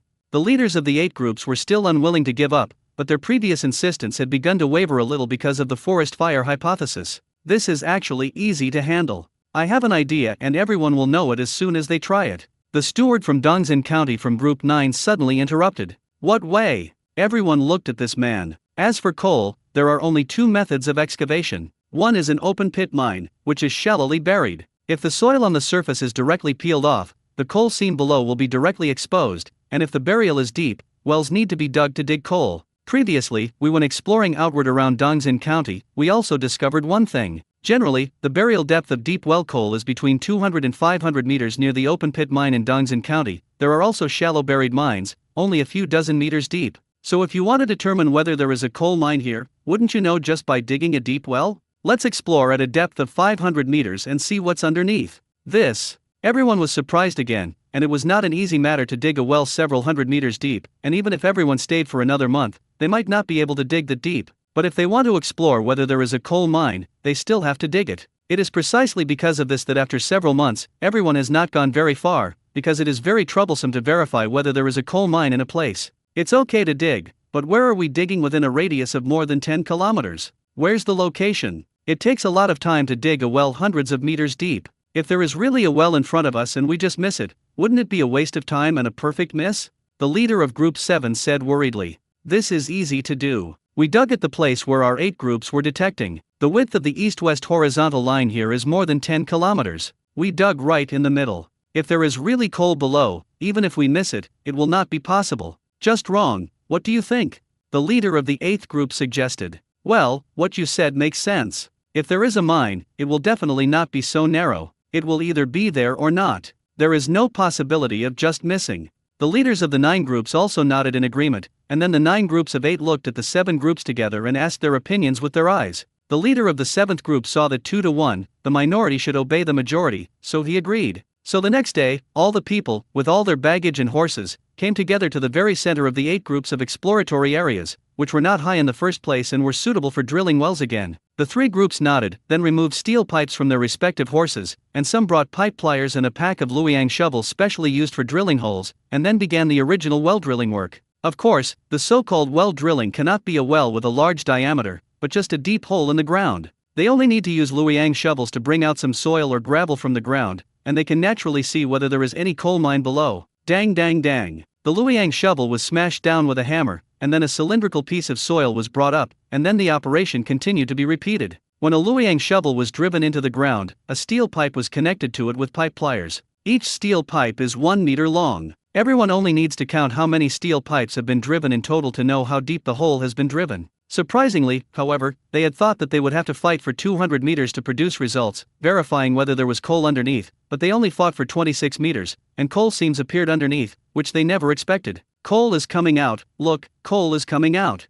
A guy carrying a Luoyang shovel up suddenly screamed with excitement. When everyone heard this, they quickly looked over, and sure enough, they saw that the lower half of the cylindrical mud strip brought up from 26 meters underground was black, and there were shining crystals. Everyone took a look and saw that this was not coal. What? Oh my god, there is really coal here. How deep is it now? The leader of the 7th group asked in surprise. It's 26 meters, neither deep nor shallow. If you can find real mineral seedlings, you can mine them directly in the open air. There must be a real mineral seedling in this dark boundary that we have ignored. The leader of the 9th group confirmed. I think everyone should not be so happy so early. It is better to continue to fight down to see if it is a real mine. If it is still the same situation as the surface, then we will have to cry. The leader of the 8th group also spoke. Well, it makes sense, then hit 2 more meters to see if it's a real coal seam. Coal seams deposited underground are generally at least 20 meters thick, and the thickest can even reach a thickness of several hundred meters. If the coal seam below is really a coal seam, then it may be the same for dozens of meters if it is driven further.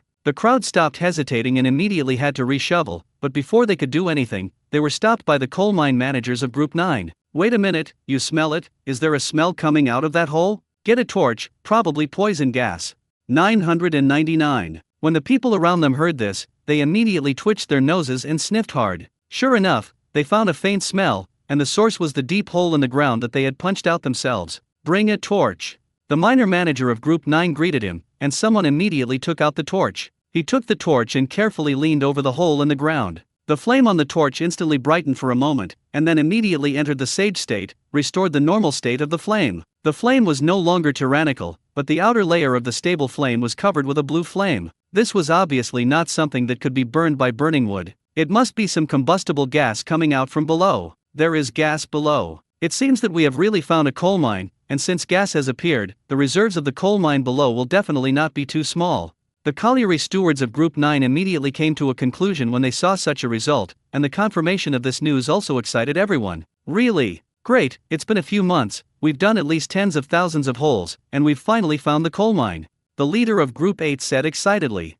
Well, it seems almost done, but don't worry, let's confirm this matter. Let's dig 2 more meters first. After the news is confirmed, we will report it to the envoy as soon as possible and let him contact the leader. The leaders of the 7 groups also reached conclusions. Everyone unanimously approved this decision, and then immediately continued to dig underground coal mines. However, because they hit the real coal seam, the coal seam was too hard, and they could only bring up some cinder with a Luoyang shovel at a time, but they went down again. They hit a depth of 2 meters, but did not bring any soil, which is enough to show that they encountered a real coal seam. A real coal seam depends on the size of the vein and the coal mine reserves. No matter how small the coal mine is, the real coal seam must be at least more than 10 meters thick and several stories high. Being able to find such a coal mine, even if it is just a small mine, is considered a big achievement. The crowd quickly sent several hunters to deliver letters to the other groups, and they, 7, 8, 9 or 3, made meritorious service this time. More than a dozen fast horses quickly spread around, preparing to send messages to other groups of the exploration team, while the others in the 3rd group of 789 remained in place.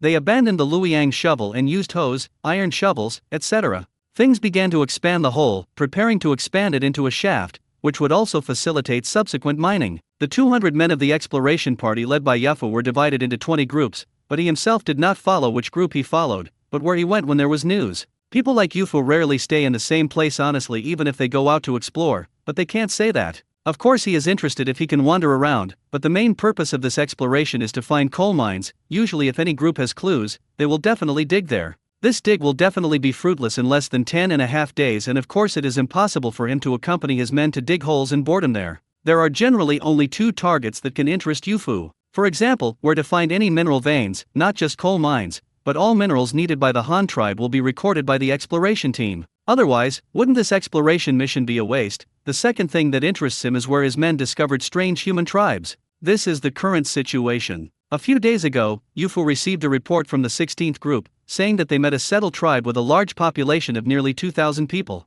This tribe is also a mainly farming tribe, and has learned to fire pottery, as well as its own unique stone houses. The inside and outside of the stone houses are painted white. A red totem pattern is painted on it. More critically, the 16th group also found a hematite in the vicinity of this tribe, and the hematite here is where the pigments from which the tribe painted the red totems came from. It is clear that this tribe has not yet worked out the true use of hematite, using it only as a pigment, and the location of that hematite was also inquired about by the 16th group and the people of that tribe. With the eyesight of these people from the Han tribe, it is not difficult to think of a hematite around them from the paint used by the other party. After receiving the news, Yafu immediately became interested. What does it mean for the Han tribe to be a tribe with a small population, mastered architectural skills, own culture and art, and farming skills? The most important thing is of course farming. Since the other party is a farming tribe, what they grow will be different from the Han tribe. If it is different, it means that the Han tribe is likely to get another new food crop, regardless of whether the coal mine has been found or not. As long as a new food crop can be found and brought back, it will be a great achievement. Then there is the population of the other tribe, nearly 2,000 people. If they can be persuaded to join the Han tribe, this large population is enough for the Han tribe to build a new county seat. Thinking of these tempting ideas, Yafu immediately rushed to the tribe discovered by Group 16 with a few personal guards, and had been here for 2 days. During these 2 days, he had already figured it out. There are some things. This tribe does have crops that the Han tribe does not have. He has also given this tribe a name, Lighthouse Tribe, or White House Clan. The reason why they are not named according to their usual surnames is because the Shiroya are a multi-clan tribe, and the tribe is not a single clan, so it is not easy for Yafu to name them with one surname. The encounter between the 16th group of the exploration team and the White House tribe was also an accident. All members of the exploration team traveled on horses, and there were many horses used to transport equipment and baggage, almost 1 person and 2 horses. However, they had been traveling for several months. For more than a month, the food they brought had already been eaten, so they had to hunt on their own often to meet their food needs. They had no backup when they went out. And when this team was first formed, it was for this reason that each team was assigned several hunters. They had to serve as security for the team and at the same time hunt and support the team's food. It was also during a hunt that Group 16 met the White House's hunting party, who were chasing several tough wild boars together, but the wild boars ran so fast through the forest that the White House's hunting party could not catch up with them at all, and could only drive the wild boars into the traps they had dug in advance. Although there were no traps on the Han tribe's side, the hunters in the 16th group rode horses and ran very fast. They were also equipped with sharp long-range weapons such as crossbows. Therefore, a very dramatic scene occurred in the end, which made both sides very embarrassed. The herd of wild boars was covered with arrows fired by hunters from the Han tribe, but ended up dying in a trap dug by the White House hunting party. In this way, it becomes a troublesome matter who the prey belongs to, because both sides contribute, and if both sides do not back down, then in the end they will definitely intensify the conflict and even fight and snatch the prey. Yet a more dramatic scene emerges. The hunters of the 16th group of the exploration team accidentally discovered a strange tribe, and the strange tribe means population. That is to say, as long as the people of this tribe can be persuaded to join the Han tribe, then they will be a great achievement, even if they themselves, if you don't have this ability, as long as you report this matter, it will definitely be a great achievement. Thus, the hunters of the 16th group took a fancy to the population of this tribe, and there was even less reason to fall out with them because of a few prey items. They generously gave up their prey, just to make good friends with the strange tribe in front of them. It is best to find the exact location of their tribe before reporting back to receive credit. And the hunting team of the White House tribe unexpectedly discovered the hunting team of the Han tribe. These hunters of the Han tribe in front of them made their eyes light up. They wore clothes made with some special skill instead of animal skins. The weapons they used were not only long range, but also powerful, can easily shoot ferocious wild boars. More importantly, these people all ride a tall 4-legged beast running extremely fast. He can catch up with the overlord wild boar in the mountains and forests. There is no doubt that as long as you can make good friends with these strange hunters in front of you, there is hope for more advanced techniques, such as how to make clothes, how to make long-range weapons, and how to tame wild beasts. Out of yearning for these techniques, the White House hunting team did not fall out with the hunters in the 16th group and expressed their willingness to hand over their prey and only asked the few people in front of them to teach them these techniques. The two sides who were supposed to fight over the ownership of their prey ended up being weirdly humble because both sides had their own evil intentions. They sent several wild boars back and forth to each other, but they were unwilling to accept them themselves. Things became even weirder. Finally, after a period of mutual humility, the two sides reached a consensus. The exploration team on the Han tribe's side had already cut off supplies because they were too far away. Their demand for food was a rigid need. Even if they didn't want these wild boars, they still had to exchange them for something else. Food goes back. And the White House people go hunting in winter not because they have no food. On the contrary, they know how to grow crops and have endless food reserves. The purpose of their hunting is to get some meat to eat. After all, no one can eat it every day. Just not dry food. So the two sides finally came to an agreement, and several hunters from the 16th group went back with them as guests, and the wild boar hunted was owned by the White House clan, but the White House clan had to exchange an equal amount of other food for the hunters of the Han tribe, and at the same time, the Han tribe promised to exchange the same technology as this strange tribe that neither side had. In this way, several hunters from the 16th group were taken back as guests by the White House tribe. On the way, the hunters from the Han tribe asked how many companions they had and whether they could invite them together. The White House tribe asked again. After checking the number of people, they learned that there were less than 10 people in total, so they agreed. So the hunters from the 16th group immediately sent one person back on horseback to report the news. Other members of the group were also summoned and one person was sent to report the news to Yafu. In other words, the 9 people in the 16th group went to the White House tribe as guests at the same time. After both parties arrive at the White House's place of residence, because the man has brought back prey and several men from the suspected powerful tribe, they learn that the other party is willing to teach them powerful production techniques, and the people of the White House are very enthusiastic and show the hospitable side of the White House to the 16 groups. The White House clan consists of 5 different clans, and the one who brought the 16 groups back was the son of the head of one of the clans. At the moment, the 5 heads learned about this and jointly came forward to entertain the people of the Han tribe. The White House tribe brought out their unique food to entertain the people of Group 16. The people of Group 16 also used the iron blade they were wearing to help them break down the pork. After getting to know each other, both parties with their own thoughts almost smiled from ear to ear. After contact, 16 groups of people discovered that the tribe not only had a population of nearly 2,000 people, but also crops that the Han tribe did not have, and it was a farming tribe that would also build their own stone houses, and they even found traces of hematite around them from totem paintings on the houses. This group of people had come out to look for mines, and with their eyesight, it was not difficult to find a trace of an iron ore. 2,000 people, new crops, and iron mine. Under the above 3 conditions, no matter which one is reported by them, it is definitely a great achievement. Each of the 16 groups of people can be promoted to the first level for this matter. With such great achievements in front of them, how can they not be tempted? And the White House tribe is even more so. After a brief contact, they discovered that there are more black technologies in these people from the Han tribe. Not only would they tame wild beasts for their own use, but they also had very fine weaving techniques, and the clothes of those people were finely woven from some unknown material, and these people were especially good at making utensils, especially wood and metal.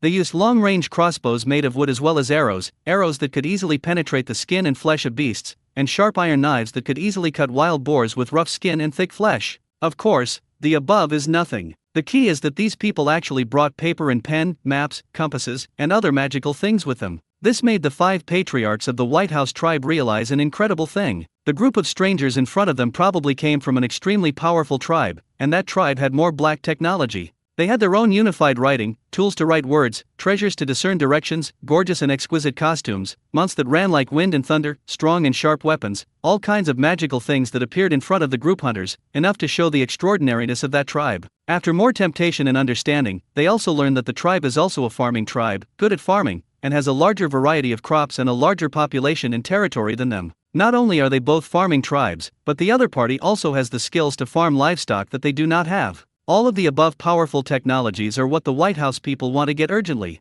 Both sides almost laughed in their hearts. However, immediately afterwards, the White House clan was a little worried, and one of the 5 clan leaders expressed his concern, since the people of this tribe are so powerful, will they do anything bad to them? Chapter names are blocked. 1,000 franc exchanges. The worries of the White House are definitely not superfluous. The other tribe is so powerful, but they don't know any information about this tribe, and most importantly, they don't know what the tribe's concept of treating foreigners is. Although judging by the attitude of the people in front of them, the other person does not seem bad, this still does not dispel their doubts. For it is known from the exchange that these few men before them do not seem to have even seen the chief of their own tribe. The news startled the 5 heads of the White House clan and called it incredible. How big and populous must that tribe be, that their own people should not even see their own chief? In addition, if the clansmen had not even seen their own leader, it was simply unheard of how that leader managed such a large tribe. Concerned about the future, several patriarchs deliberated privately and felt it necessary to take some measures to protect themselves. 1. Find a way to keep these people and let them join their tribe, so that they cannot return to their tribe and cannot spread news, so that the White House tribe can be preserved, and if these people can be left behind, the White House tribe can also naturally obtain various technologies from them. 2. Kill these people to ensure that the news of the White House clan is not spread, but at the same time they will also lose those technologies that can be called black technology. As soon as several patriarchs gathered together, they came up with these 2 plans for the time being, and on the same day they launched a trial and co-opted campaign against the members of the 16th group. They first wooed several people, but the other party seemed to look down upon the various attractive promises made to the White House clan, not saying they agreed or disagreed. Later, several clan leaders figured out that the other party was looking down on them, the White House clan. However, this is understandable. No matter what the aspect, the White House tribe, seem to be inferior to the other tribe, so why should they be co-opted? If you can't make a plan, use another plan and find a way to kill the other party. But before that, they still have to find a way to extract more benefits, whether it's the information of that powerful tribe or those unpredictable technologies that can get a little bit. However, the people in Group 16 were not idle. When the White House tribe was discussing how to deal with them, they were also discussing how to give themselves credit in their own situation. If they can't do it well now, they will be killed. Disaster. The people of the Han tribe are not fools either. Thus, on the second day after the 16th group came to the White House clan, both parties directly and frankly talked once, and only then did they completely dispel the other party's thoughts of murdering them. At breakfast, the 5 patriarchs reappear, inviting them to a roasted taro while testing Yuquan, the leader of the 16 groups. The head of the Arise clan, one of the 5, was the first to test. Yuquan, is your tribe far away from here? He gestures while questioning Quan. Yuquanzin said it. If the answer is not good this time, even if they can escape, they will definitely leave a few lives. This is something no one wants to see, because from yesterday's win over them by the White House clan it can be seen what the other party is planning. He put down the taro with a smile and answered with gestures and words. It's not close, but it's not far either. If you walk on your legs, you may have to walk for dozens of days and nights, but if we ride over, we may only be able to get here in a few days and nights. Several clan leaders were suddenly startled in their hearts, and their eyes were filled with worry. This is the inequality of strength. The other tribe has the skills to tame wild beasts and has mounts that run like wind and thunder, but they only have 2 legs. The distance between the White House tribe and the Han tribe is not very far from the Han tribe, which means that the other party is likely to take action against their tribe at any time. Then, why do you show up near here? Doesn't your tribe know how to tame animals and farm? There shouldn't be a need to hunt in such a far-away place, right? The leader of the Qing clan tried again. When Yuquan saw the other party asking this, he didn't panic. As long as he revealed a little information and secretly threatened the other party, he could make them retreat, so he gestured again. Yes, we are indeed not here to hunt, but were sent by the leader to find a stone for refining utensils. The stone was buried in the ground. We have been looking for many days and nights, and all the food we brought out has been eaten, so I went hunting here. Stone? Stone for making tools? The patriarch of the Qing family was a little incomprehensible when he heard this. The tools used by these Han tribesmen were obviously not made of stones, so why did they come out to find stones? Yuquan nodded, then took out a shiny piece of coal from his waste capsule and displayed it in front of several patriarchs. Then he pulled out his knife and stuck it on the ground in front of him. To make this metal tool, you need such a black stone. Several patriarchs suddenly let out light in their eyes, and they finally got a clue that the sharp and strong weapons of the Han tribe were related to this black stone. Then if they could find this stone, there was a certain chance that they could make it. Come out with such a tool. Yuquan seems to know what they think, and he does not hide the technology of iron making at all.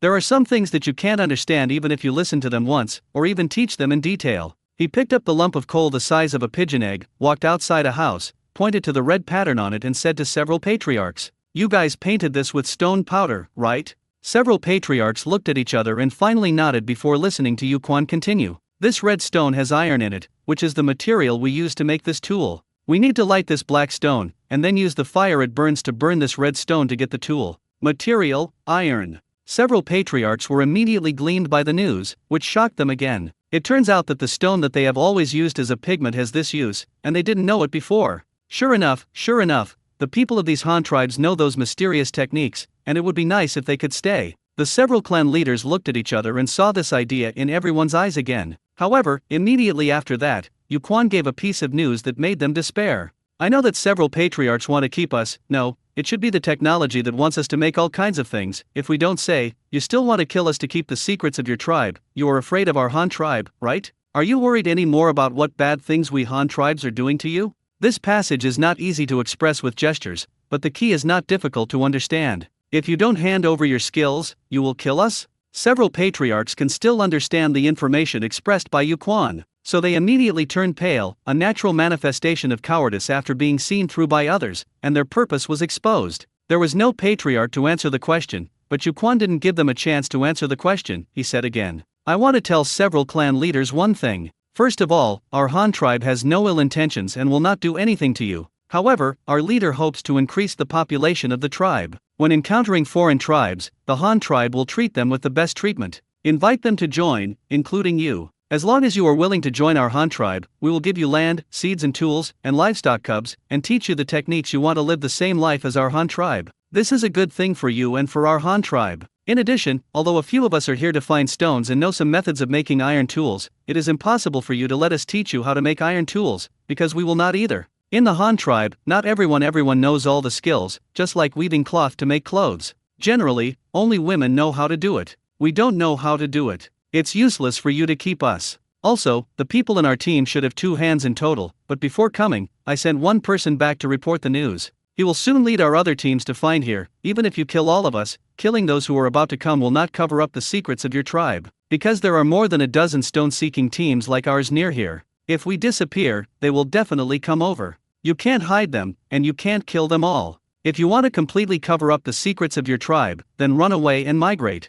At this point, Yuquan suddenly shook his head, as if he was denying them the White House clan, and then said again, "But that's hard. With so many of you, it's not easy to migrate, not to mention it's winter, and you can't run fast because we all have mounts." A cold wind blew by, and several of the patriarchs, as if they were ice sculptures from winter, froze in a daze. It turns out that the other party and his companions are nearby. In this case, no matter what, when they find that these people have disappeared, they will indeed find them. Moreover, the other party has a mount. Whether they hide or hide, it is useless. It turns out they have no way out. Sure enough, as Yuquan spoke out this information frankly, several clan leaders directly gave up their plans to forcefully stay or kill people. What they should consider now is not how to fight against the Han tribe, but how to get along with the Han tribe. Now it makes no sense to be enemies of the Han tribe, they simply cannot be rivals. Just when the 5 patriarchs were worried, in the evening of that day, 5 Han tribesmen dressed the same as the members of the 16th group once again found the Beiwa tribe. Now the patriarchs felt completely cold. As expected, Yuquan did not lie to others, some of them actually went out to report the news. Now the location of their tribe has been exposed, and it is useless even if they want to escape. Yuquan received the ambush and led him to meet with several chiefs of the White House clan, and introduced them to both parties first. Chenshi, these are the 5 clan leaders of the Beiwa tribe. Their tribe has a population of nearly 2,000, as well as crops that our Han tribe does not have, and there is a hematite mine nearby. However, they are a little afraid of us now. You must not scare them and have to talk to them. The 5 patriarchs, this is the captain who leads us to find stones. He is our leader and has a good relationship with our leader. If you have anything to do, you can tell our leader that his name is Yufu. After listening to Yuquan's introduction, Yufu's pupils shrank sharply, and he couldn't help but marvel. Oh, this is a big deal, with a population of 2,000 new crops and an iron ore. Well, it is really necessary to take it down. This one named Yuquan is also quite clever. You know, remind me in advance. Yufu smiled on his face, but quickly calculated in his heart how to deal with the other party. He smiled and bowed with his hands clasped in his fists. I have met several clan leaders. The 5 patriarchs had different expressions. They learned from Yuquan's introduction that the person in front of them was the leader who led them to find stones. He probably had the same meaning as the hunting captain of their White House tribe, and this person was similar to the leader of the Han tribe. He is familiar with each other and should be a person who can make decisions. He is also a powerful figure in the Han tribe. In a nutshell, this guy is hard to deal with. The 5 patriarchs smiled and bowed their hands to Yufu in return. Their movements were very stiff and non-standard. They had obviously just learned this kind of greeting gesture from the Han tribesmen. Yufu is a talented person with rich social experience with foreigners. I think John was abducted by him back then. Moreover, the Beiwa tribe has a large population, its own unique culture, and farming crops. Obviously, it is not something that barbarians can compare with. In Yufu's own diplomatic dictionary, all strange tribes will be divided into 6 levels by him. The White House tribe can be called a third-class tribe and must be taken seriously. The 6th-class tribes had a population of several hundred, no specialties, no farming, no livestock, and lived by hunting and gathering. The 5th-class tribes had a population of thousands, specialties, no farming, and no livestock. The 4th-class tribes had thousands of people, specialties, and the same farming and animal husbandry. The 3rd-class tribes had thousands of people, minerals, special skills, and the same farming and animal husbandry. The 2nd-class tribes had a population of tens of thousands, smelting metals, farming, and breeding. The 1st-class tribes had a population of tens of thousands, metallurgy, farming, breeding, specialties, culture, and even writing. Diplomatic attitudes are determined according to the different attributes of different tribes, just like the current diplomatic substrategic partners. All diplomatic countries are hierarchical, and Yufu obviously has his own evaluation criteria. As for the Han tribes, they no longer belong to these levels in Yufu's mind. Tribes like the Han tribes, which have a population of hundreds of thousands, have writing and culture, are very developed in science and technology, and have extremely high force value, are no longer in the tribal category. When it comes to the Han tribe level, it should be better than territory, better than resources, better than population, better than technology. The White House tribe obviously meets the standards of the third level and can be placed on the same standard as the original John family. They can farm, have crops, have special skills, and can build houses with stones. They have a population of about 2,000 and are surrounded by mines. When dealing with such a tribe, they cannot blindly use their strength. They must gradually use the strong strength of the Han tribe to convince them, just like the John family in the beginning. Yafu quickly made his goal clear in his mind. This time he would not come up with the idea of inviting the other party to join the Han tribe to avoid causing panic to the other party. This time he only had two goals. First, find the iron ore and market. Second, change some crops unique to the White House tribe and learn how to grow them. In addition, give the other party some gifts, soothe them, deal with them well, and lay a solid foundation for deeper communication in the future.